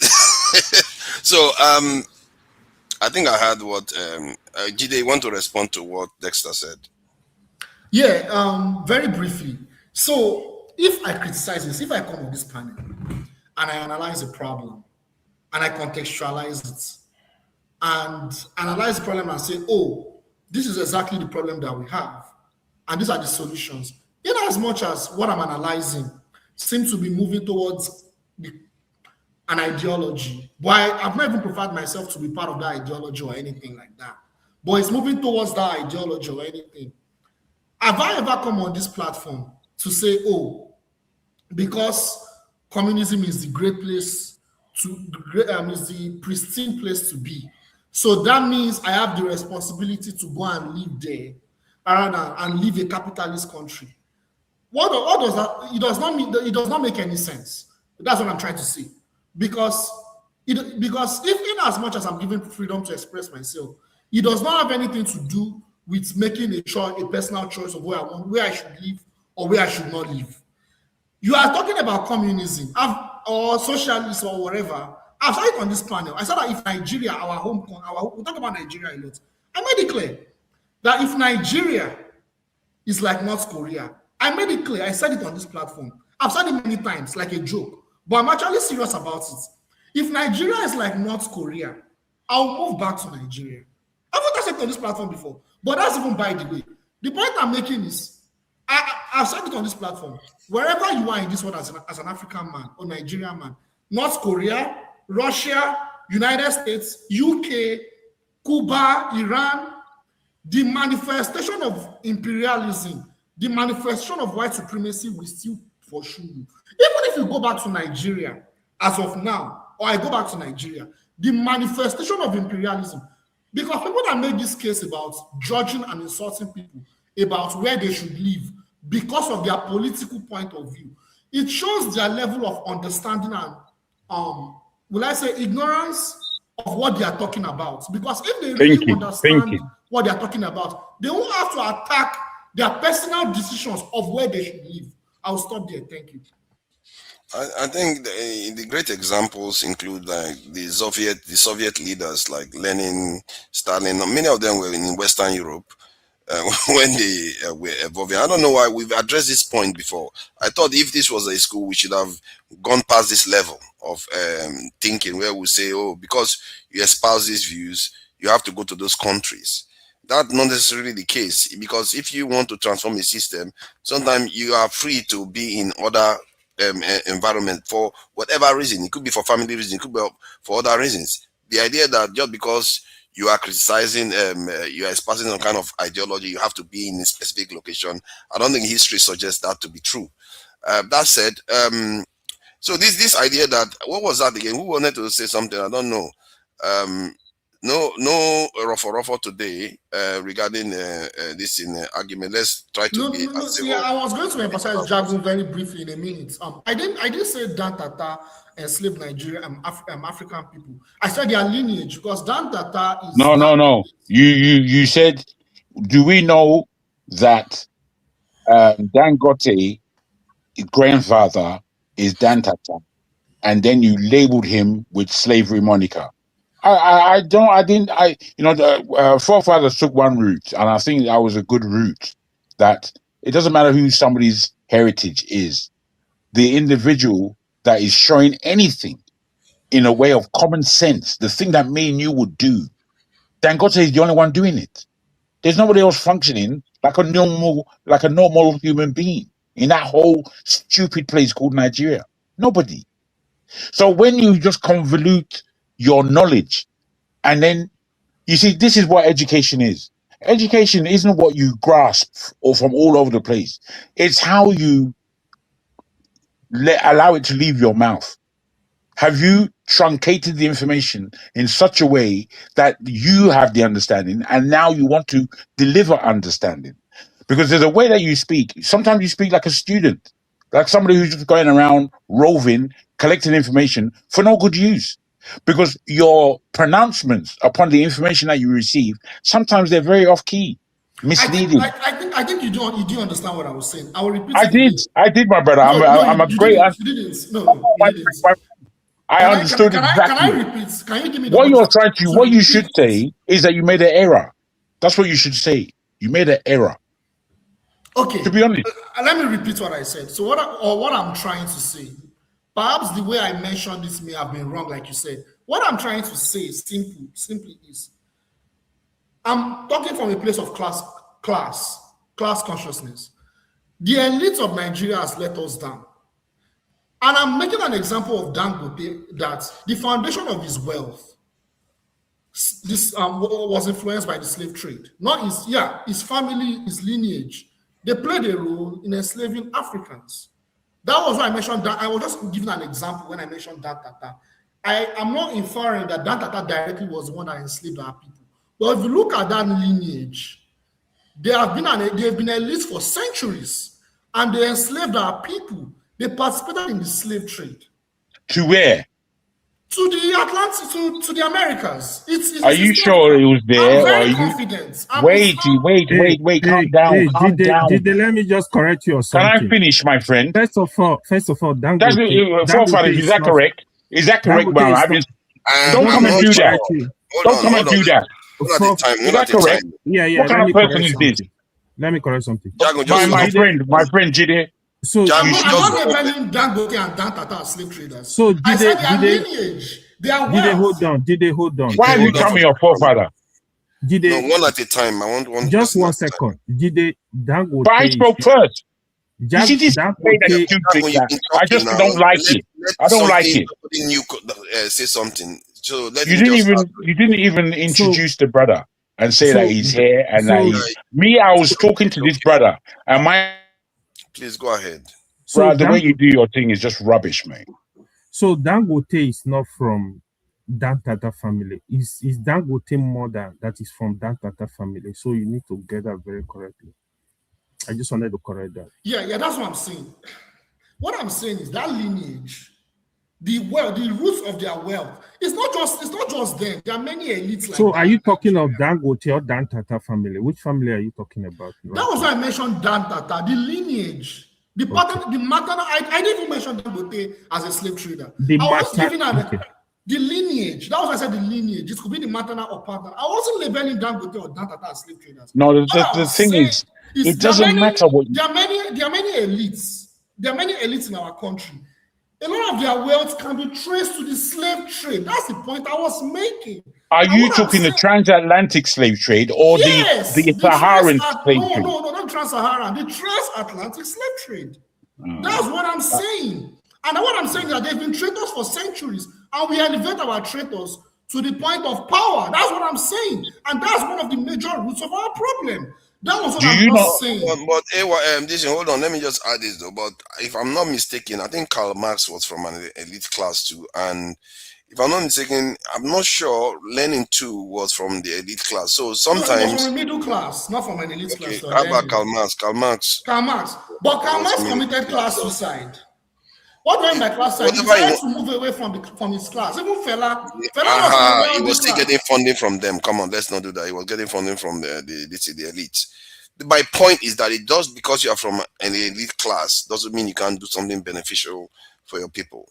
Clearly, most leaders in the past, you have to an extent, even come from the elite class or the adjacent to the elite class before you can actually rule, because you have to have certain aspects of insight into statecraft and national affairs before you can actually rule. So I'm not sure. I think we can get to a dialogue there. I think there's a dialogue there. I think there's a dialogue there because what you just said makes sense in the sense that if you look at Fidel, a lot of the revolutionaries, some of them came from, I won't call them, I don't know if I will use elite class. They came from a middle class. Like, yeah, they came from what it, no, you see what it is.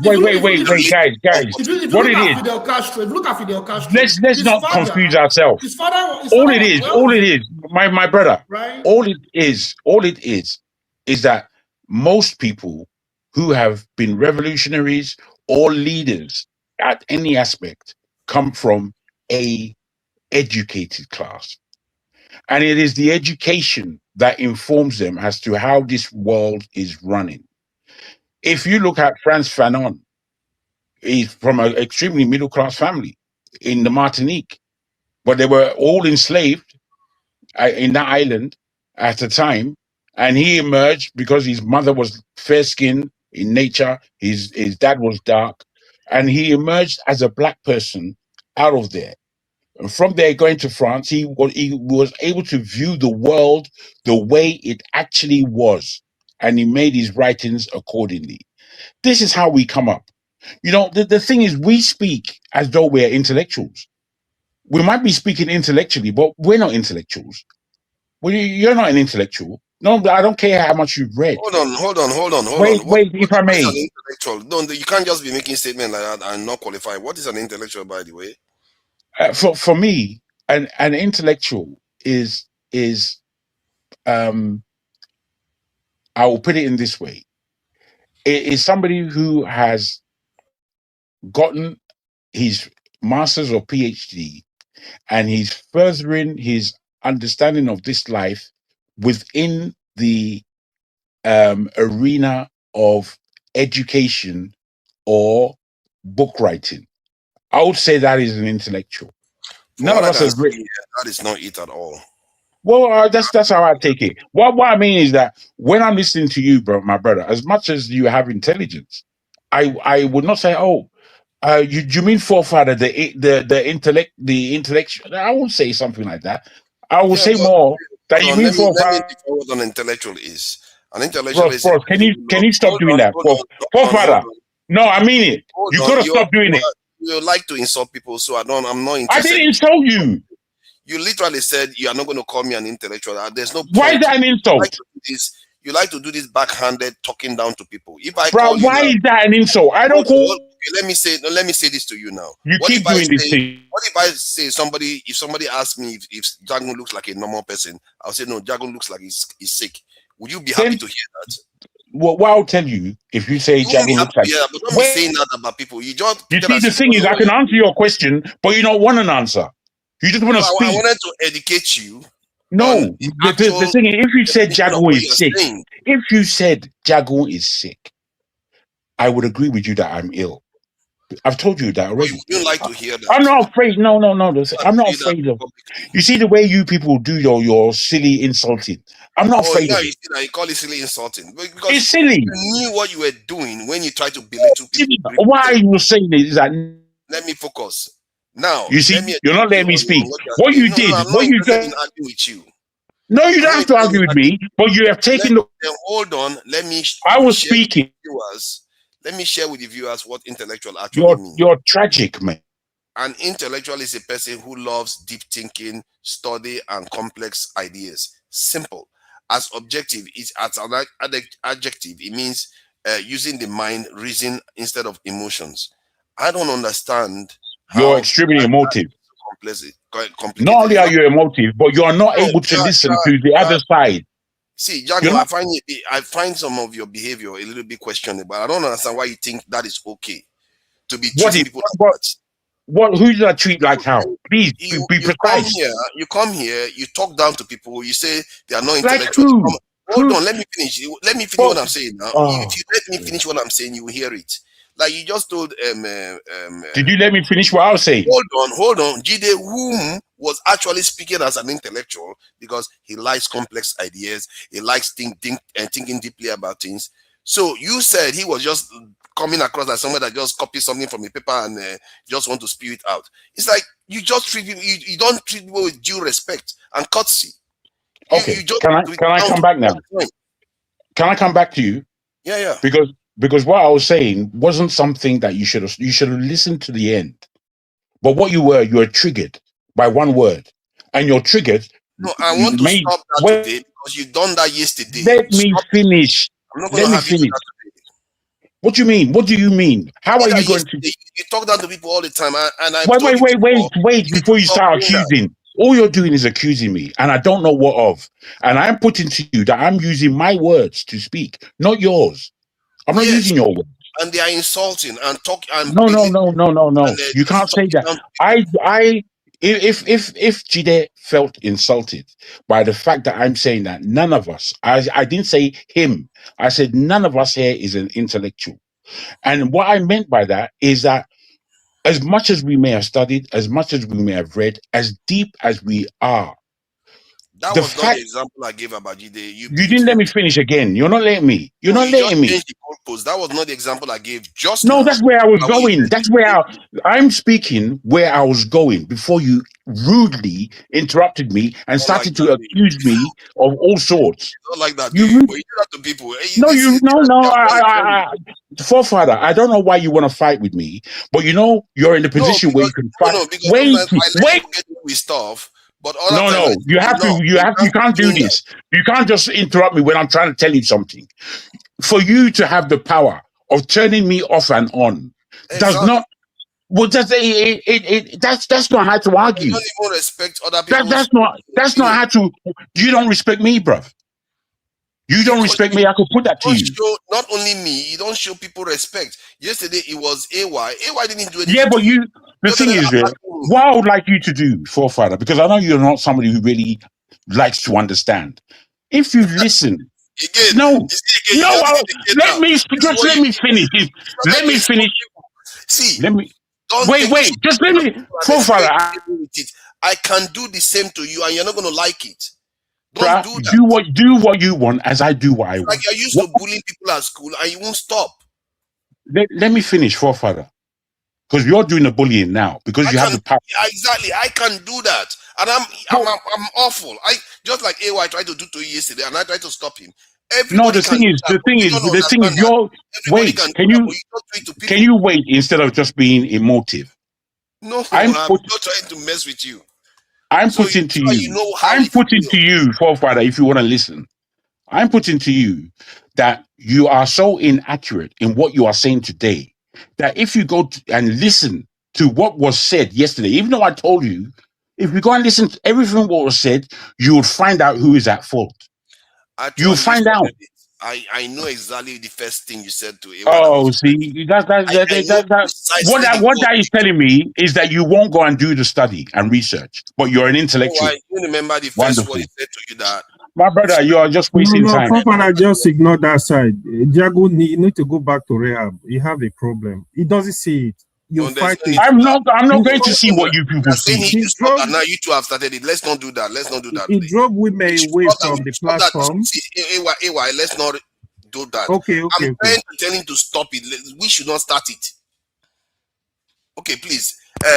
Okay, if you want to finish your submission, Jagun, without insulting people, please go ahead. Just to emphasize before I don't have to. The way I speak.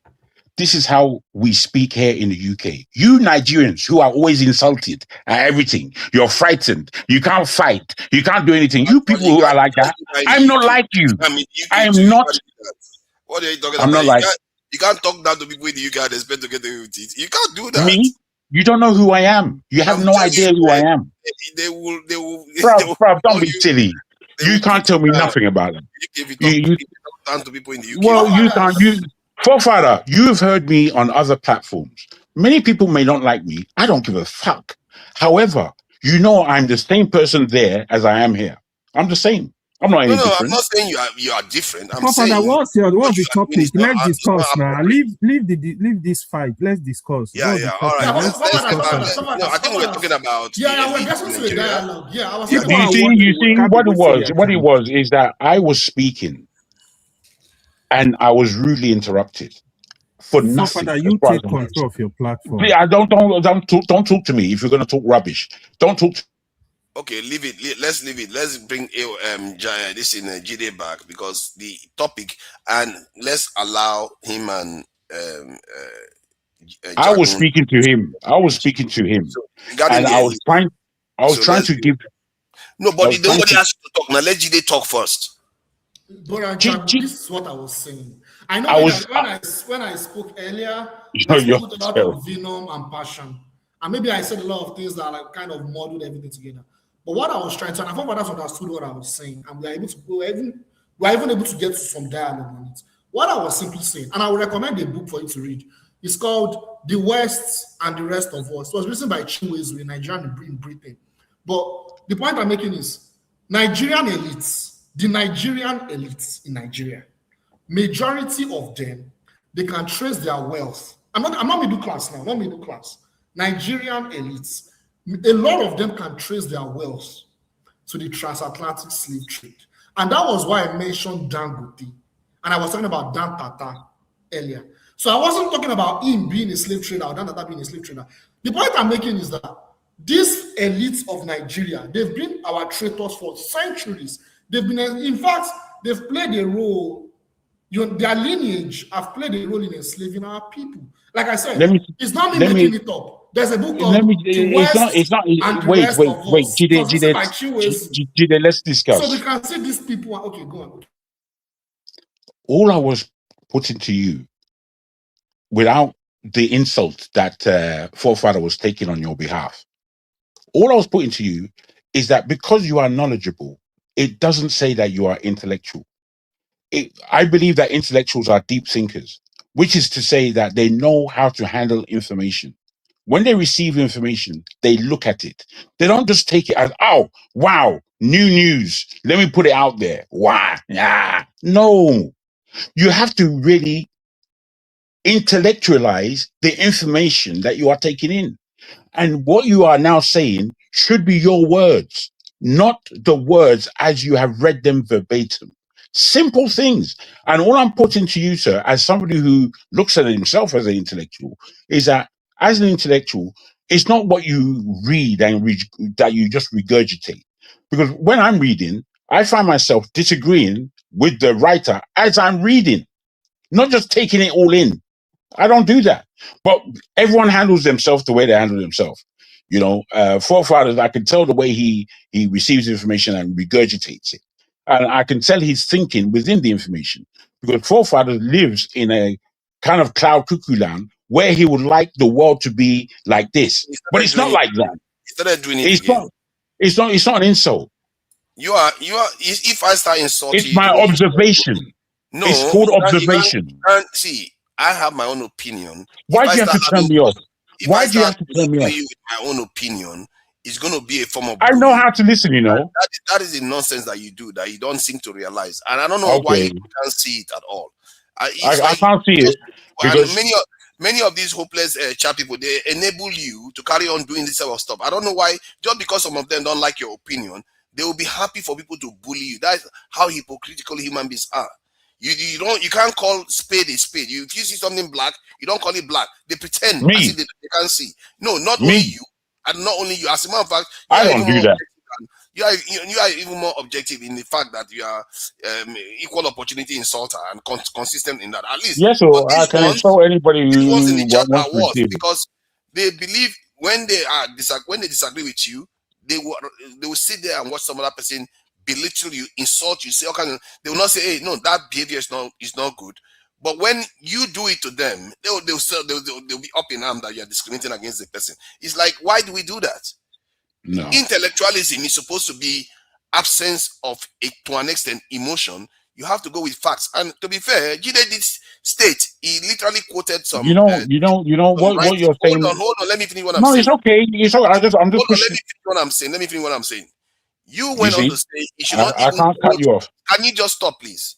He Yeah, cannot even quote yeah. what the evidence that he's got. What kind of stuff is that? Like if he read about something important, some data, maybe involve genetics or stuff or quantum physics or whatever, he wants to present it. He should not quote evidence. What are you talking about? That he has to come from his own mind as I an didn't say that. intellectual. I didn't say That's that. literally what he said. He said No, you it's have not what I to said. no, But hold on, let me it's finish. not. You said Wait. I It's can not what rewind I it. said. I can bring the But video and it's say fair I can enough rewind that it. you say whatever you want.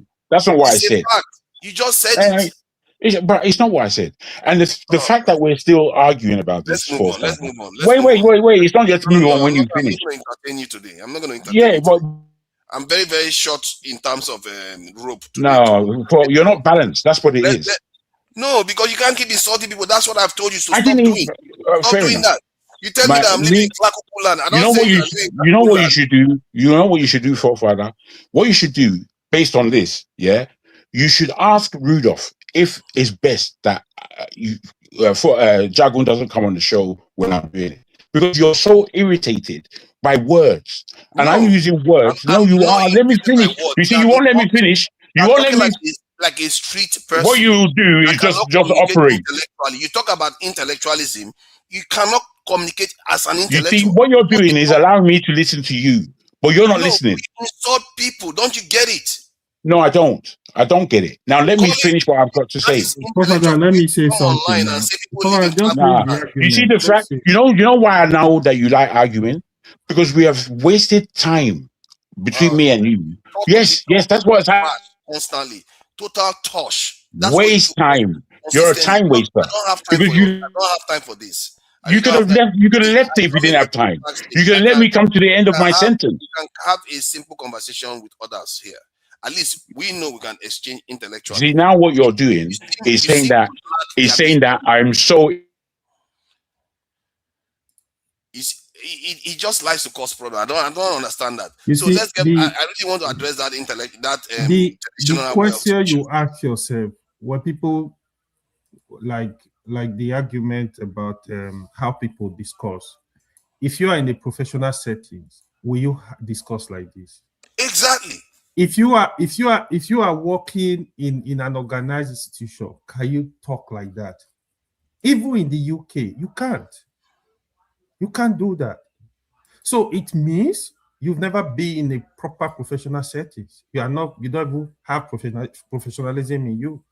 If you do, you can never, there is no organization where you have to be talking like a tout. You can't do that. Nobody is going to permit that. All over the world, I've worked with a lot of organizations in the world. I know what I'm talking about. Let's forget about that. You know, when you try to advise people, sometimes we have to look ourselves in the mirror. You have the same issue with more than 10 people.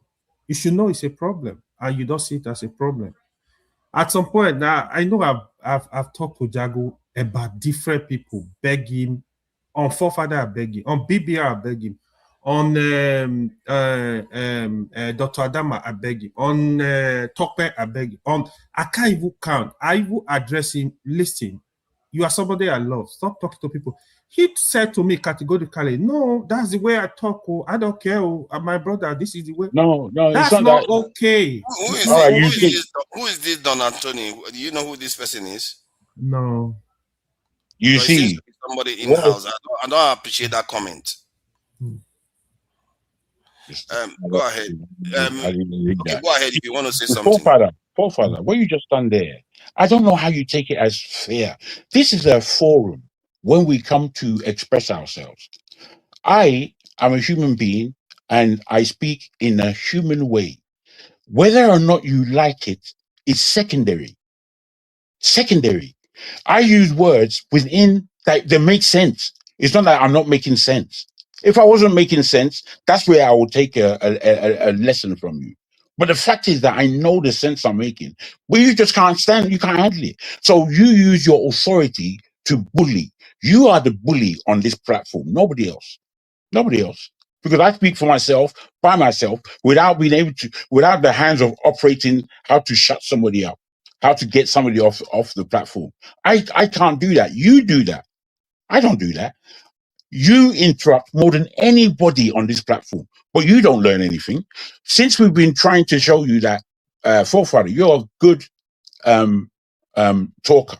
You have a way with words, and you know your character is something that brings us to this station. I've said that to you many times. However, I've said a lot of opposite things. I've said, forefather, the way that you do your own thing is rubbish. You're not even trying to learn that you could do it better. What you said is that I'm not Dr. Damages. We don't want you to be Dr. Damages. Dr. Damages has his weaknesses. Every one of us. Professor, let's move on this discussion. Let's leave don't the interrupt me, my friend. Because somebody is disturbing you, you now want to change the whole world to make your world perfect. It doesn't work like that. You're acting like a child, is what I would tell you. Just childish. The fact that you have the power to switch me off, I mean, what's that, bruv? I know that you couldn't meet me in the street. You could not meet somebody like me in the street. You don't have the backbone for it. You see, now he's gone into insults. No, it's not an insult. It's not an insult. It's something that I'm observing. I'm observing. It's an observation. If you were just saying something, if you were just talking normally, I'm not going to have any issue with you, even if you disagree with me throughout. Don't insult. Just stop it. That's all. You're not going to stop me from doing anything. You understand? You don't have that power. You just don't. That's what you need to realize.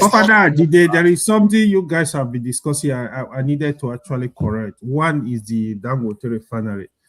We seem to be giving the credit for of the Dangote refinery to the present government. The truth is, yes, Dangote refinery is good for Nigerians. At least we don't have fuel scarcity.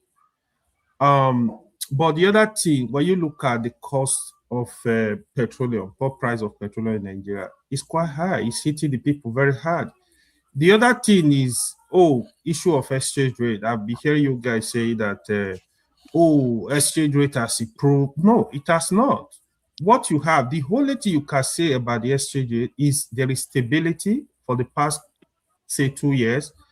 But that exchange rate is what also put a lot of Nigeria into poverty today.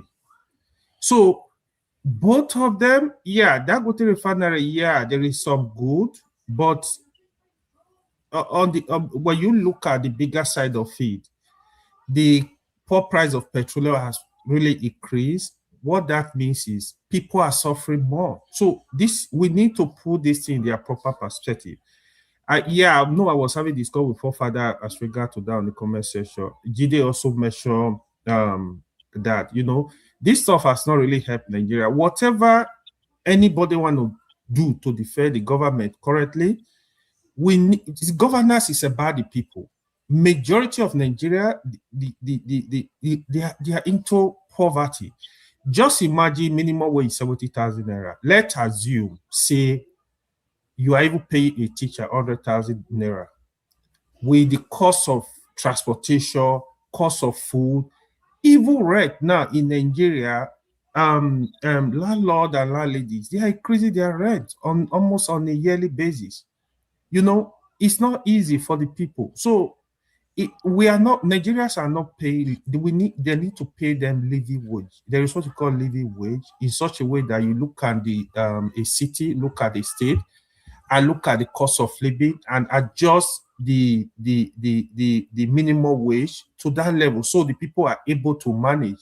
So we don't have that. So I'm not going to praise anybody until I see the people, the common people, they are able to live a decent life.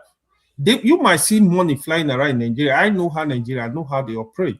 The politician, once they steal money, they don't care. If you like, set price of 10,000 naira, they are going to buy it. They have the money. I tell you, there are Nigerians that have the money. You think money is going out of fashion. I know they have seen them and have them.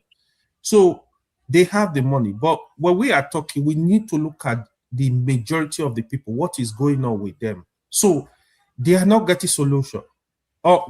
Okay, the class system. Yesterday we discussed electricity. How do you classify electricity into 3 parts where you have bad A for the rich, bad B, bad C? Like, who does that? You are telling the people, if you need some reasonable amount of electricity, move away from Basi, go to Bade where the rich live, and we give you some light. This is what we are telling the people. So we need to keep talking. We need to keep criticizing the government. They are not doing enough. Yeah, on the issue of insecurity. The panel didn't improve anything in Nigeria. I said the only thing that will take finally, the only solution I see from that aspect, there is no scarcity of petroleum, but the cost of petroleum is high. So in such a way that not something though, like it's so like, you say it's something. If you imagine petroleum scarcity as a power outage, is that not significant for roads? Because it's almost like power outage for roads. I will personally give credit to the Dangote group, but not to the government. But the government needs to checkmate Dangote continuously. If I were the president, I would still allow importation to come into Nigeria. The only thing I will do, I will make sure the product is up to standard. Because when you give monopoly to capitalists, they don't care. They don't care. They are going to lose the country. Hold on. Have you thought about it from this other point of view, that if you allow people to import, then you have given external actors an opportunity to destroy Dangote refinery because they have unlimited resources compared to us? Have you thought about it from that point of view? They do. So it's two ways, right? NNPC, they can call the DPR NNPC, they can work with Dangote to make sure it's not increasing the poor price of petroleum, the way he likes. So you have to protect the consumers in this way. I know what they are trying to say right now is, naturally, if you want the poor price to flow, you are basically going to increase it according to price of crude oil in the international market.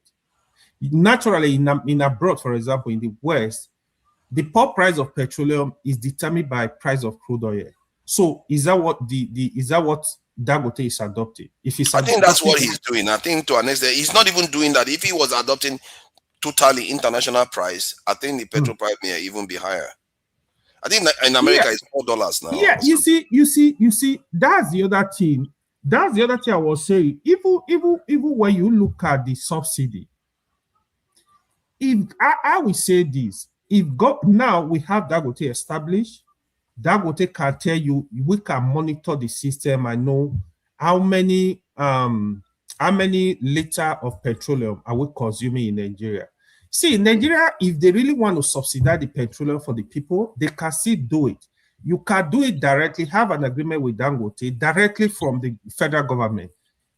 The problem we had in the past is federal government will subsidize petroleum.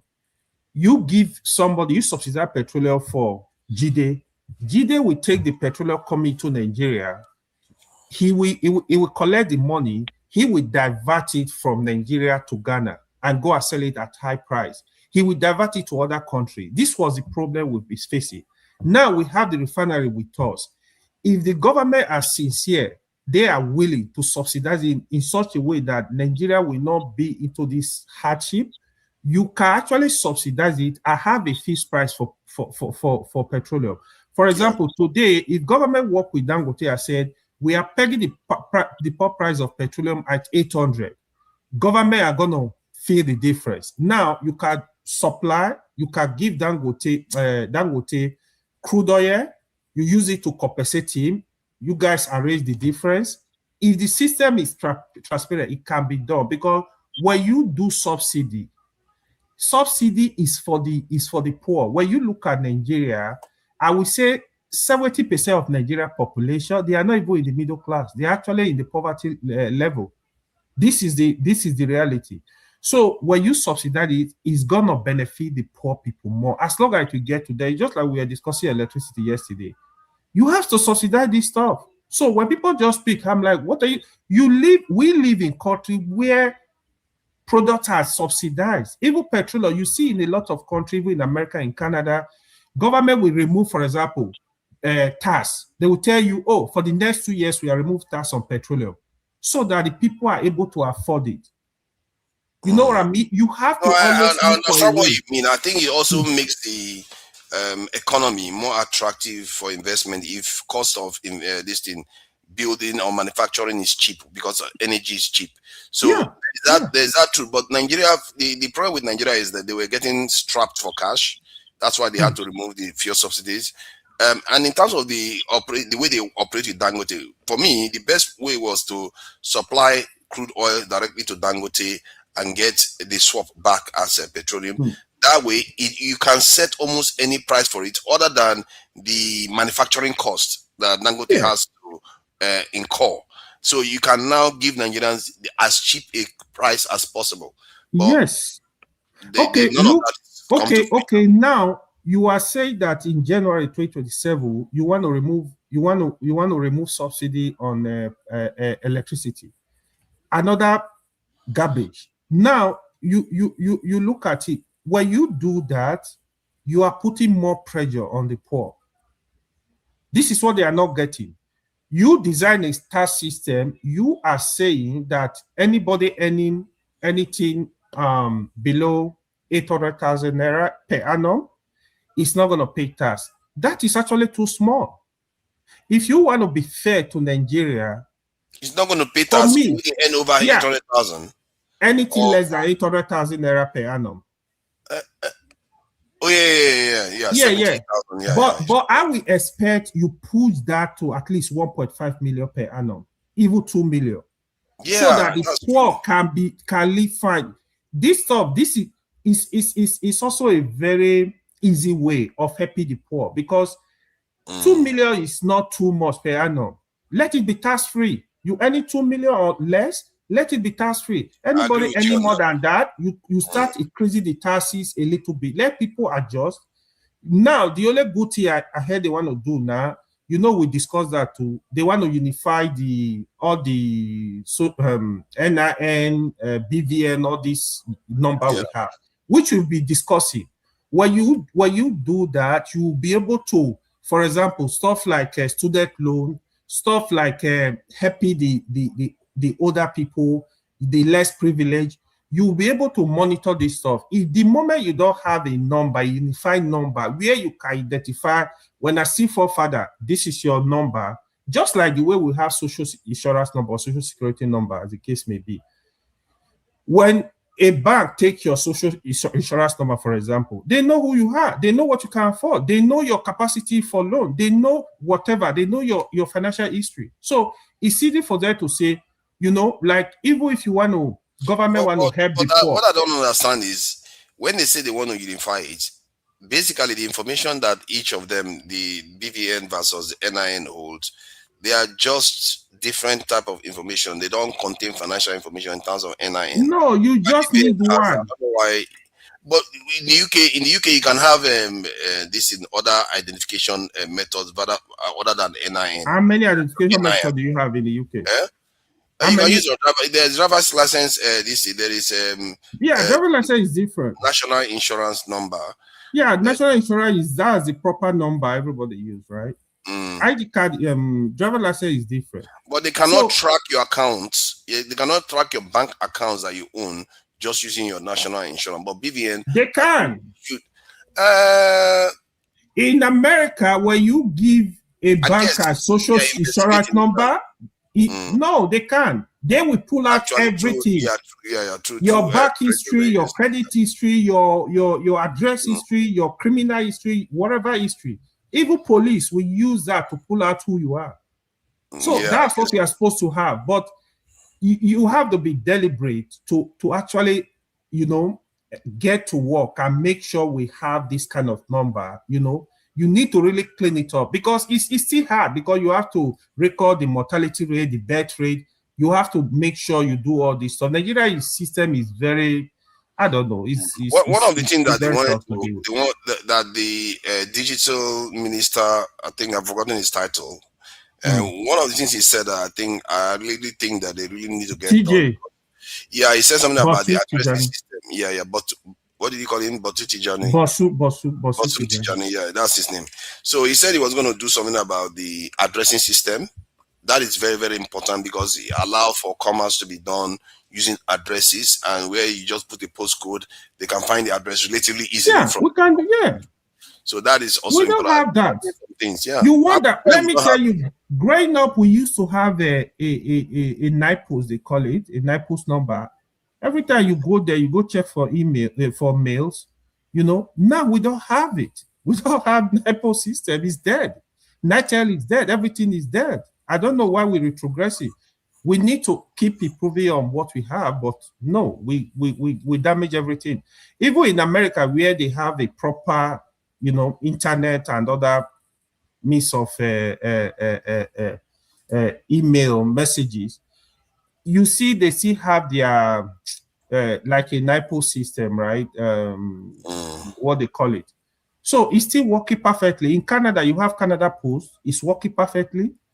So we still need that. It's even a way of generating resources, revenue for the country. But they don't know. They mess everything up. The road system, we don't have race system. The roads we have, they are moribund. Everything is just bad. So can I go to Jide, because Jide said something that I found interesting. He said that the elites of Nigeria would never be, because they have some of these tainted this image, and people like P2B, all of them, they will not solve the problem of Nigeria, that they are all compromised. So I think to an extent, I actually agree with that in terms of the bigger scheme of things.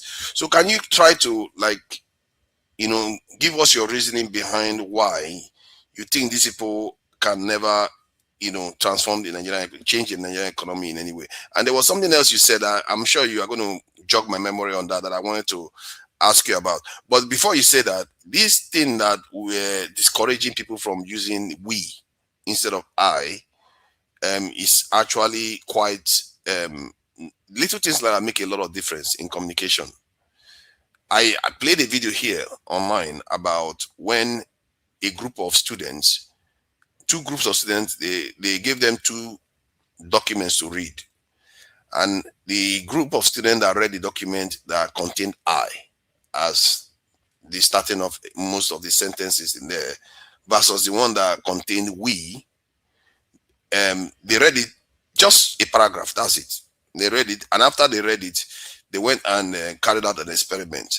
And when they carried out the experiment was that I think somebody was on the train line, and the train is coming, and the teammate that was willing to go and risk their life to rescue their fellow teammates from the train line. It turns out that the ones that read the paragraph with I, they responded less to wanting to save their teammates versus the one that used we. So these things have serious implications in real life. So I wanted to address that with Dr. Damages, but he left before, because they delayed it for 30 minutes before I was able to speak again. Because these things are actually consequential. I don't know why we don't. You can come out and say we should use I. Only a few people are allowed to use we. But you never bother to check whether the this we is actually quite important to the way we see ourselves. But that's I should add that. So you can tell me about the other aspect of. But the Damages is correct now. Pardon? Dr. Damages is correct. We. Why? No, he said we should not be using we. It depends on the context. It's just like, so we were addressing this issue last week, where it's just like when you see words, you see in the scripture, for example, both Quran and Bible, you keep hearing we. For in that is a plural of majesty. So God keep using we. It's a plural of majesty. It's just like a king. A king will use we. So there are places where you can use we, not as a single person, identify yourself we. No. Does that mean he's not identifying himself as we. Nobody ever. Why would anybody identify themselves? Yeah. They are saying, like, when somebody is talking, every time they keep saying, "Oh no, this is just my opinion." No. You have to state things in such a way that is more inclusive. When you are more inclusive, people are more likely to hear you, and people are more likely to empathize with your opinion because you are including them in the narrative. It But if you depends on the keep like context saying too. me, no, if it Yeah. comes, if you are in the context of trying to hold yourself accountable, or you feel like people are disagreeing with you, then you can say it's my opinion. But Right. when you are trying to describe what is happening to your country, you Yeah. can't just saying me. This Yeah. happened, this happened to me, this happened. You have to empathize with people that the fact that it's happening to them too. And it has real world implications because I can play. Okay, I think the last time I played the evidence, they tried to flag me, but I can play the experiment here. This is something that has real. Just one paragraph made all the difference. It's crazy. Human beings are a machine. We are programmed with words. Yeah. I mean, you said a lot already. Like, I don't even know where to start from. I will start from the first thing about class. Like, yeah, like if you look at history, if you look at the history of Nigeria, not just independence, but across history, you will keep seeing a pattern. The pattern keep repeating itself. And the pattern is our elites keep collaborating with our enemies, with our oppressors, with the Western imperialists, either the leaders of the UK, the monarchs or multinational corporations, their shareholders in multinational corporations, or, they have a lot of wealth stored, in multinational banks or foreign banks, There are so many examples we can talk about. But when it comes to politics, the way imperialism works is this. Race comes first. Class comes second. Ideology comes third in that sequence, in that hierarchy. Race comes first in the sense that we live under a system of white supremacy. We live in a system where, like, Black people are the bottom end of the spectrum in every. You know this. Well, I'm trying to have you talk about it in the context of Nigeria. Context of Nigeria. Something against the Nigerian. I'm going there. I'm looking at Black. So if you now look at class, the race that is at the top, which is at the white folks, the white imperialists, what they do is they create a special class for them to dominate the subordinate group, for them to dominate the poor group, the lagging group, the group that is enslaved. Let me put it that way for this conversation. They use a special class to dominate and seek and completely conquer and exploit that group. That special class, they have to be in power for them to continue to manifest their domination and their conquests. And that's what Nigeria is all about. So there are institutions, you have elites. We keep talking about these elites. I don't even, in as much as I don't feel like I have to mention their names. But these same people, if you listen to them, listen to what they say, they are on the side of the white imperialists, the Western imperialists, when you listen to them. And one of the ways in which a revolution can happen in Nigeria is eradicating that special class. It's that special class that are the traitors. They are either business elites or political elites or economic elites. You see what I'm saying? So the point I'm making is we are living under imperialism, and that is there. And for that class to be eradicated, there has to be an ideology.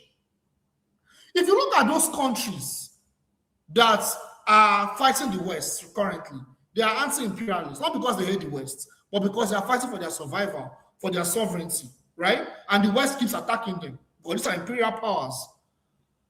They've eradicated their special class, but their special class are on the background and still fighting against them. If you look at Iran, if you look at their special class, if you look at their king, the son of their king, is in the US.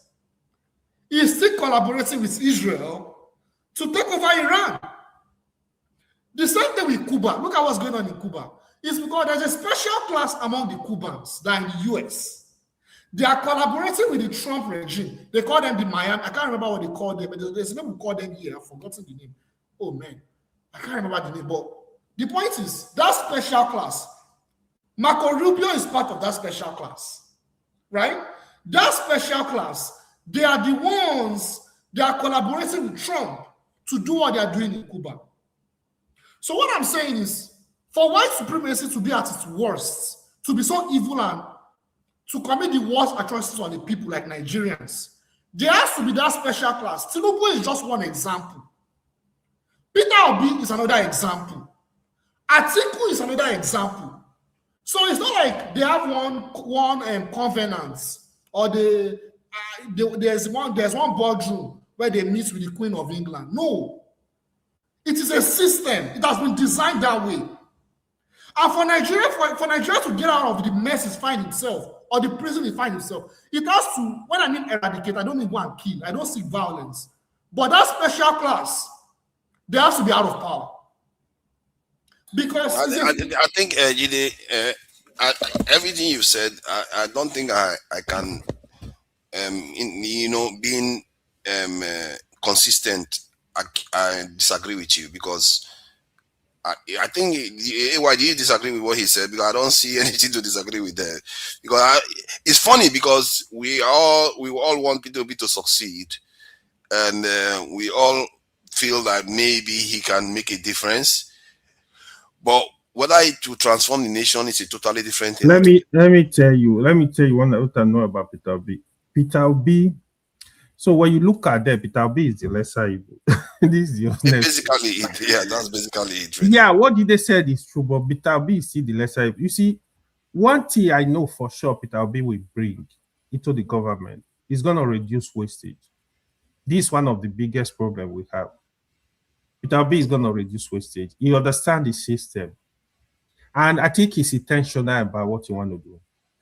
You see, when you are intentional, you are able to find solutions to problems. Because right now, a system where the governor will just throw some stuff on the road just for people to see that he's doing something. No, that's not what we need. We need a race system. We need to think of the future. We need to think of the people. We need to think of the population. This is what we have not been doing.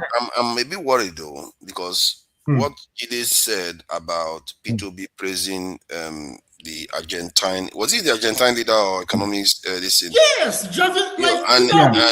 okay, hold on. So he was praising the Argentine austerity kind of measure that they were taking. And P2B is also known to be relatively austere with the way he spent in his state, because people praise him because he saved money, which is fine. But the fact that he is using Argentina as an example, highlighting Argentina, that is quite, if I'm not mistaken, very right-wing this thing, almost a racist government in Argentina right now. Highly racist. Yeah. So, and he picked Argentina that is actually following American this thing, and IMF and World Bank this thing doctrines to praise at this time with all these negatives on top of it. I don't know where P2B's head is sometimes. So let me just say this: we don't currently have nationalists competing for that position. None of them is a nationalist. Quote me anywhere. Yeah. They are sellouts. Some of the things he's saying, that if people dig deep, if that is true, because I need to confirm, because some of all these things, they will show up on Facebook. There is a possibility. I didn't even know that you could poison AI now. So these people that are experts are doing this now, they know how to poison AI by creating content from different sides, because they know AI comes the internet and everywhere. So they will inject some of all these things. You don't necessarily know what is true. So I will need to verify that statement. But if P2B made it, and it's also leaving him open to being hypocritical, because he is saying that he is supporting austerity measure that is quite draconian in Argentina, but criticizing Tinubu for doing the same thing here. So it's a very Nobody told me this. I listened to Peter Obi. Wow. I listened to his interviews. See, I'm not hating anybody. I listen to we get it. I see the things he writes. Like, I follow him. Like, not because I'm stalking or I hate him. Like, this person is a traitor. And nobody is seeing truth, and it's making me crazy. The other thing. Like, all of them are. Hold on. Let's say all of them are traitors. But like AY said, best of a bad bunch. That's what we are looking at here. You have to choose one. What are you going to do? Are you going to say reject all of them? so that you know, the reason why I've been shouting as trigger. Let's have this one. Jagun has been quiet and like he's frozen. That is scary. He's just sitting so still, like he's frozen. That is what kind of pose is that one? Is he actually frozen or is he there? Jagun, are you there? He's frozen, you know. I think he's frozen. Yeah, he's frozen. I didn't even notice. His network is man. Wow, he's just frozen there. Yeah, he's frozen. All right. Yeah. So please go ahead. One thing, why I've been canvassing for electoral reform. If we have electoral reform where the power will be with the people, you would have even have more people, qualified people, competent people competing with Peter Obi in the South. So that's the system we don't have now. So before you can do anything, you have to have money. It's money back. So Nigerian election has been so capital intensive that you have to look for the money by fire by force. So if we have a system that is working, you have more qualified people telling people this is what I need to do. Because right now, what you are supposed to see, you ask, for example, Tinubu, what's your plan for the next 4 years? Atiku, what's yours? Peter Obi, what's yours? I can tell you, they can't even like bring out a very clear plan, master plan on energy. This is what I need to do. Master plan on education. This is what I need to do. Master plan on they should have this kind of stuff. You know where they stand. What is their ideology on these issues? Sometimes they even dance around. You don't even know where they stand. Peter Obi at least is going for interview.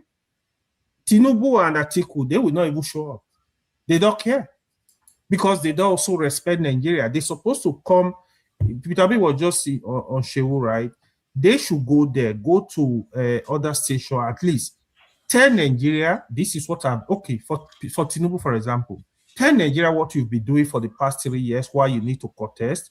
Tell Nigeria the project you are backing, you need to finish in the next after coming election, if you win.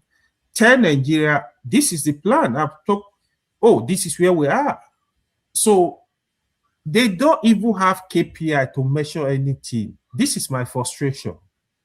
At least we can criticize Peter Obi. At least Peter Obi is even talking. If you call Peter Obi here now, he's willing to come and talk to you.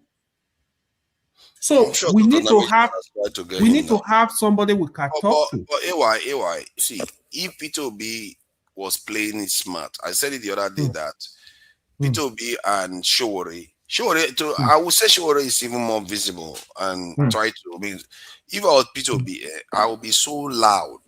As a matter of fact, from when the election was over the last time, I'll be so loud that I will not let Tinubu rest. I'll be on his case every single day. Go to every channel, you will see that Tinubu will have to come out and defend himself. I will be accusing him of all kinds of things, and not like his fault. So real accusation, I'll be accusing. He will have to send. While I will not be able to save him. Let me tell you, that is where Peter Obi really got it from after 2023 election. You know, we were criticizing Peter Obi. Peter Obi was supposed to actually look for a way to take over Labour Party. Look for somebody like what's the actor? What's his name again? From the East. Kenneth Okonkwo.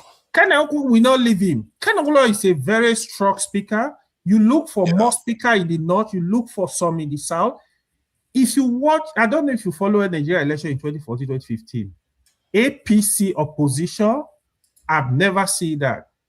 They were accusing Goodluck Jonathan government. Look, if there is anything, if Lai Mohammed is in Sokoto, he's gonna blast from there. If he's in Maiduguri, if he's in Port Harcourt, he's gonna blast. Press conference straight up.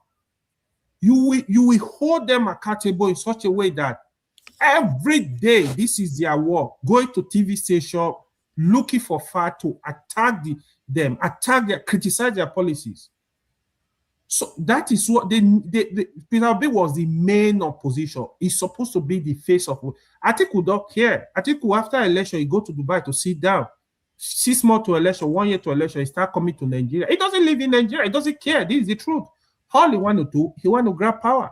So I was also looking after the mess. If Atiku 80 year plus, What do you want? Allow the young people to determine their future. Go and play with your grandkids. If Atiku was fair to Nigeria people, give support to Peter Obi. You step back.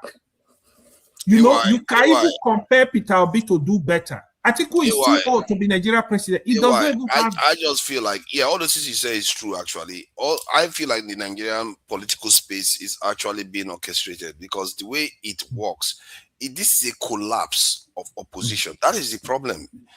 Tinubu didn't have any business winning the last election. Yeah. And now the opposition again has given him a gift again. Like, how many times? How many times do oppositions fall apart when they have an opportunity to make power?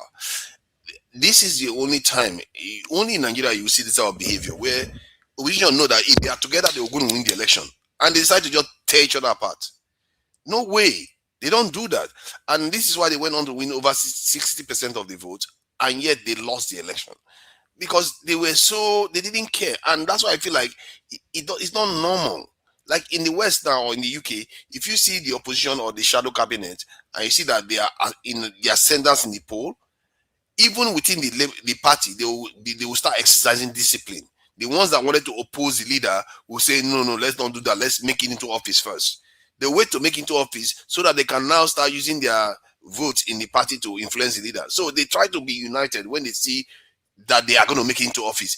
I've never seen in the UK where an opposition party wants to make it into office and they imploded themselves. No way, they didn't do that. It's when they are not sure they are going to make it into office, that's when they do that. And all the polls suggest before the last election that the opposition parties, if they were together, they would have won, and yet they didn't do that. Yeah, that's very clear. That's very clear. And till now, they still carried on. Even after the election, instead of them to band together, instead of plan together, no, they didn't do that. Even Peter Obi was moving from one party to another. What was that all about? You see, when people say Tinubu has won this election, this is why they are saying it. Because it's like the other guys are not serious. When you said Buhari's time, they were really opposing Jonathan. And I think the reason why they not had a lot of passion to oppose Buhari was because they really felt it was their turn to rule. That is one. That was after Obasanjo. Then suddenly, that's one of the reasons. They are just stuck with Jonathan. And Jonathan wanted to run for the third time. I mean, he wanted to be in office even longer.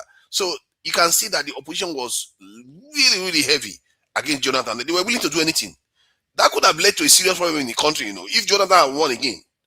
It could have led to some serious repercussions, because how can you have a country where you have two major groups, North and South, agree that, okay, we are going to be rotating power? Then our guy... you can't blame Jonathan. We have to start once again.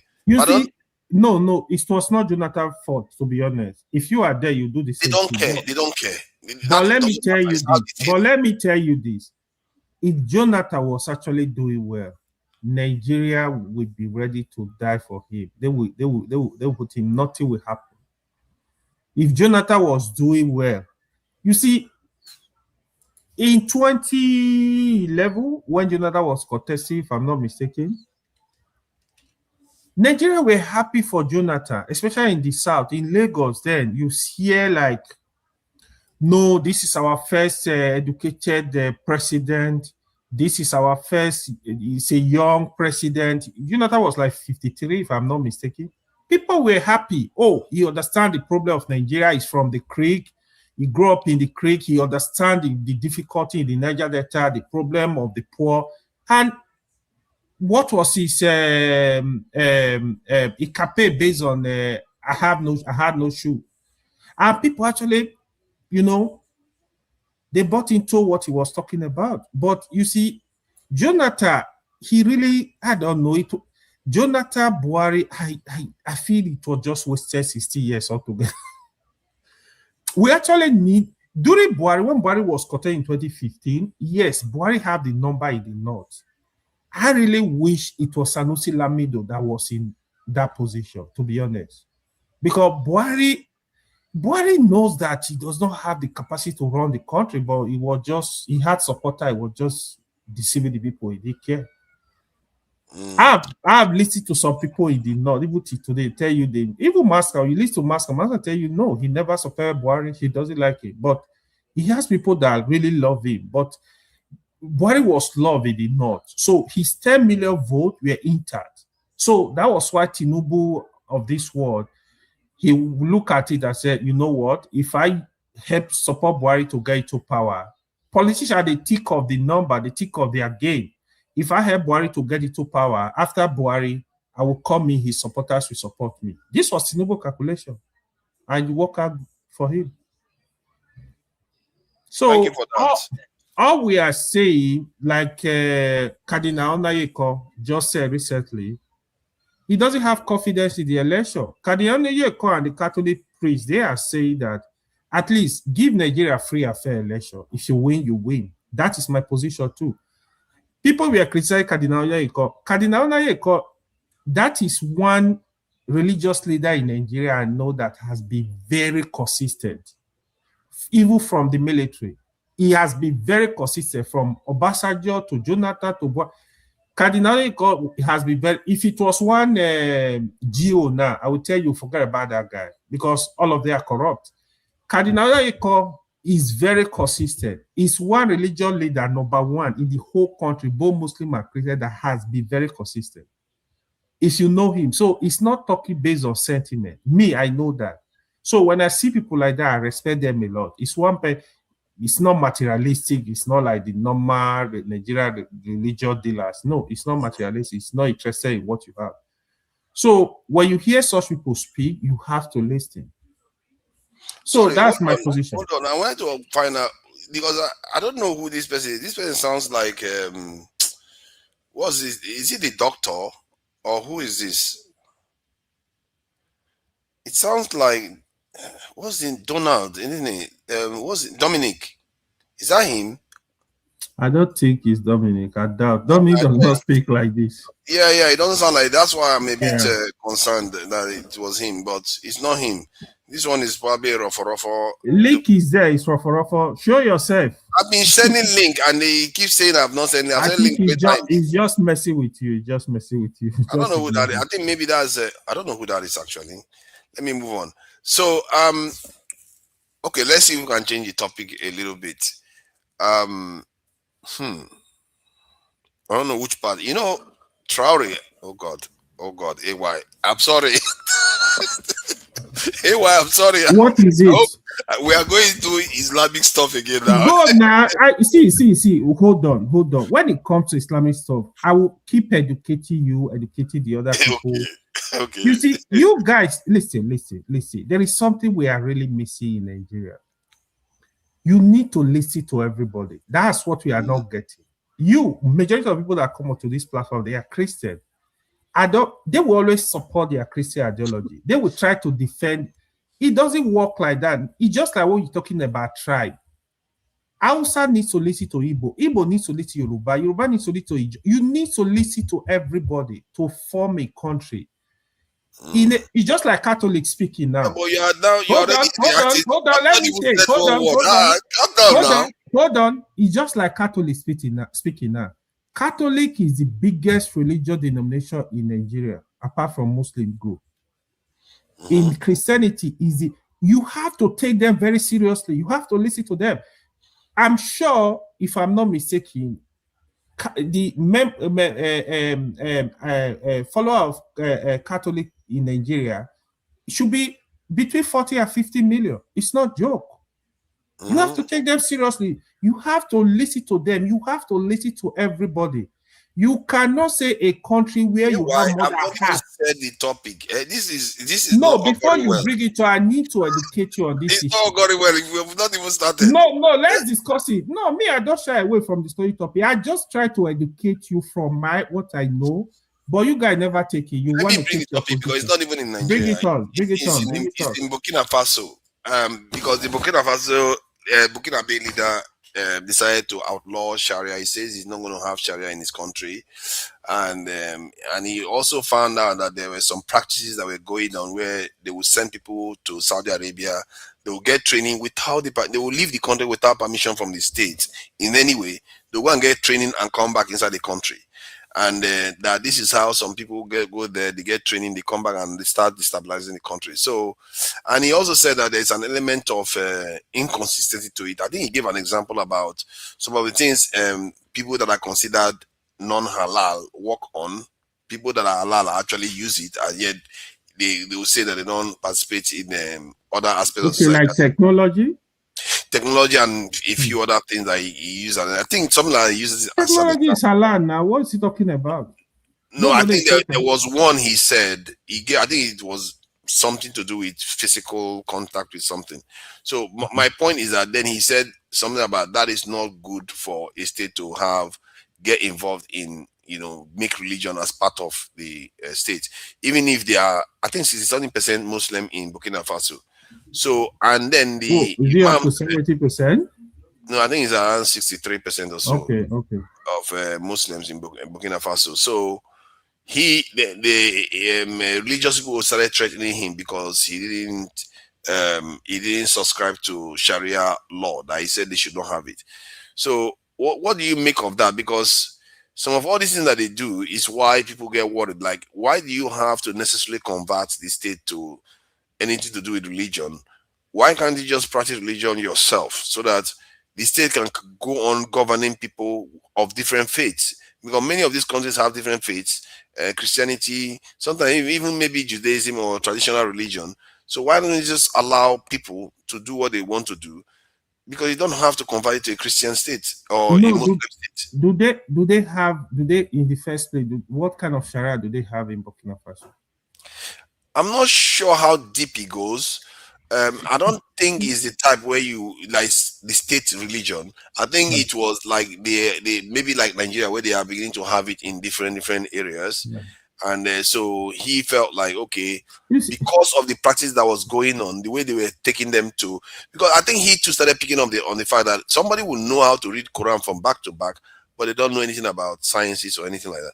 Those are the kind of things he feels like it's not right, and they keep sending them to Saudi Arabia for them to go and get training and come back and start fomenting extremism inside their country. No. In Saudi Arabia, sincerely, sincerely, if you don't understand this stuff, you will not understand.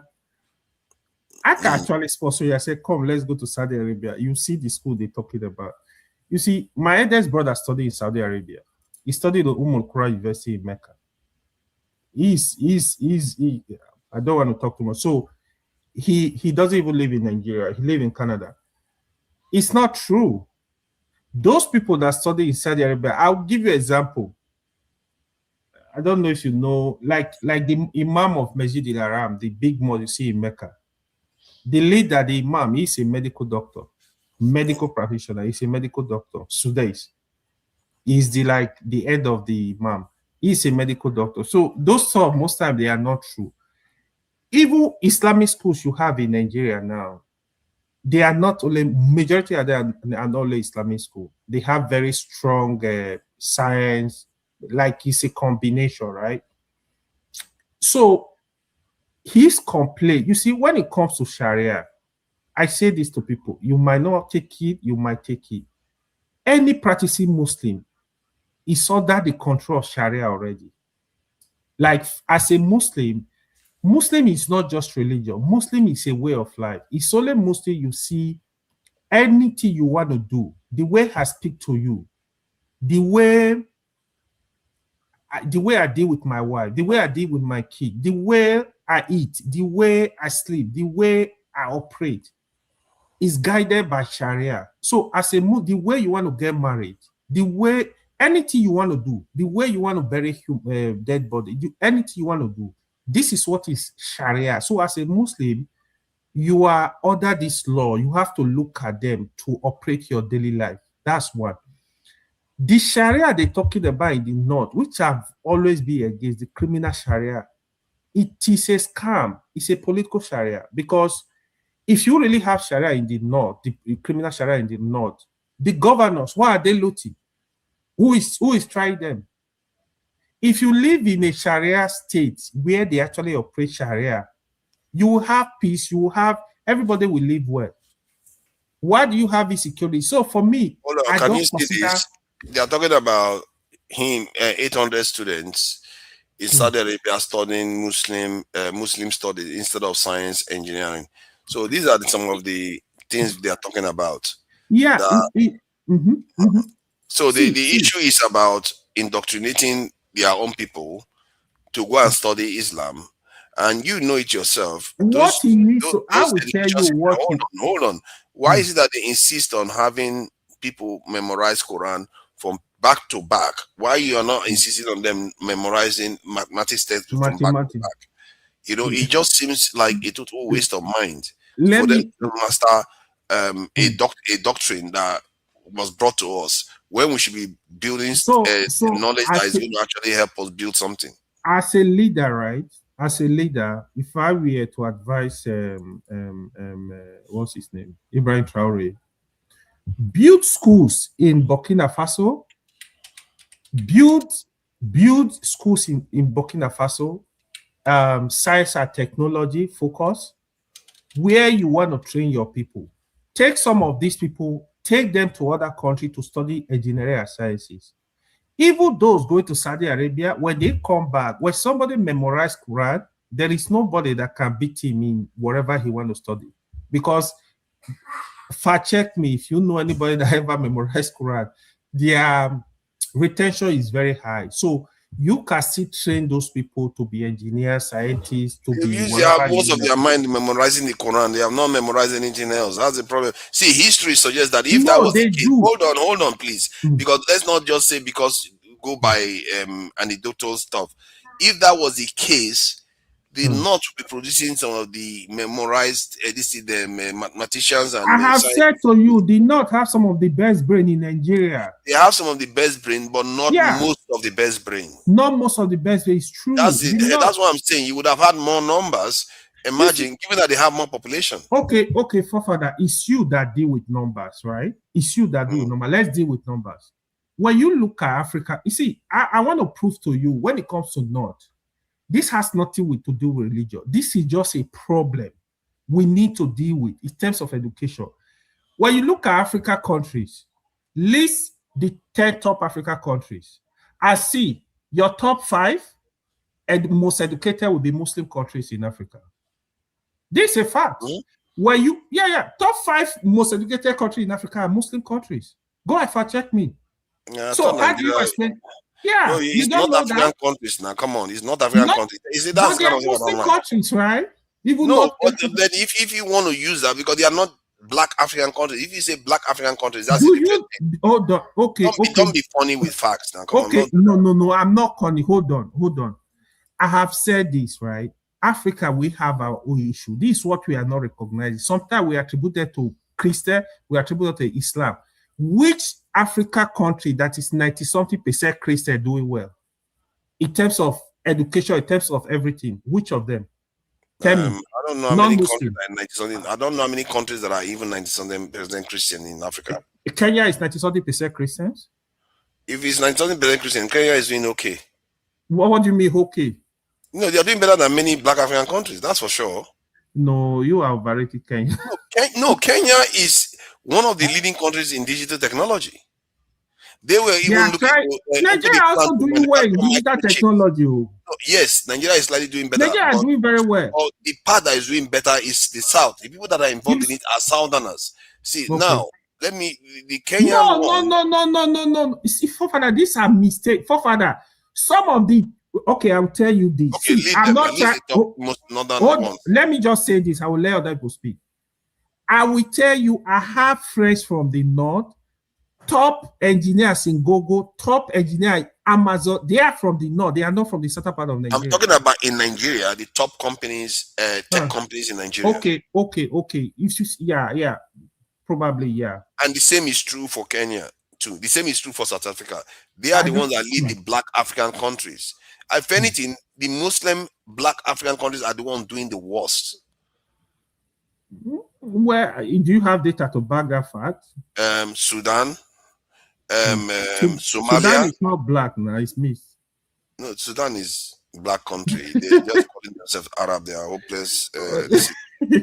See, Sudan, South Sudan is Christian, so it's not. South Sudan is Christian.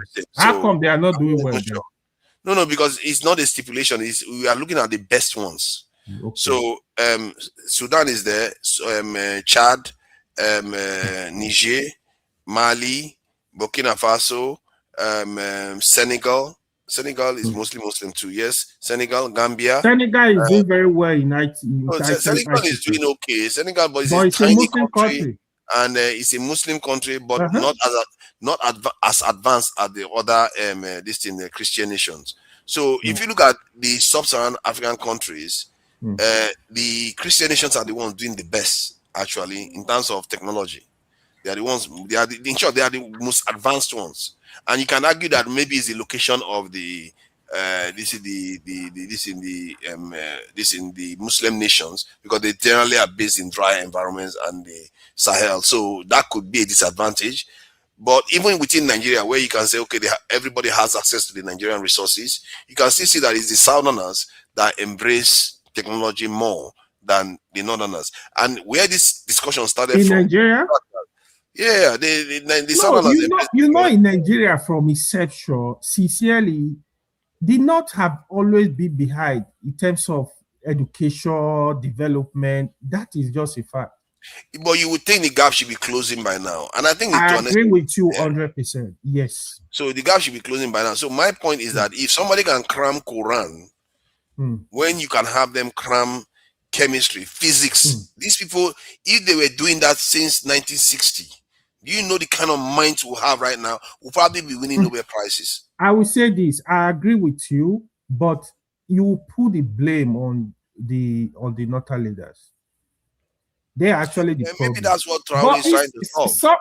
But don't forget, they are still doing it too, but it's just that the population is not enough. This is my issue. Like, they need to do it more, invest in education. The Northern leaders, whatever is going on in the North, the people should hold them accountable. Yeah, from the governors. Yeah. But then you should do you support what Traore is doing then? You see, again, you are not going to listen to me because you want to hear what you want to hear. There is nothing wrong when people go to Saudi to study Islam. See, I have friends, for example. Okay, my uncle is studying University of Medina. Today, he's actually a judge in Abuja.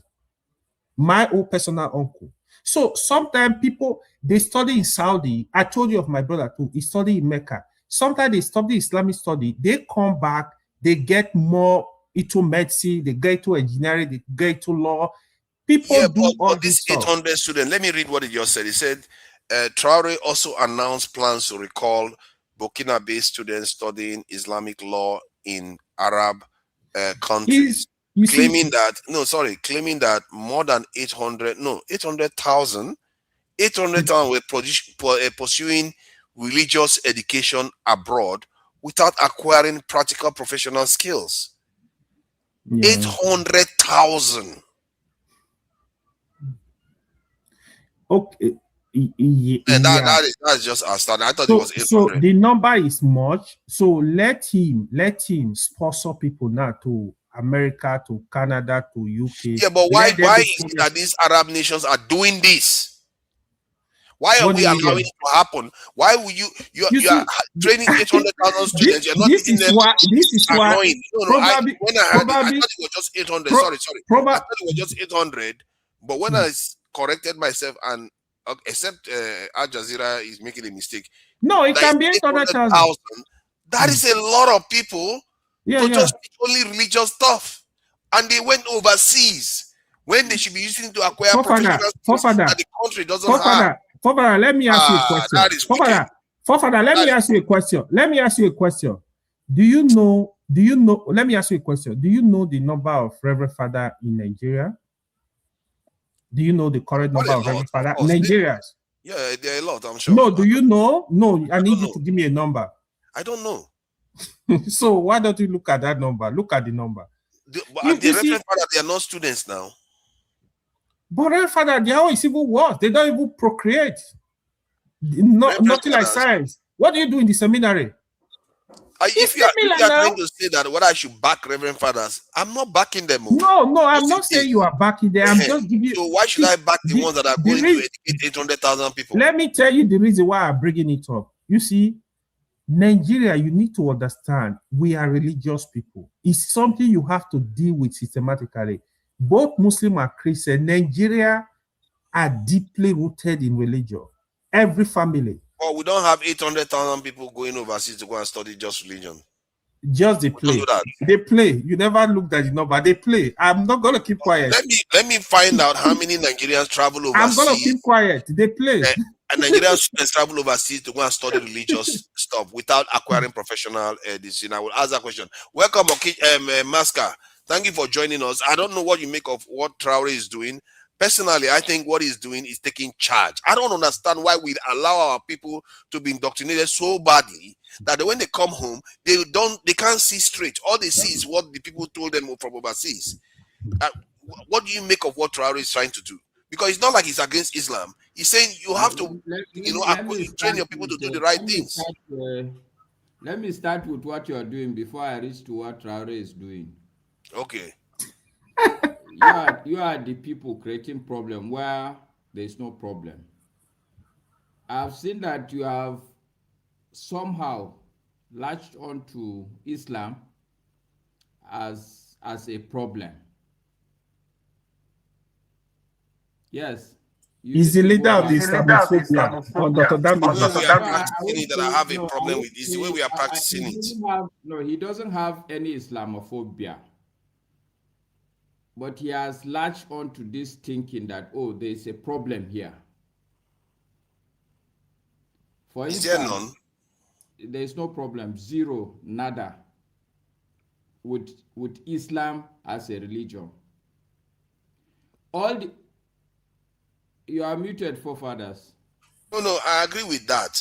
I don't have any problem with Islam. You don't agree, forefathers. All the issues, listen, all the issues. I have issues with the way we practice it. I keep repeating that. I have issues with it, and that's what Traore is doing too.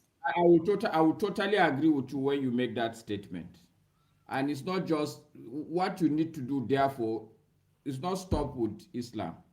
To go across all the way we practice foreign religions. Will you agree with me? Yeah, why not? Why don't Master, please explain why that is important. If I could just put this quick question to you, the killings that the religious killings that are going on in Nigeria, for example, would you underline that they are happening from the Christian point of view? Would you say that? Master, you are muted. No, I'm not muted. Yeah, I can hear you now. Yeah. You're giving me feedback, though, I think. Yeah, I know. They say when my days, I will try and fix it. I've been in transit. I've been all over the place. I joined the program at some point in Lagos. Now I'm in Kano. But I joined because of what Forefathers is actually spewing. But see, Jagun. Me spewing. Hi, that's just malicious. No, absolutely. Look, I think in the end we all stand in the same place. My position is that the way we practice religion is part of our problem. But that problem is not with the religion, it's with us as a people, we black people.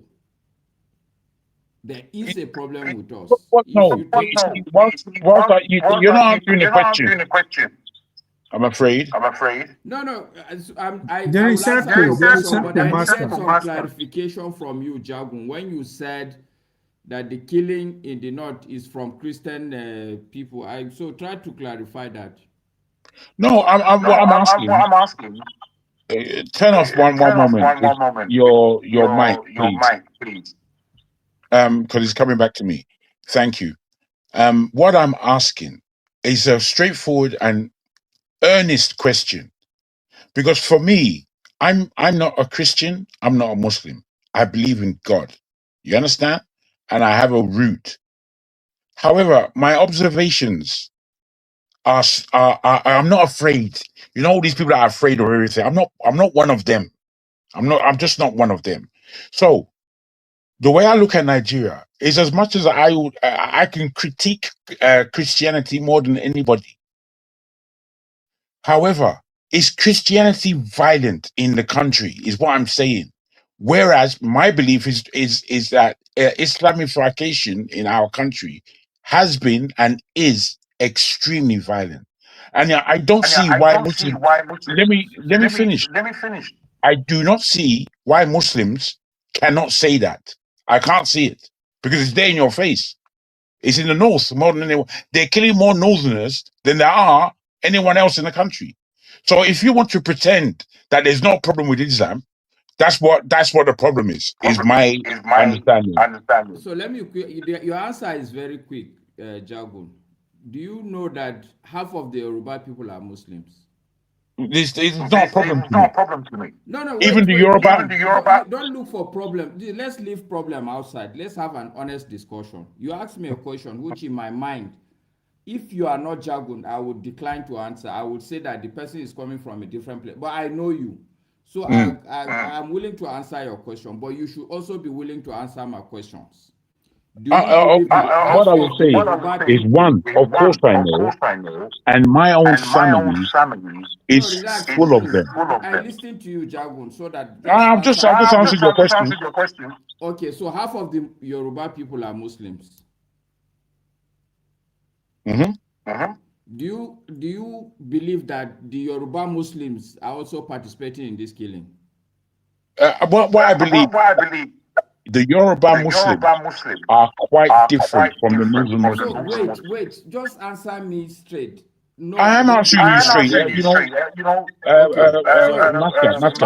It's okay, Jagun.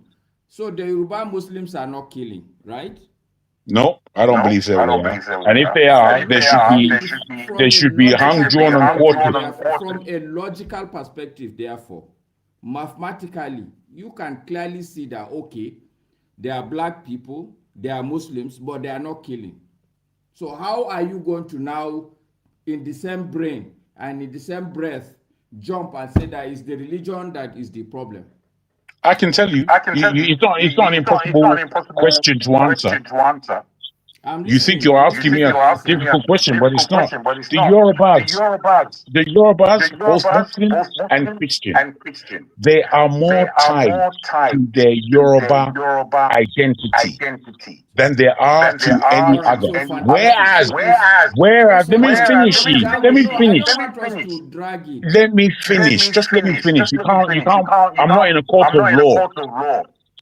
In the north, I'm trying to answer your question. So you are. I didn't ask any questions. Oh. Masca, don't be unfair. There are enough unfair people here. You don't have to join them. No, I'm not being unfair, Jago. Look, I just want us to be a bit more logical. I totally agree with what forefathers have said. I'm putting to you a clean question, which is when you say that Islam is no problem in the country called Nigeria, can you now tell me why so many people have been killed in that country? Since whenever you want to talk about it.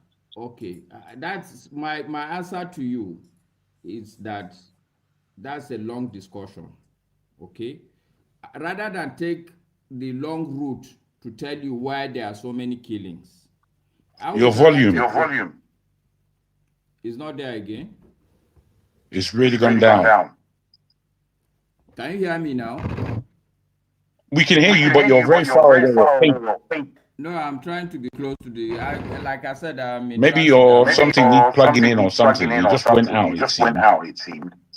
Okay. But we're not getting reverb anymore. But we're not hearing you well. All right, so I'll log off and log in again. Sorry about that.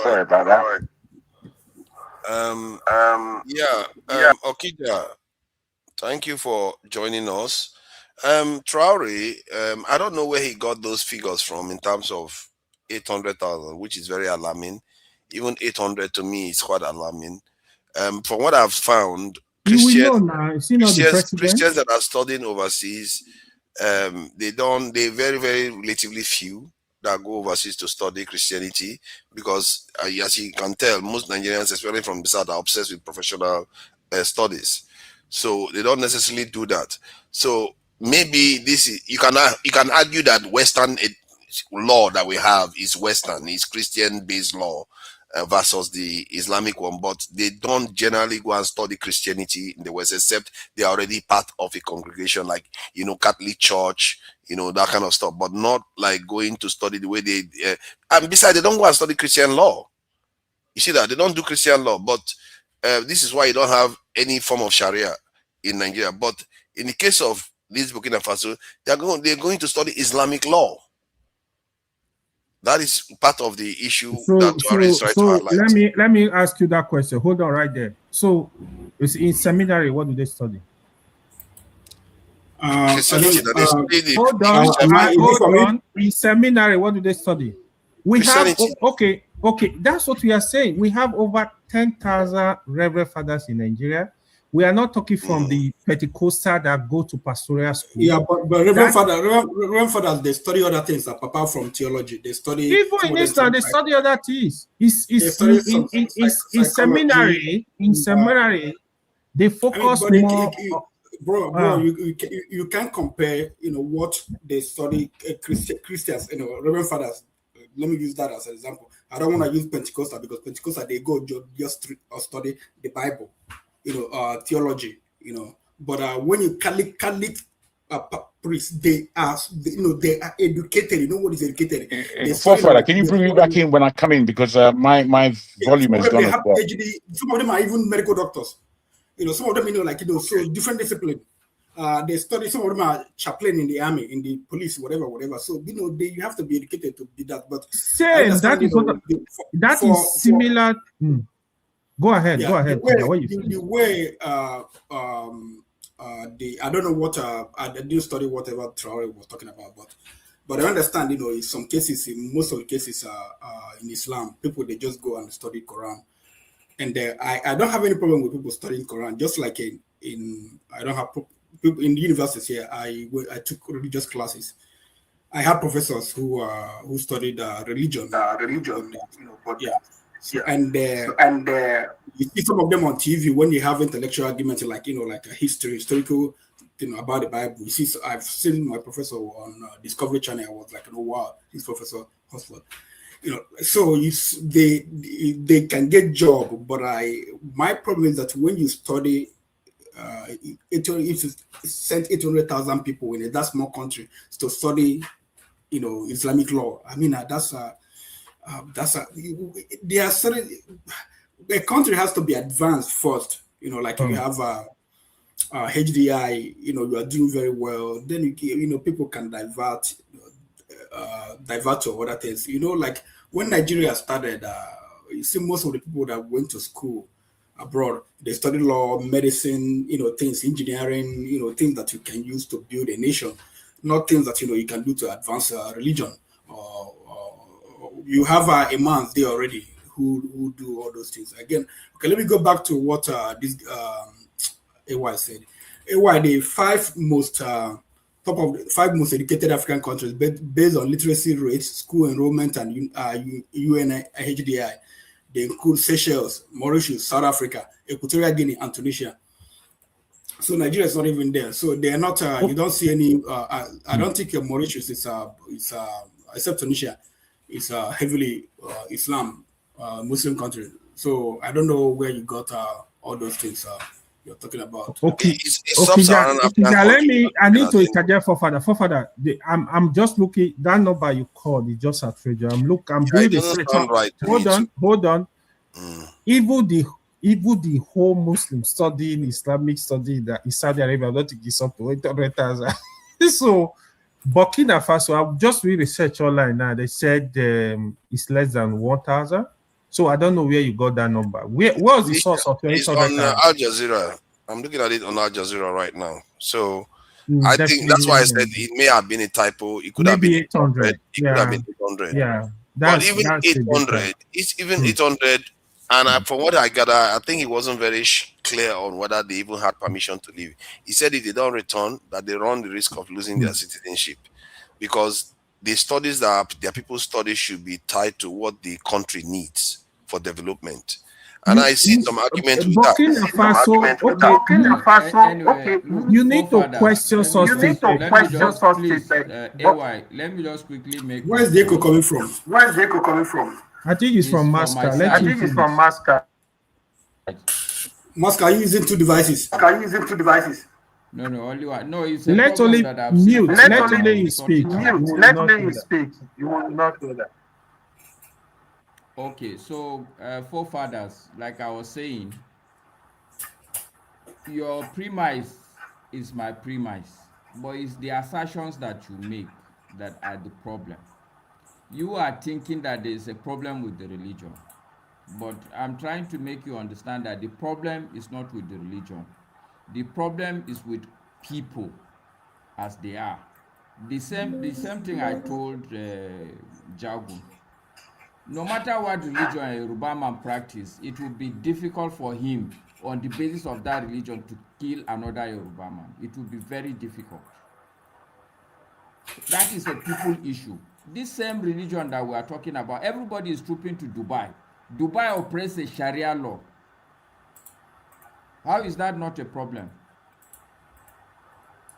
And you are saying that the top 3 poorest countries in Africa are Christian countries. And the fact Which one that is the you are poorest again? mentioning something like a country like Burundi, South Sudan, these are very poor. They are the poorest countries in the whole world, not just in Africa. And they are Christian Oh countries. yeah. Oh, yeah. So, look, what I want us to do, there is a problem with the way we practice our religion. Let's stop there and understand that, yes, this is where the issue is. I totally agree with, I think is it Okija? Somebody was mentioning, look, the truth, the reality is that I have a problem where you will send your child to just go and study the Quran in a world that people are so self-centered now. How do you think the child will survive? Before, people will give arms. If they say this is a malam, if he grows into a malam, a lot of people, you will get a lot of benefit. But half of the problem that we have today, I believe, is that those people that have grown big in the religious realm, they have suddenly realized they too, they have to survive. And in the process of survival, they are the ones tweaking the truth and covering government that is very, very harsh to its people. So let's stick with the facts. But The hold on. problem Let you me have, let me add this. Bro. Let me add this. let me add this. Because The when problem Christian, that when Christian, sorry, I don't know. Let me sorry, just I add. don't know. Let me If just you can mute yourself, if you can I mute can mute yourself, it. Don't worry. I can mute it. Don't Don't worry. worry. So that Don't I'll mute it from here, so that when you want to speak, I'll unmute it again, so you can just so it doesn't echo. I'm not sure which way is how it goes fully, because I hear your argument that is the way people practice it. But if, let's say, Christianity was doing the same thing and Judaism was doing the same thing, and this thing, what do you call it, Hindus were doing something similar, then you say, okay, it's about the people, isn't it? But why is it that it's only a set of people that practice this religion are the ones doing it? You can say it's the you can people, say it's the people, and you can also and see you why can people also say see why it's tied people to the say it's religion tied too, to the religion because the too. other groups are not doing the same thing. That said, I take your argument, and I think that is where Traore is coming from too. That is the way it is being practiced, because I don't think Iran is practicing it like that. Iran, they are very, very religious, but they are highly, highly, highly technically educated. And many Middle Eastern countries are like that. So that is what, as a matter of fact, Turkey too is highly religious too, but they are secular. So why is it that it is wrong for Traore to advocate the same thing for his country and have their people learn things that are technical? Turkey is highly technical too. They started building, they are one of the first countries to start building I'm drones. unmuting myself, forefathers, because you've raised the crux of the matter. Traore Yeah. is not criticizing religion. He's criticizing the way his people are even Practicing. really practicing this religion. You can't go and study religion only without studying science.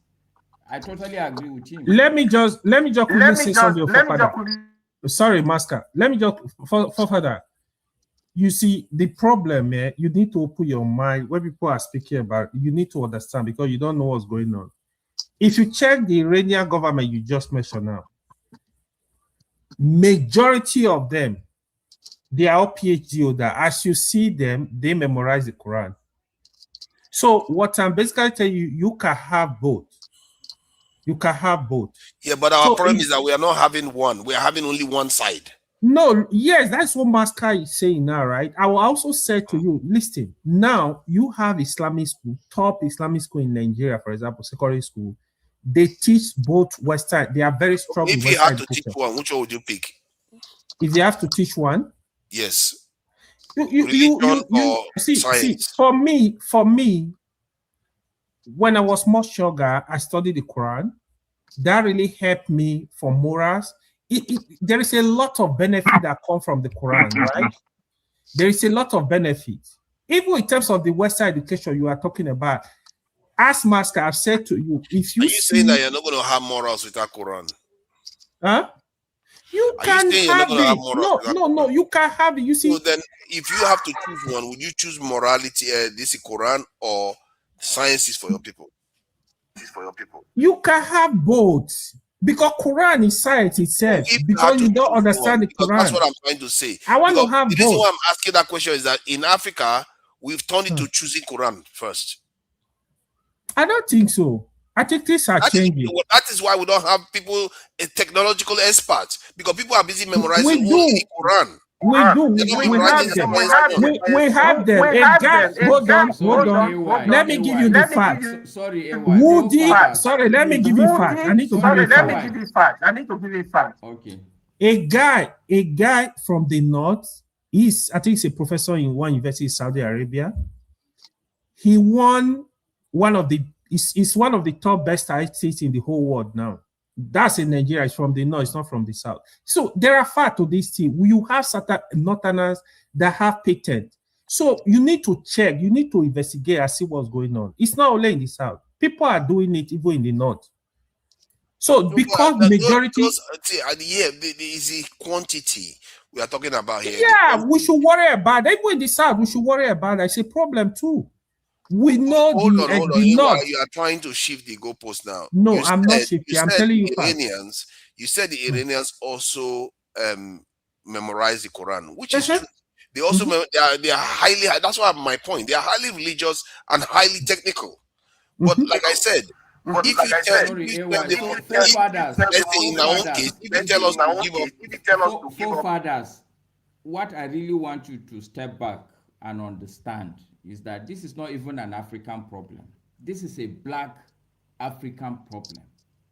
Because I put it to you that the first 3 universities in Africa, they are all in Muslim countries.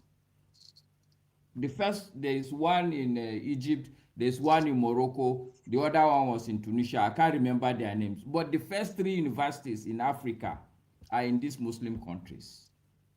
Islam and science, they are one and the same. The problem that it's not the same now. It's not the same now, though. Hey, no, even now it's still the same. It's just that we Black people see. Look, forefathers. That's why I told Jagun that for me to explain to him why there's violence, it's a longer route because the. Hold on. If that was the case, why is the West far more advanced than the Islamic countries? What do you mean by far more advanced? Because you are saying Islam is tied to sciences and everything. Then why did the Western countries become more advanced than the even if the Middle East was more advanced at some point? Simplistic logic. I'm trying to say that they've changed. No. What the reality about life is that you take what somebody has built, you add your knowledge on top, and you grow bigger than that person. This is exactly what's happening with China. This is how all the world works. True. That's how it works. Yeah, but we're not trying Chinese religion to technology. Hold on. Okay, Hold on. please go ahead. Before you continue. Okay. Top 5 universities in Africa.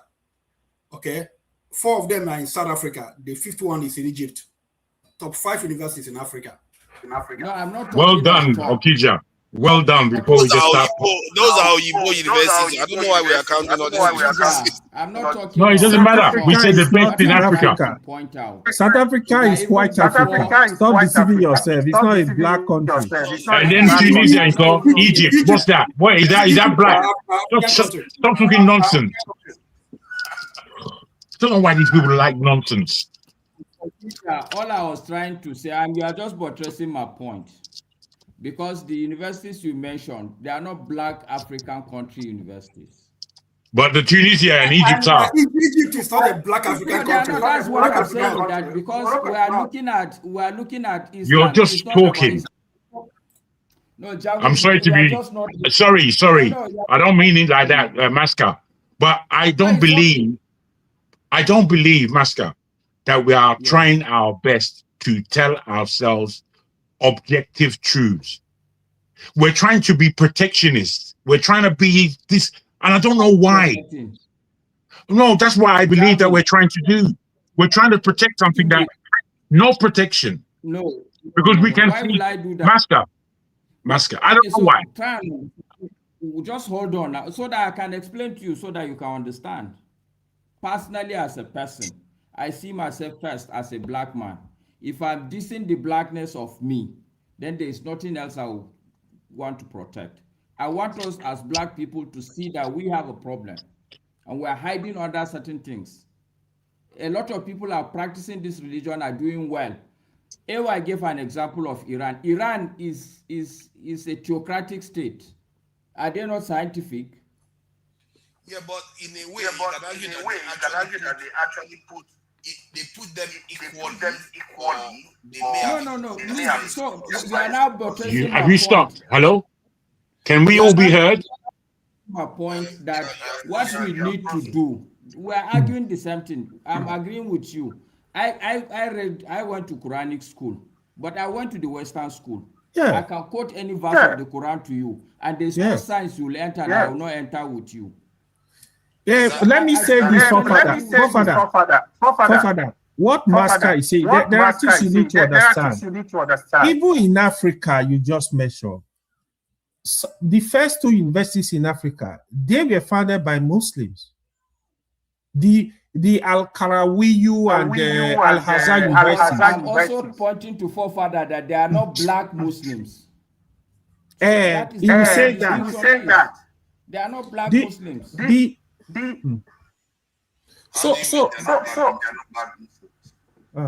echo. Nisha, so forefather, they are black. Oh no, they are not black. Exactly. I don't count them as part of this. If you want to analyze what happens to them, because they are following the Arabic paradigm. Okay, so if you say that there is an Arabic paradigm, then you are suggesting that there is a black paradigm. Yes. Okay, so now you have come to where I want you to come to. Is that black paradigm that is the problem? I agree with you. Hold on, forefather. I'll push further that even within the black paradigm, there are some black people like the Yoruba people that will not kill in the name of religion. Yes. Okay, so if you are there, and after all, this argument, listen, forefathers, this argument we are arguing is a baseless argument. You know why? Because if they born you in Kano, you probably would have been a Muslim. Yes. But it is far from. Wait. Okay. Wherever they will have born you, wait now, forefathers, let me make my point finally. Religion is something that is a circumstantial thing. But this, you see this black, that you are black like this, even if they gave birth to you in the moon, you would still have been a black man. Yeah. So let's understand what is substantial, what is superficial. Okay. So and in the end, is the I didn't want to go to that tangent, but the reality is not that there is a problem with our skin, okay? But we, the black people, if you check the history we've gone through, our realities over time, it will now explain why we are doing things the way we are doing it. That's all I'm saying, but I don't want to have that long debate. Forefather, A lot of Forefathers, I have a lot to say about this topic. Jide, calm down first. Calm down. Forefather. Hold on, you've said your piece. I need to bring Ado in. No, Ado, yeah. I want you to bring Ado. And remove this clown. We cannot even pay for good internet. Remove it. Kick him out. You understand that? So the issue of that Traore is raising, the reason why I think that is relevant, because we've overindulged on the one side compared to, let's say, the Iranians are a form of ideal at the moment. We've overindulged on one side. We didn't indulge on our philosophy, on our science, our rocketry, and all the rest. And that is what Traore wants to change. It's not because he's against Islam. After all, he too is a Muslim, isn't it? So he's not against Islam. And that too should be true for us in Nigeria too. We too have to start focusing on those areas. You know, I think the question is, why, when he made this statement, why did so many people from the Islamic world come out to reject his statement? Why? Because those are the No, I'm asking everybody. No, I'm bringing Ado in. Ado. Can you hear me? Yeah, so somebody got an echo. It's hard for me to make out what you're saying. Yeah, he's muted now. Thank you for joining us, for your patience and everything. You know the topic. So what do you think Traore is doing? Do you think, I don't have an echo. Forefather, stop muting me. I don't have an echo. Gentleman, Jago, I didn't say he had an echo. So, Traore is saying that it looks like we have over-focused on, at least the Muslim countries in Africa have over-focused on religion. Basically, that's what it's arguing, instead of the kind of knowledge that their people really need for development. I don't know what you make of it. Yeah, I listened to the full 2-hour speech that he gave. I think it was 2 weeks ago now. The main crux of the matter that he had with that specific dynamic, it wasn't about the religion per se. The 800 people that he was speaking of left the country unaccounted for, and that there was some underhanded dealings of how they got to Saudi Arabia. And the dynamic that he's dealing with now in Burkina Faso with the JNIM, with the FLA, they're just terrorist organizations that are being underhandedly funded by France. So the problem with the 800 people just randomly going to Saudi Arabia, that's definitely going to give any head of state cause to pause, especially when underhandedly Saudi Arabia and UAE have been linked to funding some of those groups that are with the Tuaregs that are destabilizing Mali and Burkina Faso and areas of Niger. So that was the main problem. And what he said about people being over religious, I mean, that's just an objective fact. Anybody that observes the history and contemporary dynamics would have to agree with that. I mean, if you're willing to destabilize your own homeland for a religion to be a part of an ummah per se, because you get radicalized by Wahhabism and Salafism, which is being funded by Saudi Arabia also, I mean, it's just a problem. I think a lot of people that came out and spoke against what he's saying, they just exposed themselves. And Ibrahim Traore, he's just not playing with nobody. If you go out there and you speak, you preach an extremism as an imam, you're going to get arrested. I just seen in Niger 2 weeks ago when they did a citizen's arrest. So they're not playing. So if you want to be a Muslim, he's okay with that in Burkina Faso. But if you start talking on that extremism, Salafism, Wahhabism, trying to act like it's the 7th century, you're going to get arrested. He's not playing. So that guy who just spoke, his name is Ngolo, and he's my friend. What Ado just said is forcing me to rethink certain things. It's giving me a bit of an insight. I'm not sure whether it's true.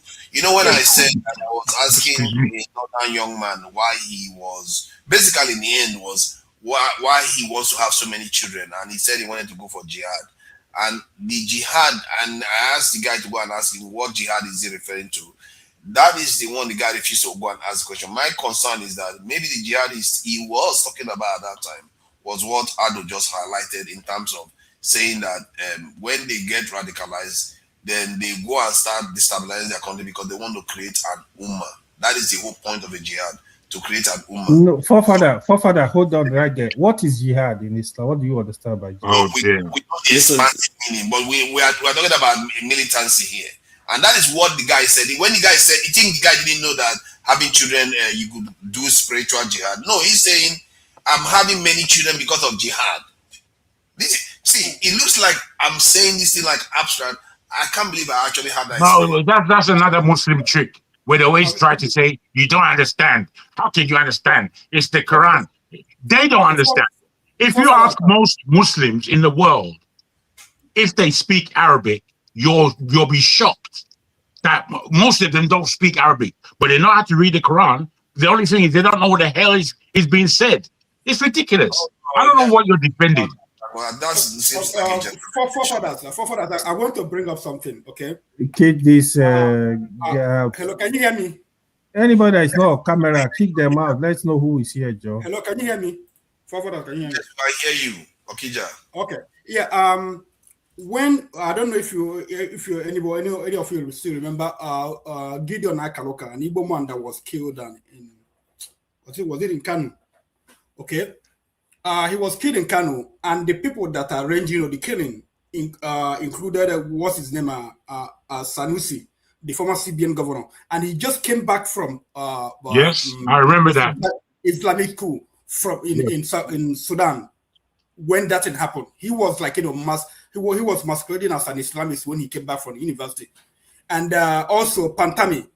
Issa Pantami, the one that served as a minister. So let us, when we talk about it, let us, but this is reality what is happening. And these people go to those schools, whatever they learned, whatever is immaterial. The core thing they learn how to be,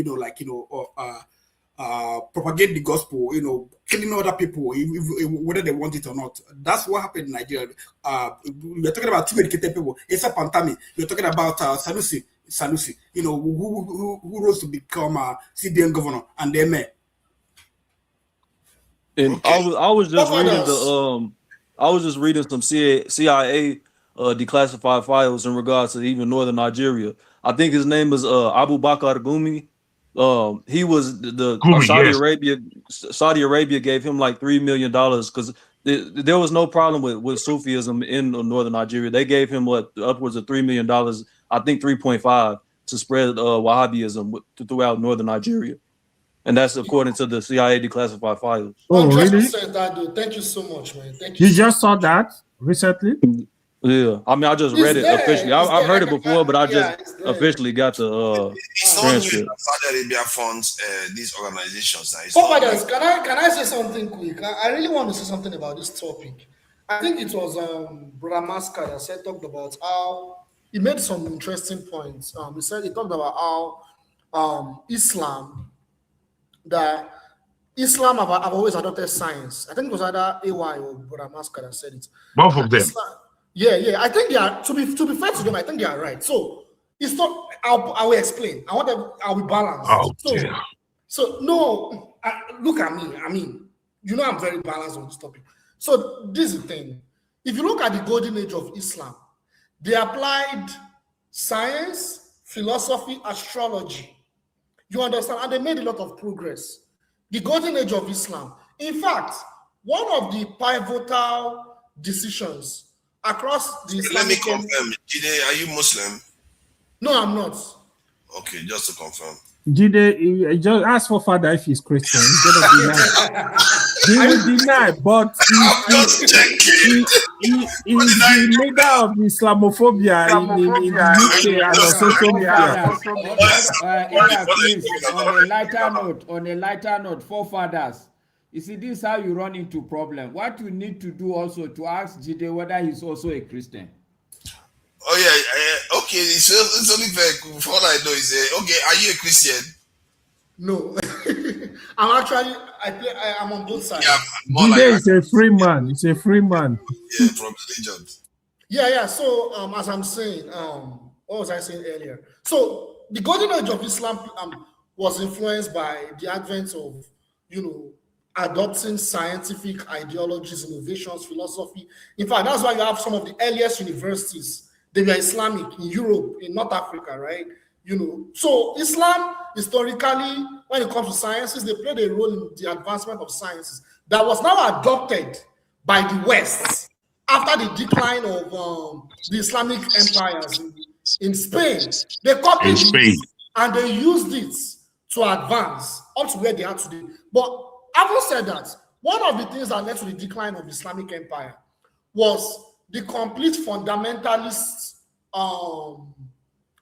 leaning that Islam went into towards the tail end of their golden rule. So they went more fundamental, and they decided to abandon science, astrology, and everything because they believed that those things questioned the divinity of Allah, right? The divinity of God.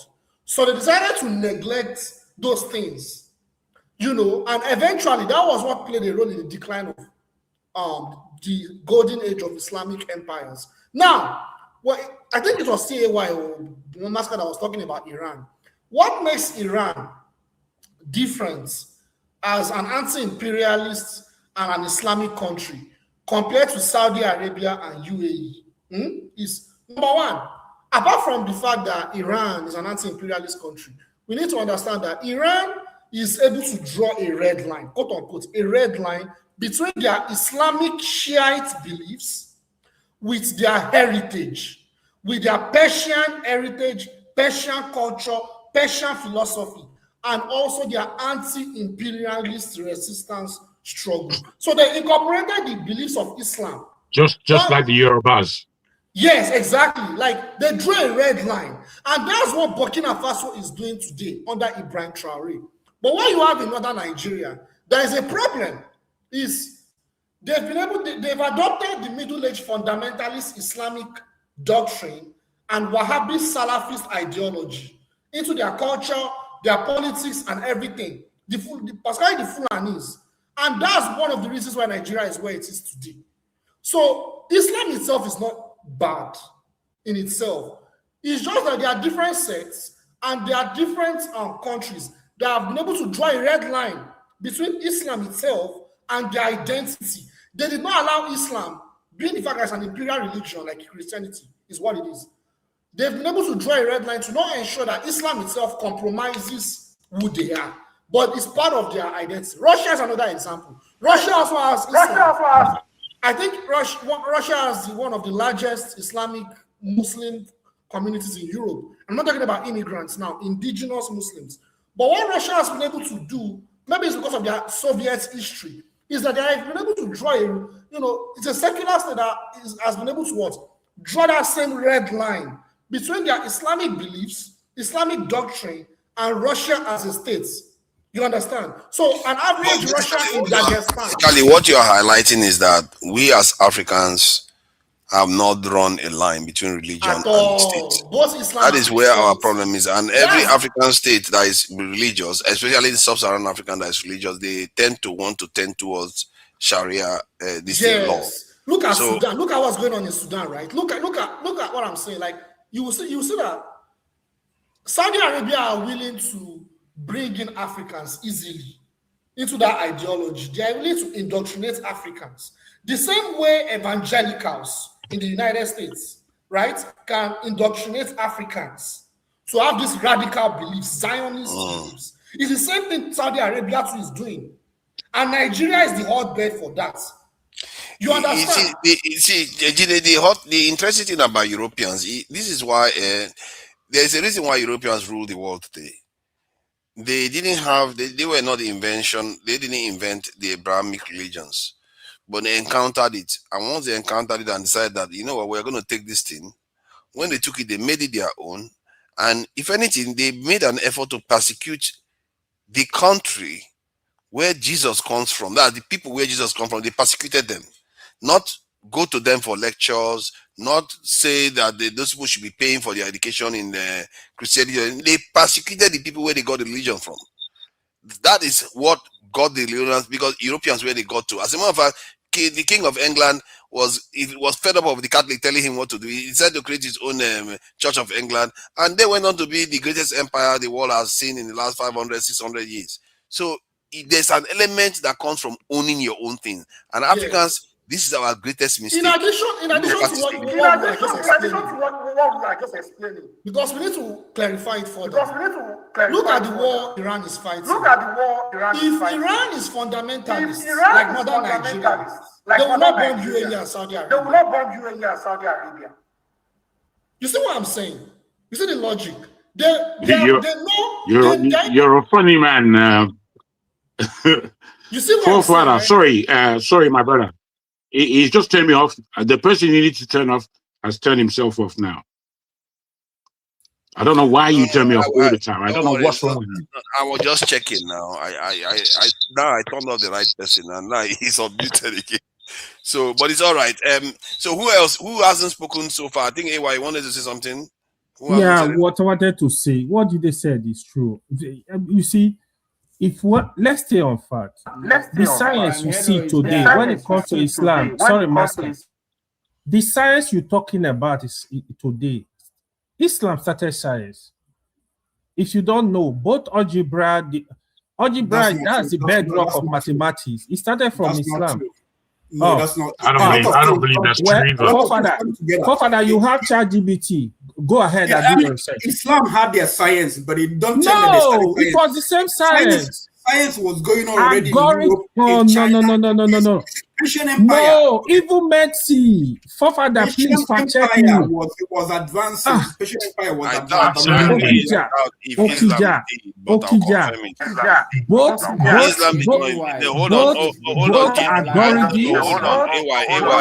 got the information. Islam did not invent science, but I think algebra, there's some truth there. I think they were the cutting edge of algebra. They invented. If you're going to talk about that is why. Sorry, if you're going to talk about mathematics, science is not algebra. They are not the same thing. Science is. Wait. You can say mathematics mathematics is a science. What are you talking mathematics is a science. Mathematics is okay. You can call it. Wait. Let me just say this before we argue over everything. Science. Hold on, Jack. Don't do that. Don't do that. Jaco, mathematics is not science. Forefather, hold on. You disappointed me, man. Mathematics is not science on its own. It's like saying writing is science. No, that's why I said mathematics. Jaco, hold on. It's like mathematics is an instrument that you use to practice science. Mathematics is a science. That's the end. No, it's just like you have linguistic science. Oh my God! Can this guy just stop talking? You are not even a scientist.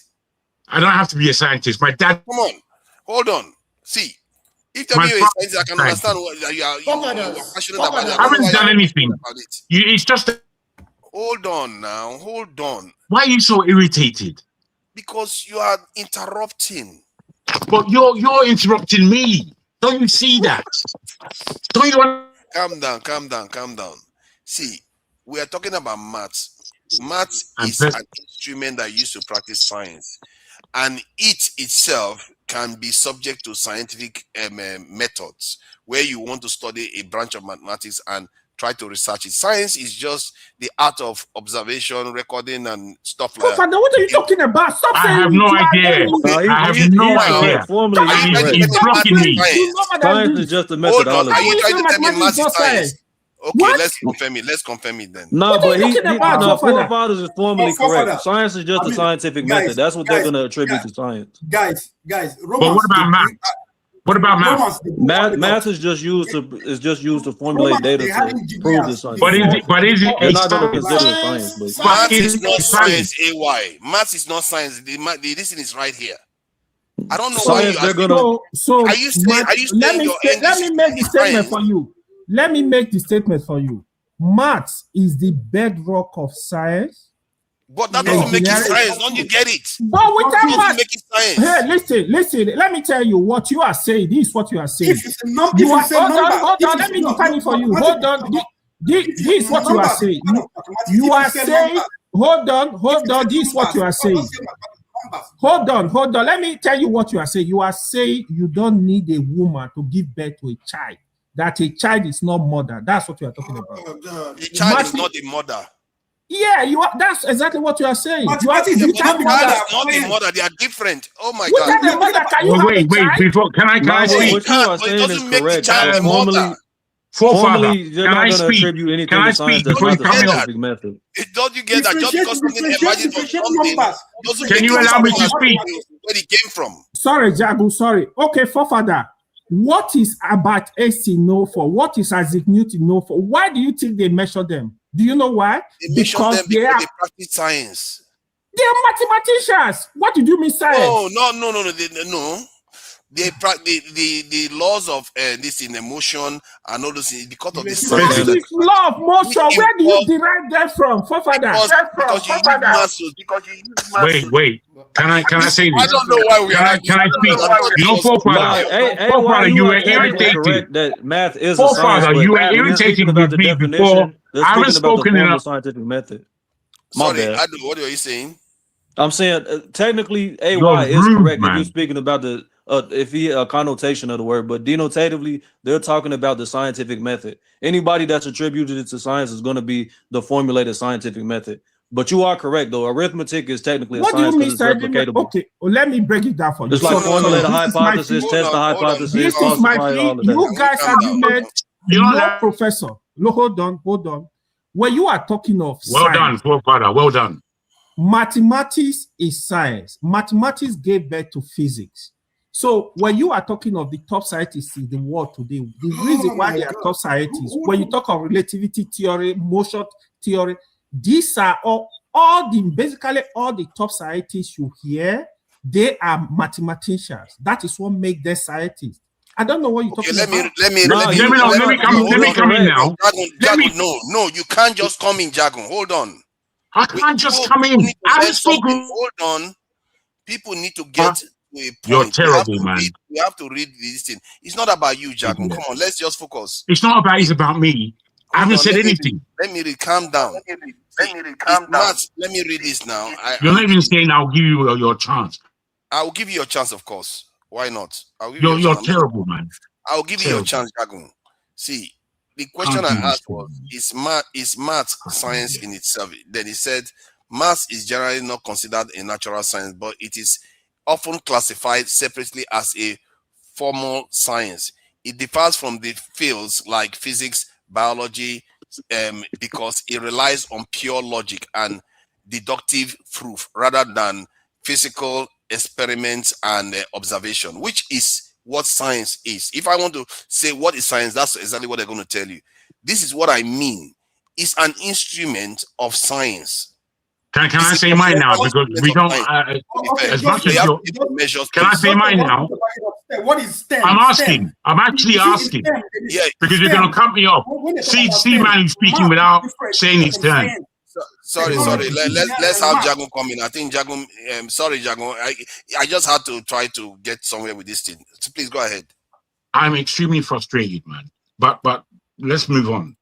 Listen, in my terms, the Ishango bone that was found in the Congo was the first ever found math in the world. Ifa comes a close second. And in that, there is mathematics and binary. Now, if we understand the technology of AI, do we classify that as science? Because if we classify technology as a science, then mathematics and binary is a science. You see, I don't believe because we can open a dictionary and find out a meaning of a word, it does not necessarily mean that meaning does not expand or does not have different variations based on what certain authorities, scientific authorities, would underline. Before Isaac Newton was a physics man, before then, he was a mathematician. And this is what encouraged his whole idea about science and the world around us. Science is numbers. It is completely objective, and it can work in and out in terms of Yes, you can use it as an apparatus of some sort to build a science or to build anything. But it can also enter into the world of spirituality, whether you understand this or not. Well, when we're coming down to the math issue, it can undergird what we call this one physics. Quantum physics. Thank you. Quantum physics. And in the whole world of quantum physics, if you look at it, I'm not a scientist. I know I'm not a scientist. Doesn't mean I don't have a voice.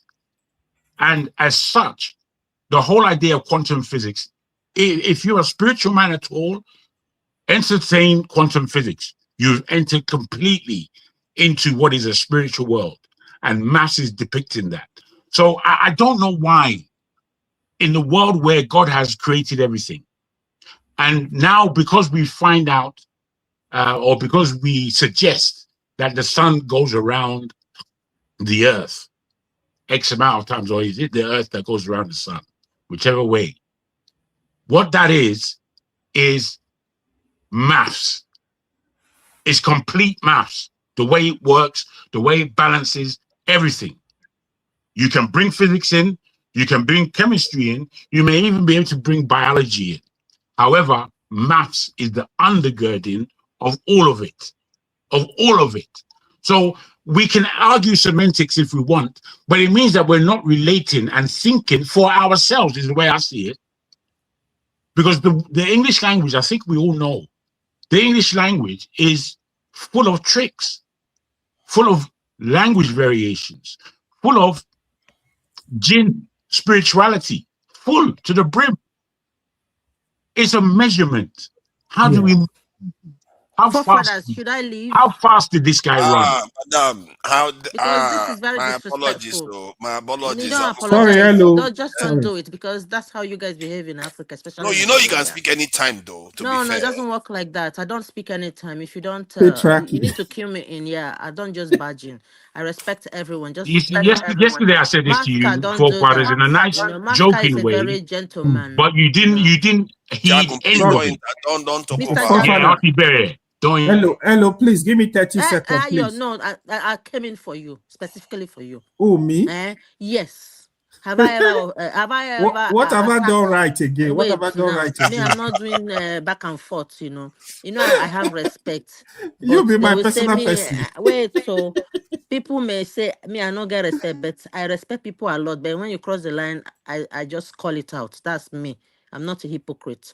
I like Masker because he's someone that is, he doesn't want to do to people what he doesn't want to be done to him. And I respect that a lot, in him. That's one. So, when I came in to drop message and I left. If I don't mind putting on my camera, if for father put it on. Yeah, I'm not putting it on. Put it on. That is you have to follow the rules first. It's not the rules. I don't know. Let's know who is talking now. We know how she looks. You don't have to put camera on. We don't know if you say I talking now. What if she changes it to AI? But it's all right. It's all right. We treat our ladies with due respect and deference. So you are welcome to have your camera off. Please go ahead.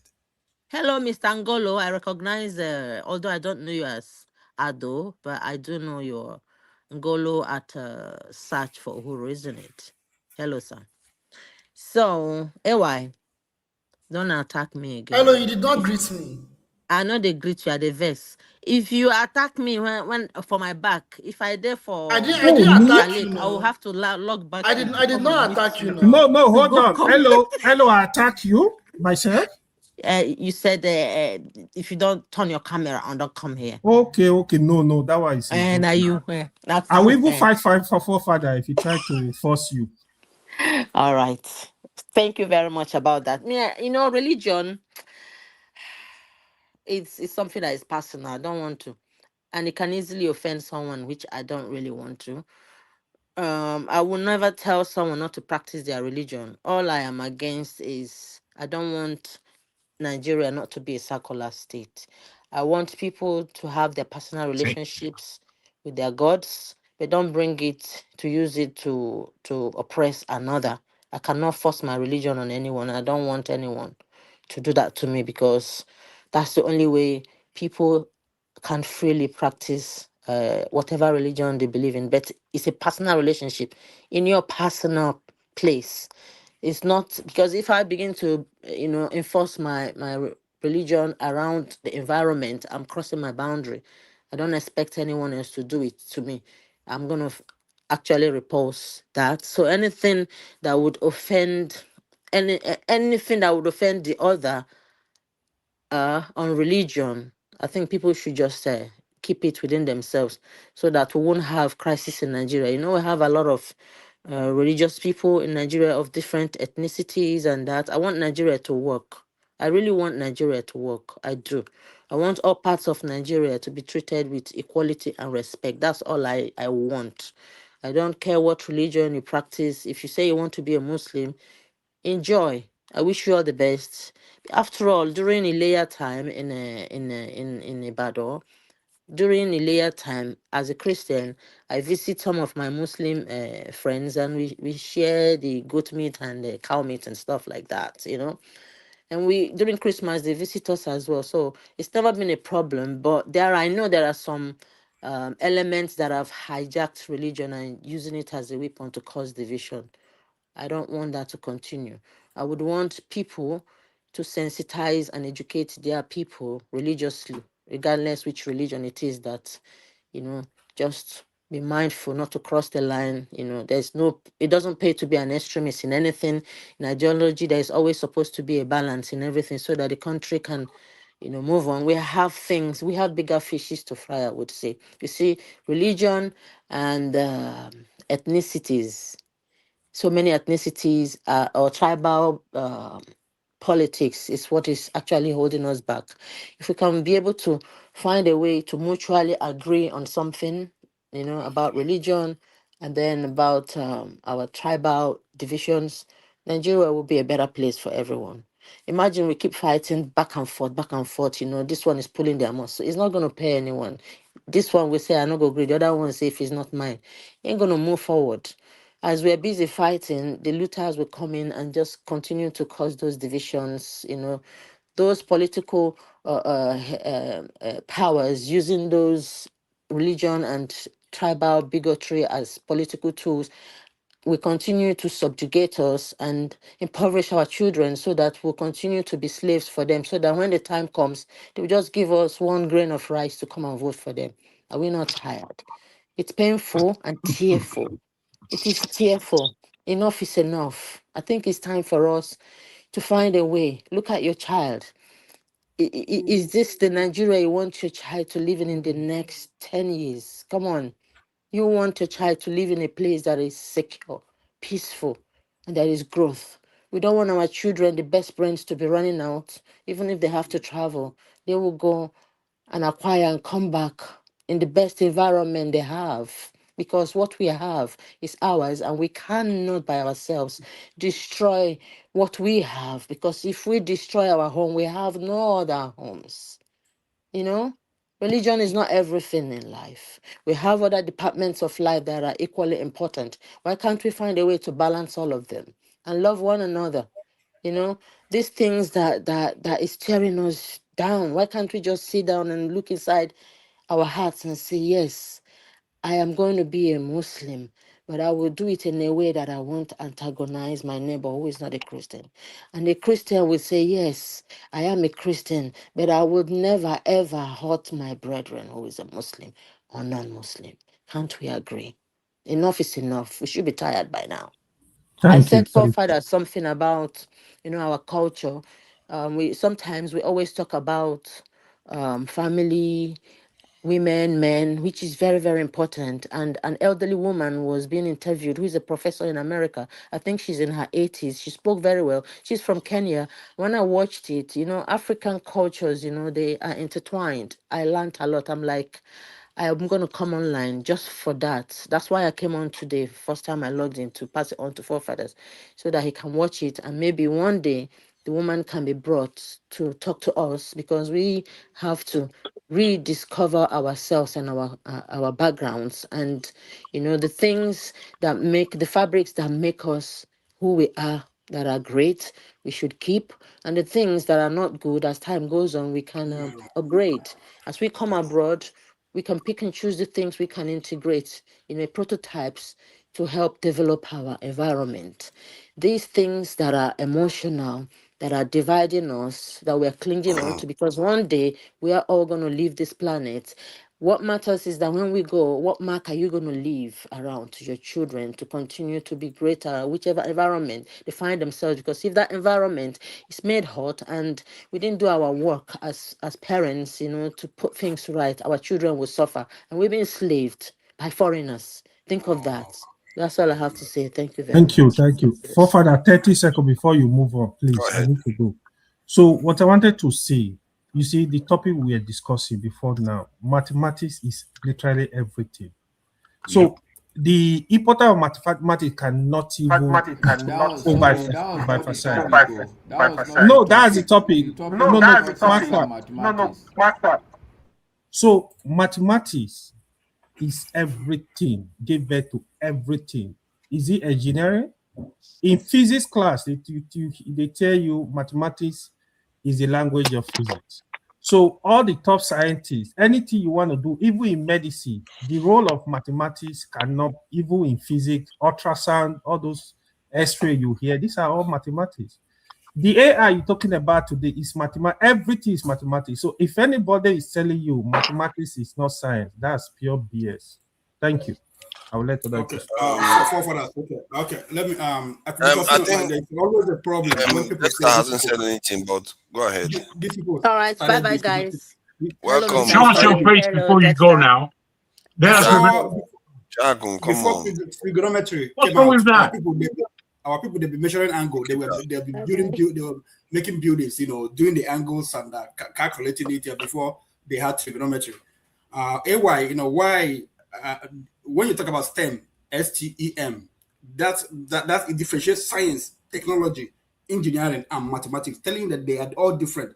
But they are connected. They are not different. They are not different. I mean, you can argue for us. You can continue to argue. No, let me read the just an abbreviation now. Science often let me just say this. Science often, in short, it requires empirical evidence. So from what they said, so for a first summary, maths is not a science because its truths aren't validated empirically. But because it's X the language. No, this is where AY is correct, but it's the language and skeleton of every science. And he goes on to explain everything. And that is what I try to say. Maths is fundamental to science. Yeah, it's fundamental. It's harder to call it a science. Some people actually call it a science. So AY is not wrong. It is a science. That is a science. So you might not call it natural. It's not empirical. That's the problem. Yeah, like just why it's telling you it's not empirical because with that science, you can't do anything, no. Everybody's right. The missile you see Iran will throw and go land at the exact location. That is mathematics. Romans they built missiles. You're overdoing it now. They built projectiles. No, but it's true. That's mathematics. That's mathematics. Islam didn't come up with mathematics. It's like everything you said just now is happening because of English. That is English. No, the logic behind the English you are speaking is something else. Because it can Forefather, when you talk about AI, do you know the deep mathematics involved in AI data science? No, I know that. Now it's under matrices and so what's the argument? Hold on. See, my point is simple.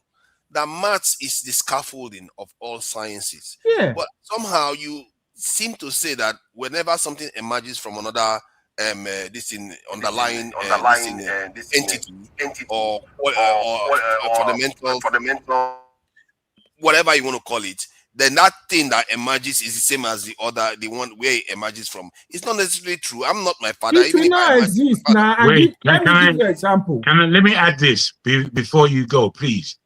I want to just add something in our minds. I said something earlier about English and the English language that so much comes from. the respect for the European, it has to be healthy because they've done so much. Now, would you say that they would suggest, the Europeans would suggest that maths is not empirical because where they know it came from? Do you think that there may be something political about that? I hope you're understanding me. I mean, most of them don't think it's empirical. Math has three branches. You have arithmetic, algebra, and geometry. Whatever, like Islam, Arabs. No, leave religion. We're discussing pure science. No, that's what I'm trying to tell you. So you can say, like people were doing algebra before. They were doing arithmetic. They were doing geometry. People, like shapes. The geometry has to do with shapes. So people were dealing with all these things, when Romans built things they built or whatever, before Roma, way before. Greek, yeah, they did so many things without algebra. They did so many things. It's not even, bros. Okija, my brother, well said. And what I mean by that, if you look at the history and you see Sanskrit, which is another ethnicity far in the East that had its own science. They dealt a lot with vibrations, things that the Europeans didn't understand at the time necessarily, but they came to understand it. The drum in itself and the vibration that puts out is pure math, is pure science, geometry. It is these things, we separate things. And this is the Europeanization of our minds. And I'm trying to suggest that, look, we're in this big wide world and we've been thoroughly educated or miseducated by the European, no matter where we are in the world. To a large extent, you could be in Japan, you could be anywhere. The amount of Western education that's in these systems is almost paramount. It's only those nations in the world that kept and understood their own technology, their own sciences, their own maths, their own culture, that therefore were able to gain ground in this planet that we're on. So when we speak about the Chinese, they're not doing pure European understanding of the way the world works. F them is what the Chinese are saying.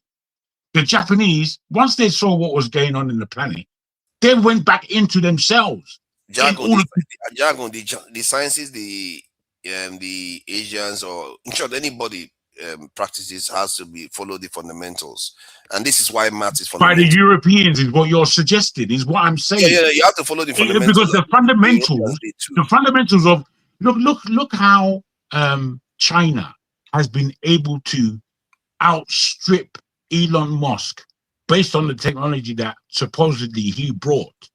And they now have understood what the next 10 years would look like.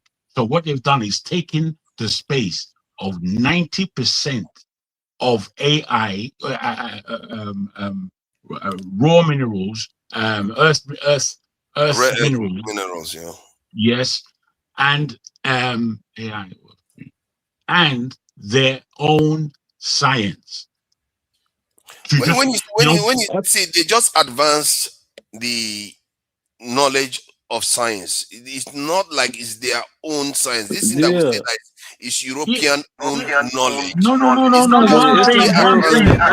You missed what I said before when I spoke that we are living in the same world, all of us. And what occurs in West Africa, in India, amongst the Aborigines, is all based on perception.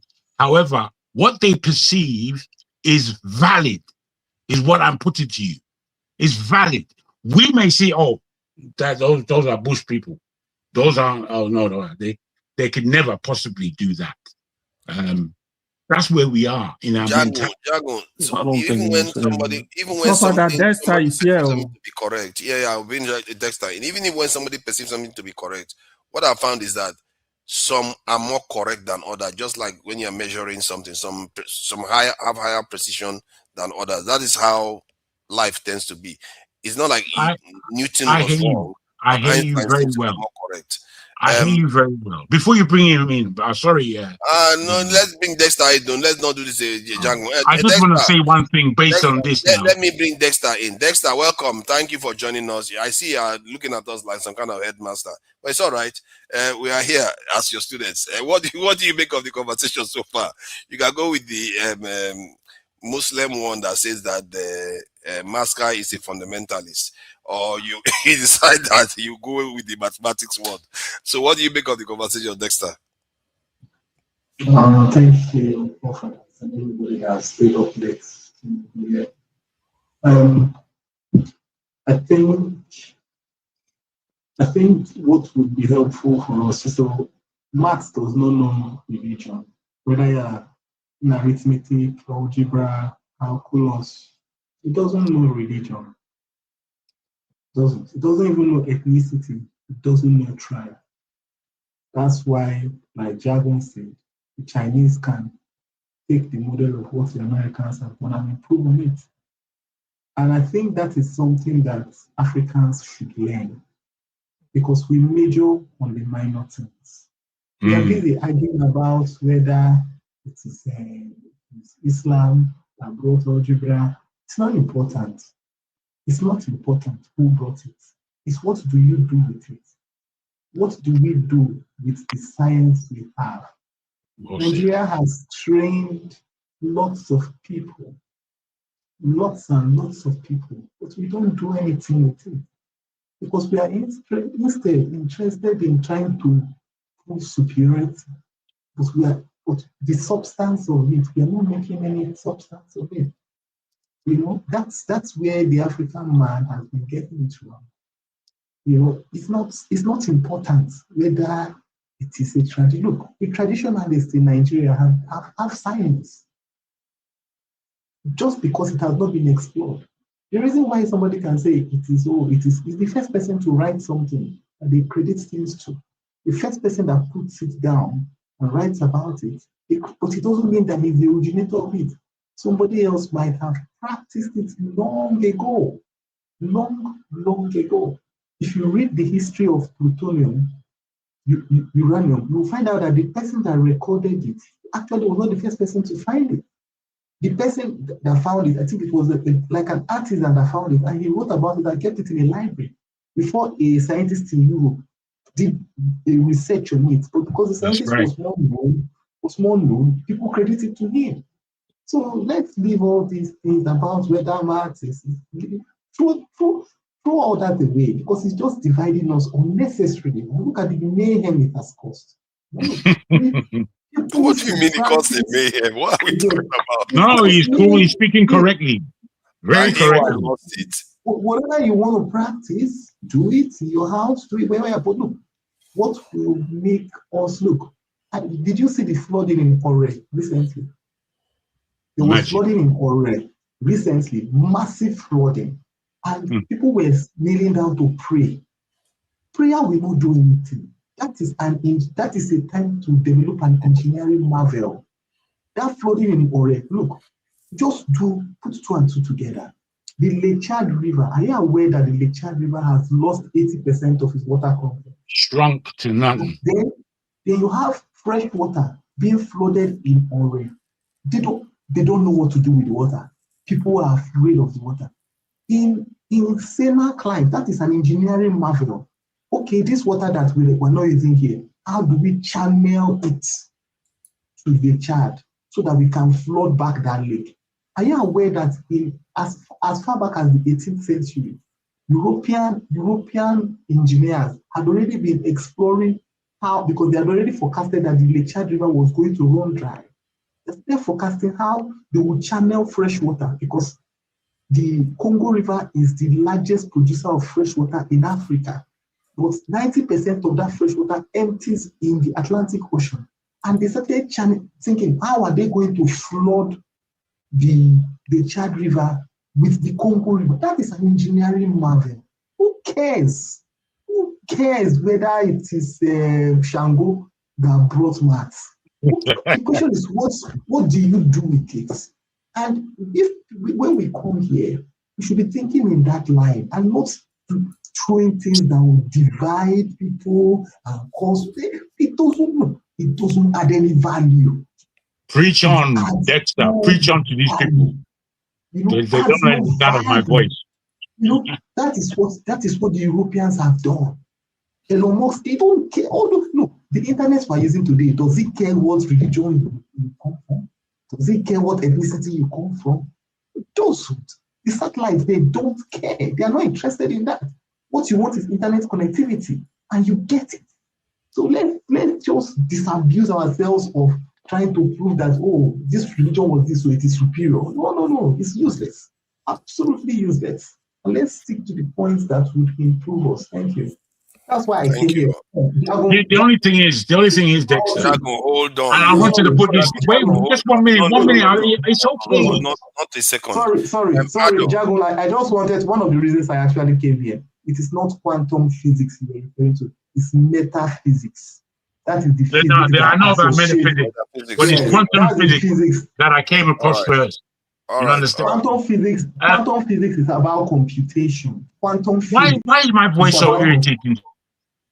So don't worry, continue, Master. Continue. Yeah. So quantum physics is more about computation.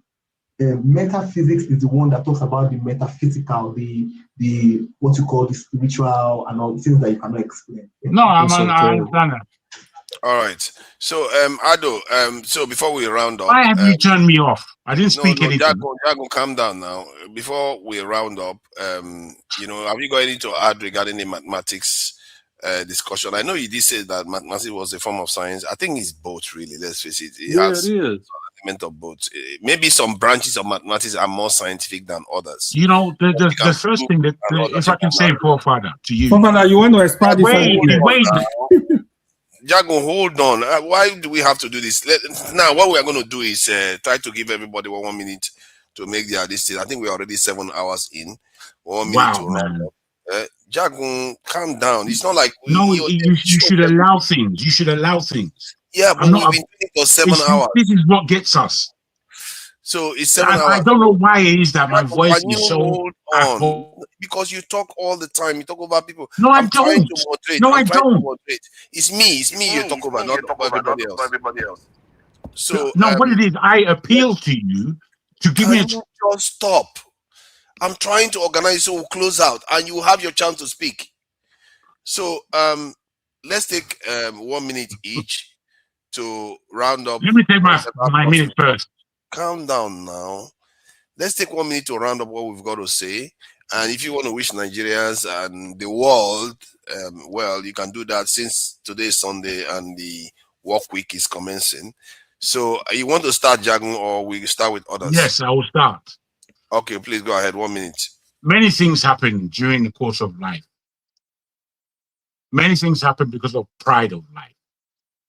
Many things happen because largely we're not necessarily aware of how little we know. And me as an individual, as arrogant or whatever word you want to put to the table about how I am, mine is about truth, togetherness, and moving forward. In the beginning of this argumentative, difficult day that we seem to have, when we were speaking about maths, I said maths is a science. I didn't say necessarily maths is the only science or the chief science or anything like that. A science, which means there are other sciences. Now, if that could have been taken on board without the erratic display of management of this platform, I think we will find our communication a lot easier. But our communication is such that certain individuals' voices are somewhat stronger than others. And when I mean stronger, I mean more on point. And I don't mean better or worse.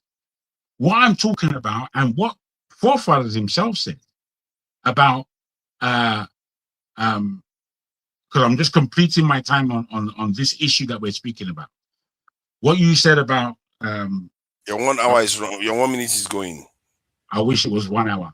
But you know, forefather, all I'm saying to you, bro, You can admonish me as much as you want, which is cool. I'm not offended. However, I would say your own admonishment, you have to realize it, because this platform and the fact that we all rather gravitate to you in one way or the other, this platform is quite important, and you're at the helm.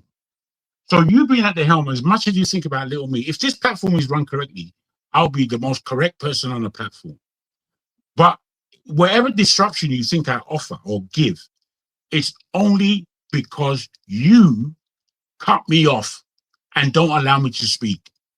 And when you don't allow me my voice, I believe it's a universal crime. If we are here to believe in free You've gone speech, more than 1 minute, Jagun. free You've gone speech, more than 1 minute. and the fact that you should allow free speech and not bully it. That's my 1 minute. Thank you. I appreciate that. Who is next? Let's go to Masca. You want to go next? Let's do you next.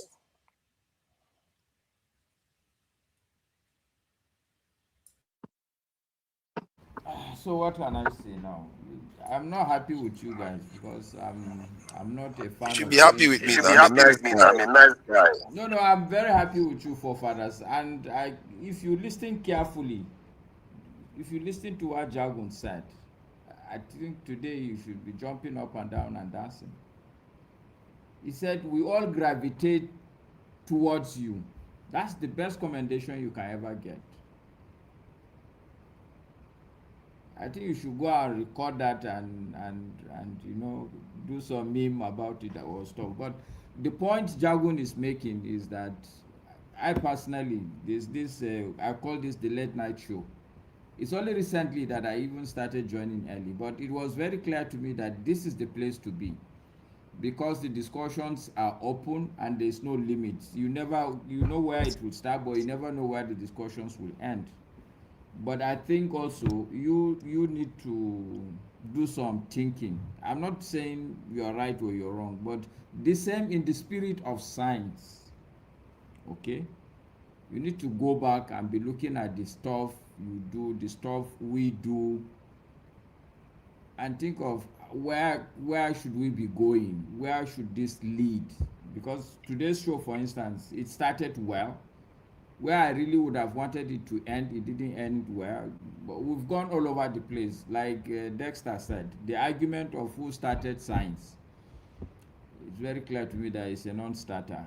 The truth is that it's not who start first, it's who finish the best. So I think you're doing well, but we need to do better. Even on the issue of science, part of the issue I have with us black people, I think anything that the white man picks, we tend to just follow. Even this issue of science, like science is not a big deal, honestly, sincerely speaking. Apart from science, there is art. Even the mathematics people are arguing about. The question now I want to ask you, AY, is statistics part of science, mathematics? Yes. Yes. Yes. How is that? Mathematics is everything. Econometrics. Like that. Now don't let us start talking about. So even in economy, no, it's not argument. I just want to say something.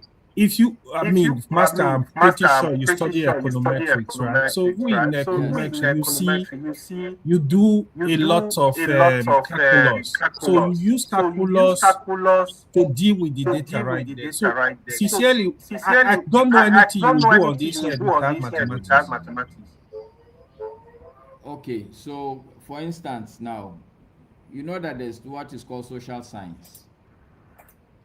Is it a mathematical science? No, it's not.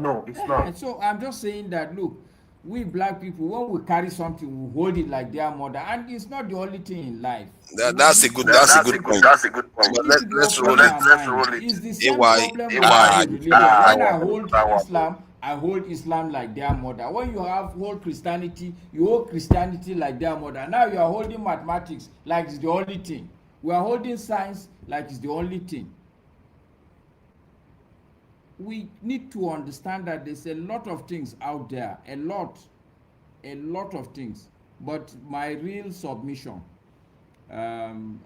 unfortunately, for somebody like me, a lot of people will never get to have a clear understanding of where I'm coming from because I'm jumping always in the middle. I want to go back to this issue of the point that I was You trying have to one make. minute. This your 1 minute is stretching for 5 hours. If we finish, no, like forefathers, it's for all of us. You know why I need to drag If you you? shut me down, it's okay. But The only let me thing quickly I'm enjoying what he's saying. the only thing I want to add, forefathers, is because the real reason, that's the real reason why I joined, is because I want you to understand that when you see certain things happening, there is cause and effect. When you see let's take Mali for instance, that is poor, it's just a coincidence that they are also Muslim. If you go and dig, the real reason why that country is poor is completely different. It's just a coincidence. Like somebody now goes to South Africa without having the history of apartheid, we think that all these South Africans that we know are very lazy people, ignorant, uneducated. You would think that they are the best of Africans, isn't it? Your time is Your up. time is up. Are you going to wish Nigerians well? Nigeria well for what? For the week ahead. This is another black man's mentality. You have to plan ahead. What you wish yourself well for. You plan well. I told it's okay. Anyway, it's okay. Good night, everybody. I agree. It's a nice. The thing is, to be honest, we should be able to wish ourselves well. But we, just six of us here, we don't mean well for ourselves. We mean all kind of We mean well for ourselves. I don't know about you, Jago, but we mean well for everybody. Everybody here. I do. You that would be behind somebody's back, stabbing them. Backstabber. Look at that. Father is a great guy. You yourself, you said it, Jagun. You see, you can't gravitate towards somebody and No, we still have to give you an uppercut. Okay, I agree. You are right there. Now that I agree with you. We need to keep. You guys are wicked, bro. All right, let's go to Ado. You know, you made some solid submissions, but you didn't get a chance to talk a lot. No, this guy is my friend, Ngolo. He's an intellectual. Unlike yourself. I'm sure you call him an intellectual because he fair skinned. That's why. All these people. You too. Are you not fair skinned? That's really mistake. So, Ado, please let us give us a 1 minute round up. It was a pleasure speaking with y'all. Ardo, do you know that is a Fulani title you are bearing? Are you a The other day he had Yoruba one. Yeah, I know it means leader. So is that the Ardo you are putting there? Yeah, it's full day. I mean, it's for full day. I mean. Okay. Yeah. But I mean, I enjoy listening to this program. It was a pleasure speaking with y'all. I'll just say, my man, brother. just we need to project more positivity when we come on these platforms that get disseminated to the large amount of people. I think that the problems that we have, of course, we all know why they occur. Well, some people do at least. I just think being more positive towards it builds more camaraderie, especially when you figuring towards the youth. We don't have to come on and be so doom and gloom. I know it could be destitute at times when we're looking at it in the moment, but again, like if we just sit and focus and actually have a concentrated critical mass that's dedicated to actually formulating just any agenda that we push that's positive, I think that the problems will be lessened. So I think, man, just be more positive. That's all I would say. But I enjoy coming in and listening to you brother's perspective, man. It's refreshing, and I hope y'all have a wonderful rest of y'all week, man. Thank you for that. You know, like I said, I'll always be watching. Ngolo, can you please read? Sorry, my brother. I sent you a message. Please read it. You haven't read it. Sorry. I changed my number. I'm gonna put my new number in the back chat. I broke that phone. Oh shit! All right, I'm with you. See, this is why I'm I gonna say put it in the back chat right now. This is why I keep saying I'm watching him closely. You know, You know, he's one of us, but you have to watch him closely. He looks like an Iranian. He could pass for anybody, really. Hey He man, could stop pass. playing with me, man. Stop playing with me, man. I just told you now that he's a Fulani man, not an Iranian. He could pass for anybody. No, I appreciate you, man. You better be careful of forefathers. He's Thank you a for coming in. racial profiler. No, I mean, I'm just kidding around. He knows. Okija, are you there? The moment Okija had Islam, he I'm jumped here. on. Is it Yeah. because of Islam he jumped on? Because I don't No, think that I'm you working. I'm at home, you know, doing some other stuff, and yeah, listening to you okay. guys. Yeah, I really appreciate you joining us. And so, yeah, what do you make of this thing? You know, have 1 minute to round up, and you can wish Nigerians well or whatever. Yeah, I mean, yeah, Dexter came on board to say things. I mean, I believe in him. I believe in what he said, but you know, we just have to, you know, put things. If there are some things out there, we have to correct it, and that's the reason why we have this argument. Even in Greek times, you know, they used to have an argument. Even in the Bible, St. Paul was studying in somewhere in Greece. And I stayed for 1 year arguing with them every day. We go to their temple and argue with them. So yeah. So argument is part of learning. It's reasoning. Yeah. So just like, you know, I said, mathematics is not everything. Our people, they did so many things.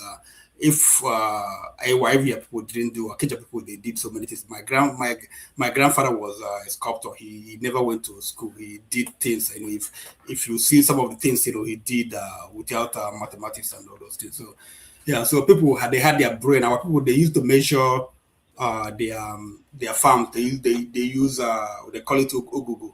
You know, they measure, they use calories to come on. So people were doing things, you know, before all these things, you know, came up.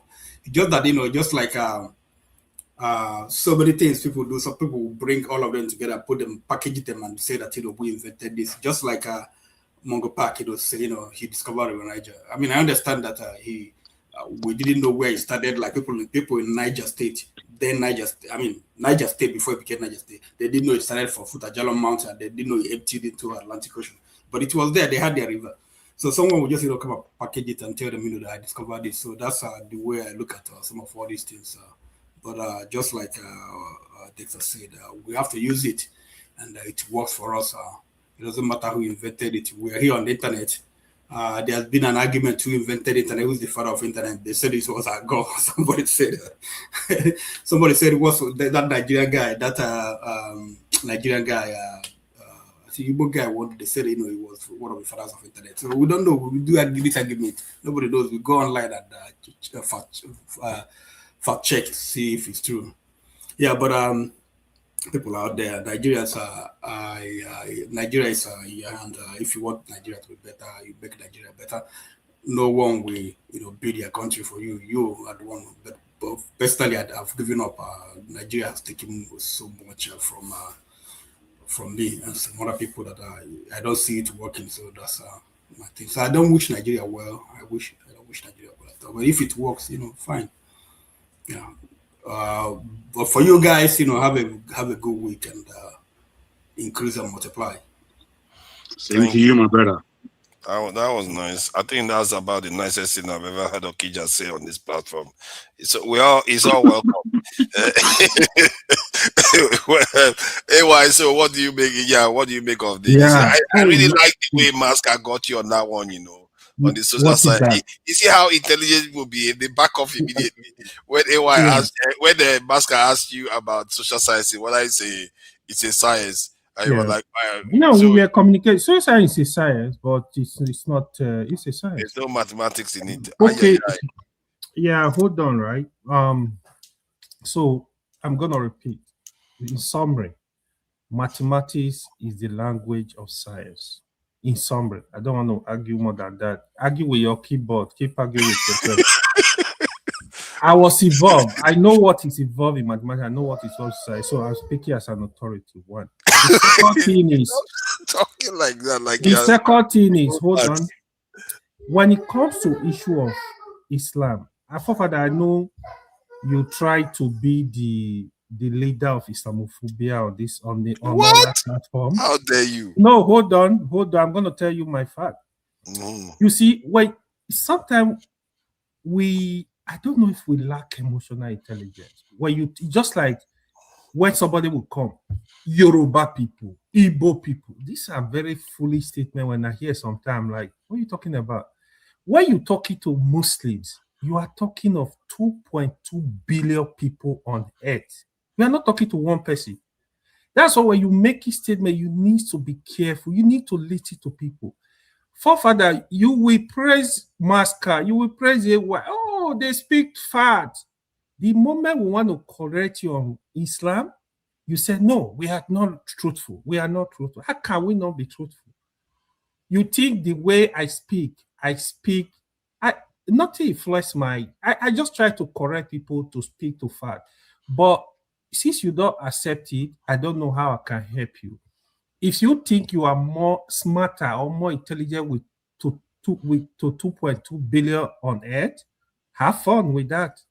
It's not just like when I caution you on issue of religion. The way people will come, okay, I've explained in Nigeria context, before even the British, there was Sharia existing in northern Nigeria. They were operating on Sharia. There was traditional laws. That is why when they were bringing Nigeria together, they have to give room to Sharia law, to traditional law, to civil law. The civil law have origin from Christianity. What our Christian population are saying, you are saying, no, we should get rid of Sharia. No, Muslim will never get rid of Sharia. Get that into your brain. What I don't support, I don't support criminal Sharia in Nigeria. I don't think it should operate. But when it comes to Sharia in civil matter for Muslim, evil, I don't know why you want to stop it. Muslim, if as a Muslim, you have to follow this law. I try to explain, like if I want to marry now, I'm not going to be discussing. I'm going to discuss based on Islam. Okay, how much am I supposed to pay the girl? How much? What am I supposed to do? This is what guide Muslim. Christian, they don't want to listen. They don't want to hear it. But it's here to stay. Even in America, they respect it. Even in UK, they respect it where you live. I don't know why it's a problem for Nigeria, where you have more than half population. They are Muslims. You need to take them seriously. You need to listen to them. But we don't want to listen. It's all bragado. Have fun. What I will see, we need to be careful. You are well out of time. And I know you will kick me out because I speak. How many minutes now? How many minutes? You have been talking for 3 months. 30 more seconds. So in general, yeah, it was good discussion so far, at least, But as regard to science, please don't argue it. It's not going to be good when you go to public and argue science is not mathematics or whatever you are arguing. So thank you. I appreciate everyone. You can qualify that maths is not a natural science. Yeah, and you be cautious when you go to different platforms, bashing Islam. It's not good on you. I'm not bashing Islam. See, I've seen you on. I'm not bashing Islam. I have to call out things that I see. You may not like it because it's close to you. No. You can call out. Hold on, Forefather. You know my position. I'm just trying to caution you. Listen to Muslim more. Why should I just listen to their own opinion when they are too close to the matter? Hold on. You can have something. Oh, Masker, how is explanation about this? So why is this? Why is this? You listen. I understand. There are things we ourselves, for example, the issue you were discussing now as regard to Ole Islamic school. For me, I would prefer my children to attend a standard school that is Islamic and Western education. I want my child to have both. As a Muslim, I'm not going to pretend to you what is happening in Nigeria so far. Now that's the context of the conversation, where many of our African countries are prioritizing the religion and not even our own ancestors' religion. You have to balance religion. Hold on. You have finished your submission. Let me submit mine too, because when you call me, when you try to slander me by calling me Islamophobic, that is saying something. No. I said you are making an attempt. I said you are trying to. It's not an attempt. For me, you are trying hard to be the leader. Hold on. This is why whenever I'm online, I said we have to discuss this openly, dispassionately, and the purpose of it is to learn and educate each other on it. And I really hope that you do that too, because in reality, we have to be objective about these things. Objective truths are closer to reality. If we pretend as if we run away from it, we are deceiving ourselves and we are not going to get anywhere. The point is that if a lot of people are prioritizing religion over fundamental truths of life, that in terms of the sciences, I always say, see, religion for me is like, how do I put, like a dialect? Why this thing, sciences compared to and then mathematics compared to this in real life is closer to the language of God. Even I actually consider sciences even closer to the God than even most religions are, because what they are doing is studying the very creation of the Creator, try to understand why we are here and some of the things that He has manifested to us. But religion try to stop it. Not only Islam, religion tried to stop it. As a matter of fact, that's what created the modern science. That's why Immanuel Kant and all these people try to deduce, how do you ascertain something is true? Can you just believe people when they say something? Why do you just believe something when you don't have any evidence for it? That's what Immanuel Kant was trying to wrestle with. And that is what created the internet and everything that you see today. Because it's based on fundamental truths that can be established, tested repeatedly, and established to be true. If I say this thing is black and you dispute it, you go and check it, it's black, and you can replicate it. That's how science behaves. But religion, it doesn't need proof, it just needs belief. And that is what makes it less precise, less accurate to the creation of the Creator. So that's why I believe what is closer to reality. Reality is basically the creation of the Creator. It's actually closer to the Creator. People that believe in that are closer, and that's why they are being rewarded. You see what I mean? So yeah, you have a point right there. No, he doesn't have a point. The only thing is, whilst that is strong, there are dimensions and different dimensions in this world, and we have to perceive those dimensions from where we are now. And there are many clues, but it depends on how we take it. I just wanted to make my submission. So that is how I see things, and I really feel like we need to start thinking well beyond what is out there right now. I guess AI is trying to open up other ways of learning about our realities, but we too can push the boundary and try to ask, okay, what is true? We have to truly be pushing stuff, not only believing in what people told us. Embrace reality, because that is the closest I can get to God. God gave you reality. That is the truth. And when you start listening to people, I think that's where you tend to miss. And my own approach is go with reality. And what I've seen in Nigeria and what I've seen in Africa, we go too much with what religion tells us than what we should be doing to actually empower ourselves, actually preserve our lives that God gave us. Study the creation of God, and God will give you life. That is basically what the Europeans did. And look at what they are enjoying. Nothing more than that, really. In the end, that's what it comes down to. God, when they studied the creation of God, God gave them more life. That's basically what it came down to. So thank you, gentlemen, and I wish Nigerians all the best, and Africans all the best. Africans, we should do more in terms of our sciences, be more daring. Hopefully, we have won a Nobel Prize winner in the sciences and physics, and for the Americans, you need war counseling, and hopefully you stop your addiction to going to war, because that's going to give us a future. We don't want you guys to blow the whole world up. And the Chinese, don't copy the Americans. I know you're getting more powerful. Sooner or later, they too will to start doing what the Americans are doing. And those Indians, the caste system that you're doing, nobody will ever respect India truly if they carry on without their nonsense caste system. So that is how I see it. And thank you, gentlemen, all of you, for joining us today. And hopefully we are going to meet again next week, as they say, inshallah. Inshallah. Inshallah. Always say the things that you think they should stop doing. What is it that you now, forefathers, we should pray you should stop doing? How can I see myself? How can I see myself? I can't see my own. Over to you. Okay, should we tell you? If you can't see yourself, we that can see you, should we tell you? You know what? I think you told me, basically not talk too much Don't be too argumentative with guests. Is that to hand the mic to Jagun? I won't speak. okay? Thank you. I appreciate that. And why he should stop doing. Oh no. Well, let's go backstage. Let's go backstage if possible. All right. So But we only need half an hour. Let me thank the people in the chat. Opegolo, I see you there. All our politics. Yeah, we could do some live stream together one of these days because it tends to come online now and again. All our politics, I see you there. OCFV, I see you there too. Ifosa, Obi was basically coordinating this in the show from the chat. Oh, let this one speak. Let that one speak. Sometimes I listen to him. Other times I forget. I just move on. Equity, fairness, and justice. Thank you for joining us. Who else is there? The guy on Walele was here. David E. Lead. I see you there. David E. Lead. Fidel. I see you there too. And who else is there?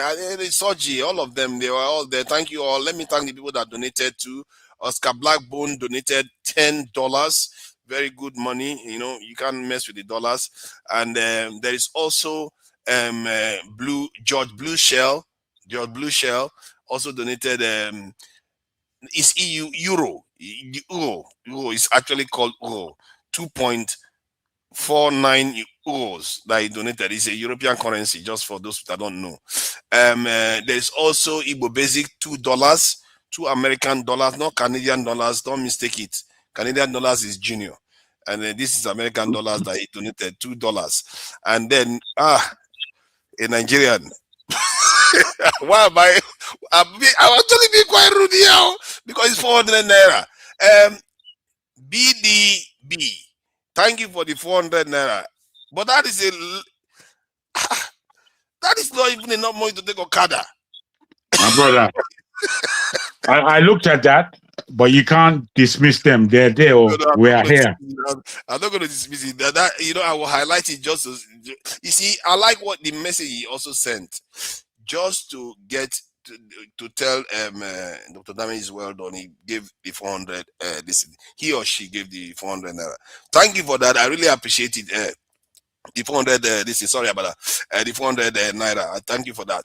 And yeah, thank you all. Oh, XYZ. You see, what I notice is that when you want to close, you start saying names, people will start showing up because they want their name to be read out. Okay, SYZ, I see you there. Thank you. SYZ, I see you there. Okago TV. Okay, it's Okago TV. Thank you for joining us, Okago TV. Till next time, I'll play us out now and we close out. Thank you. Bye. Hang around, man. Hang around.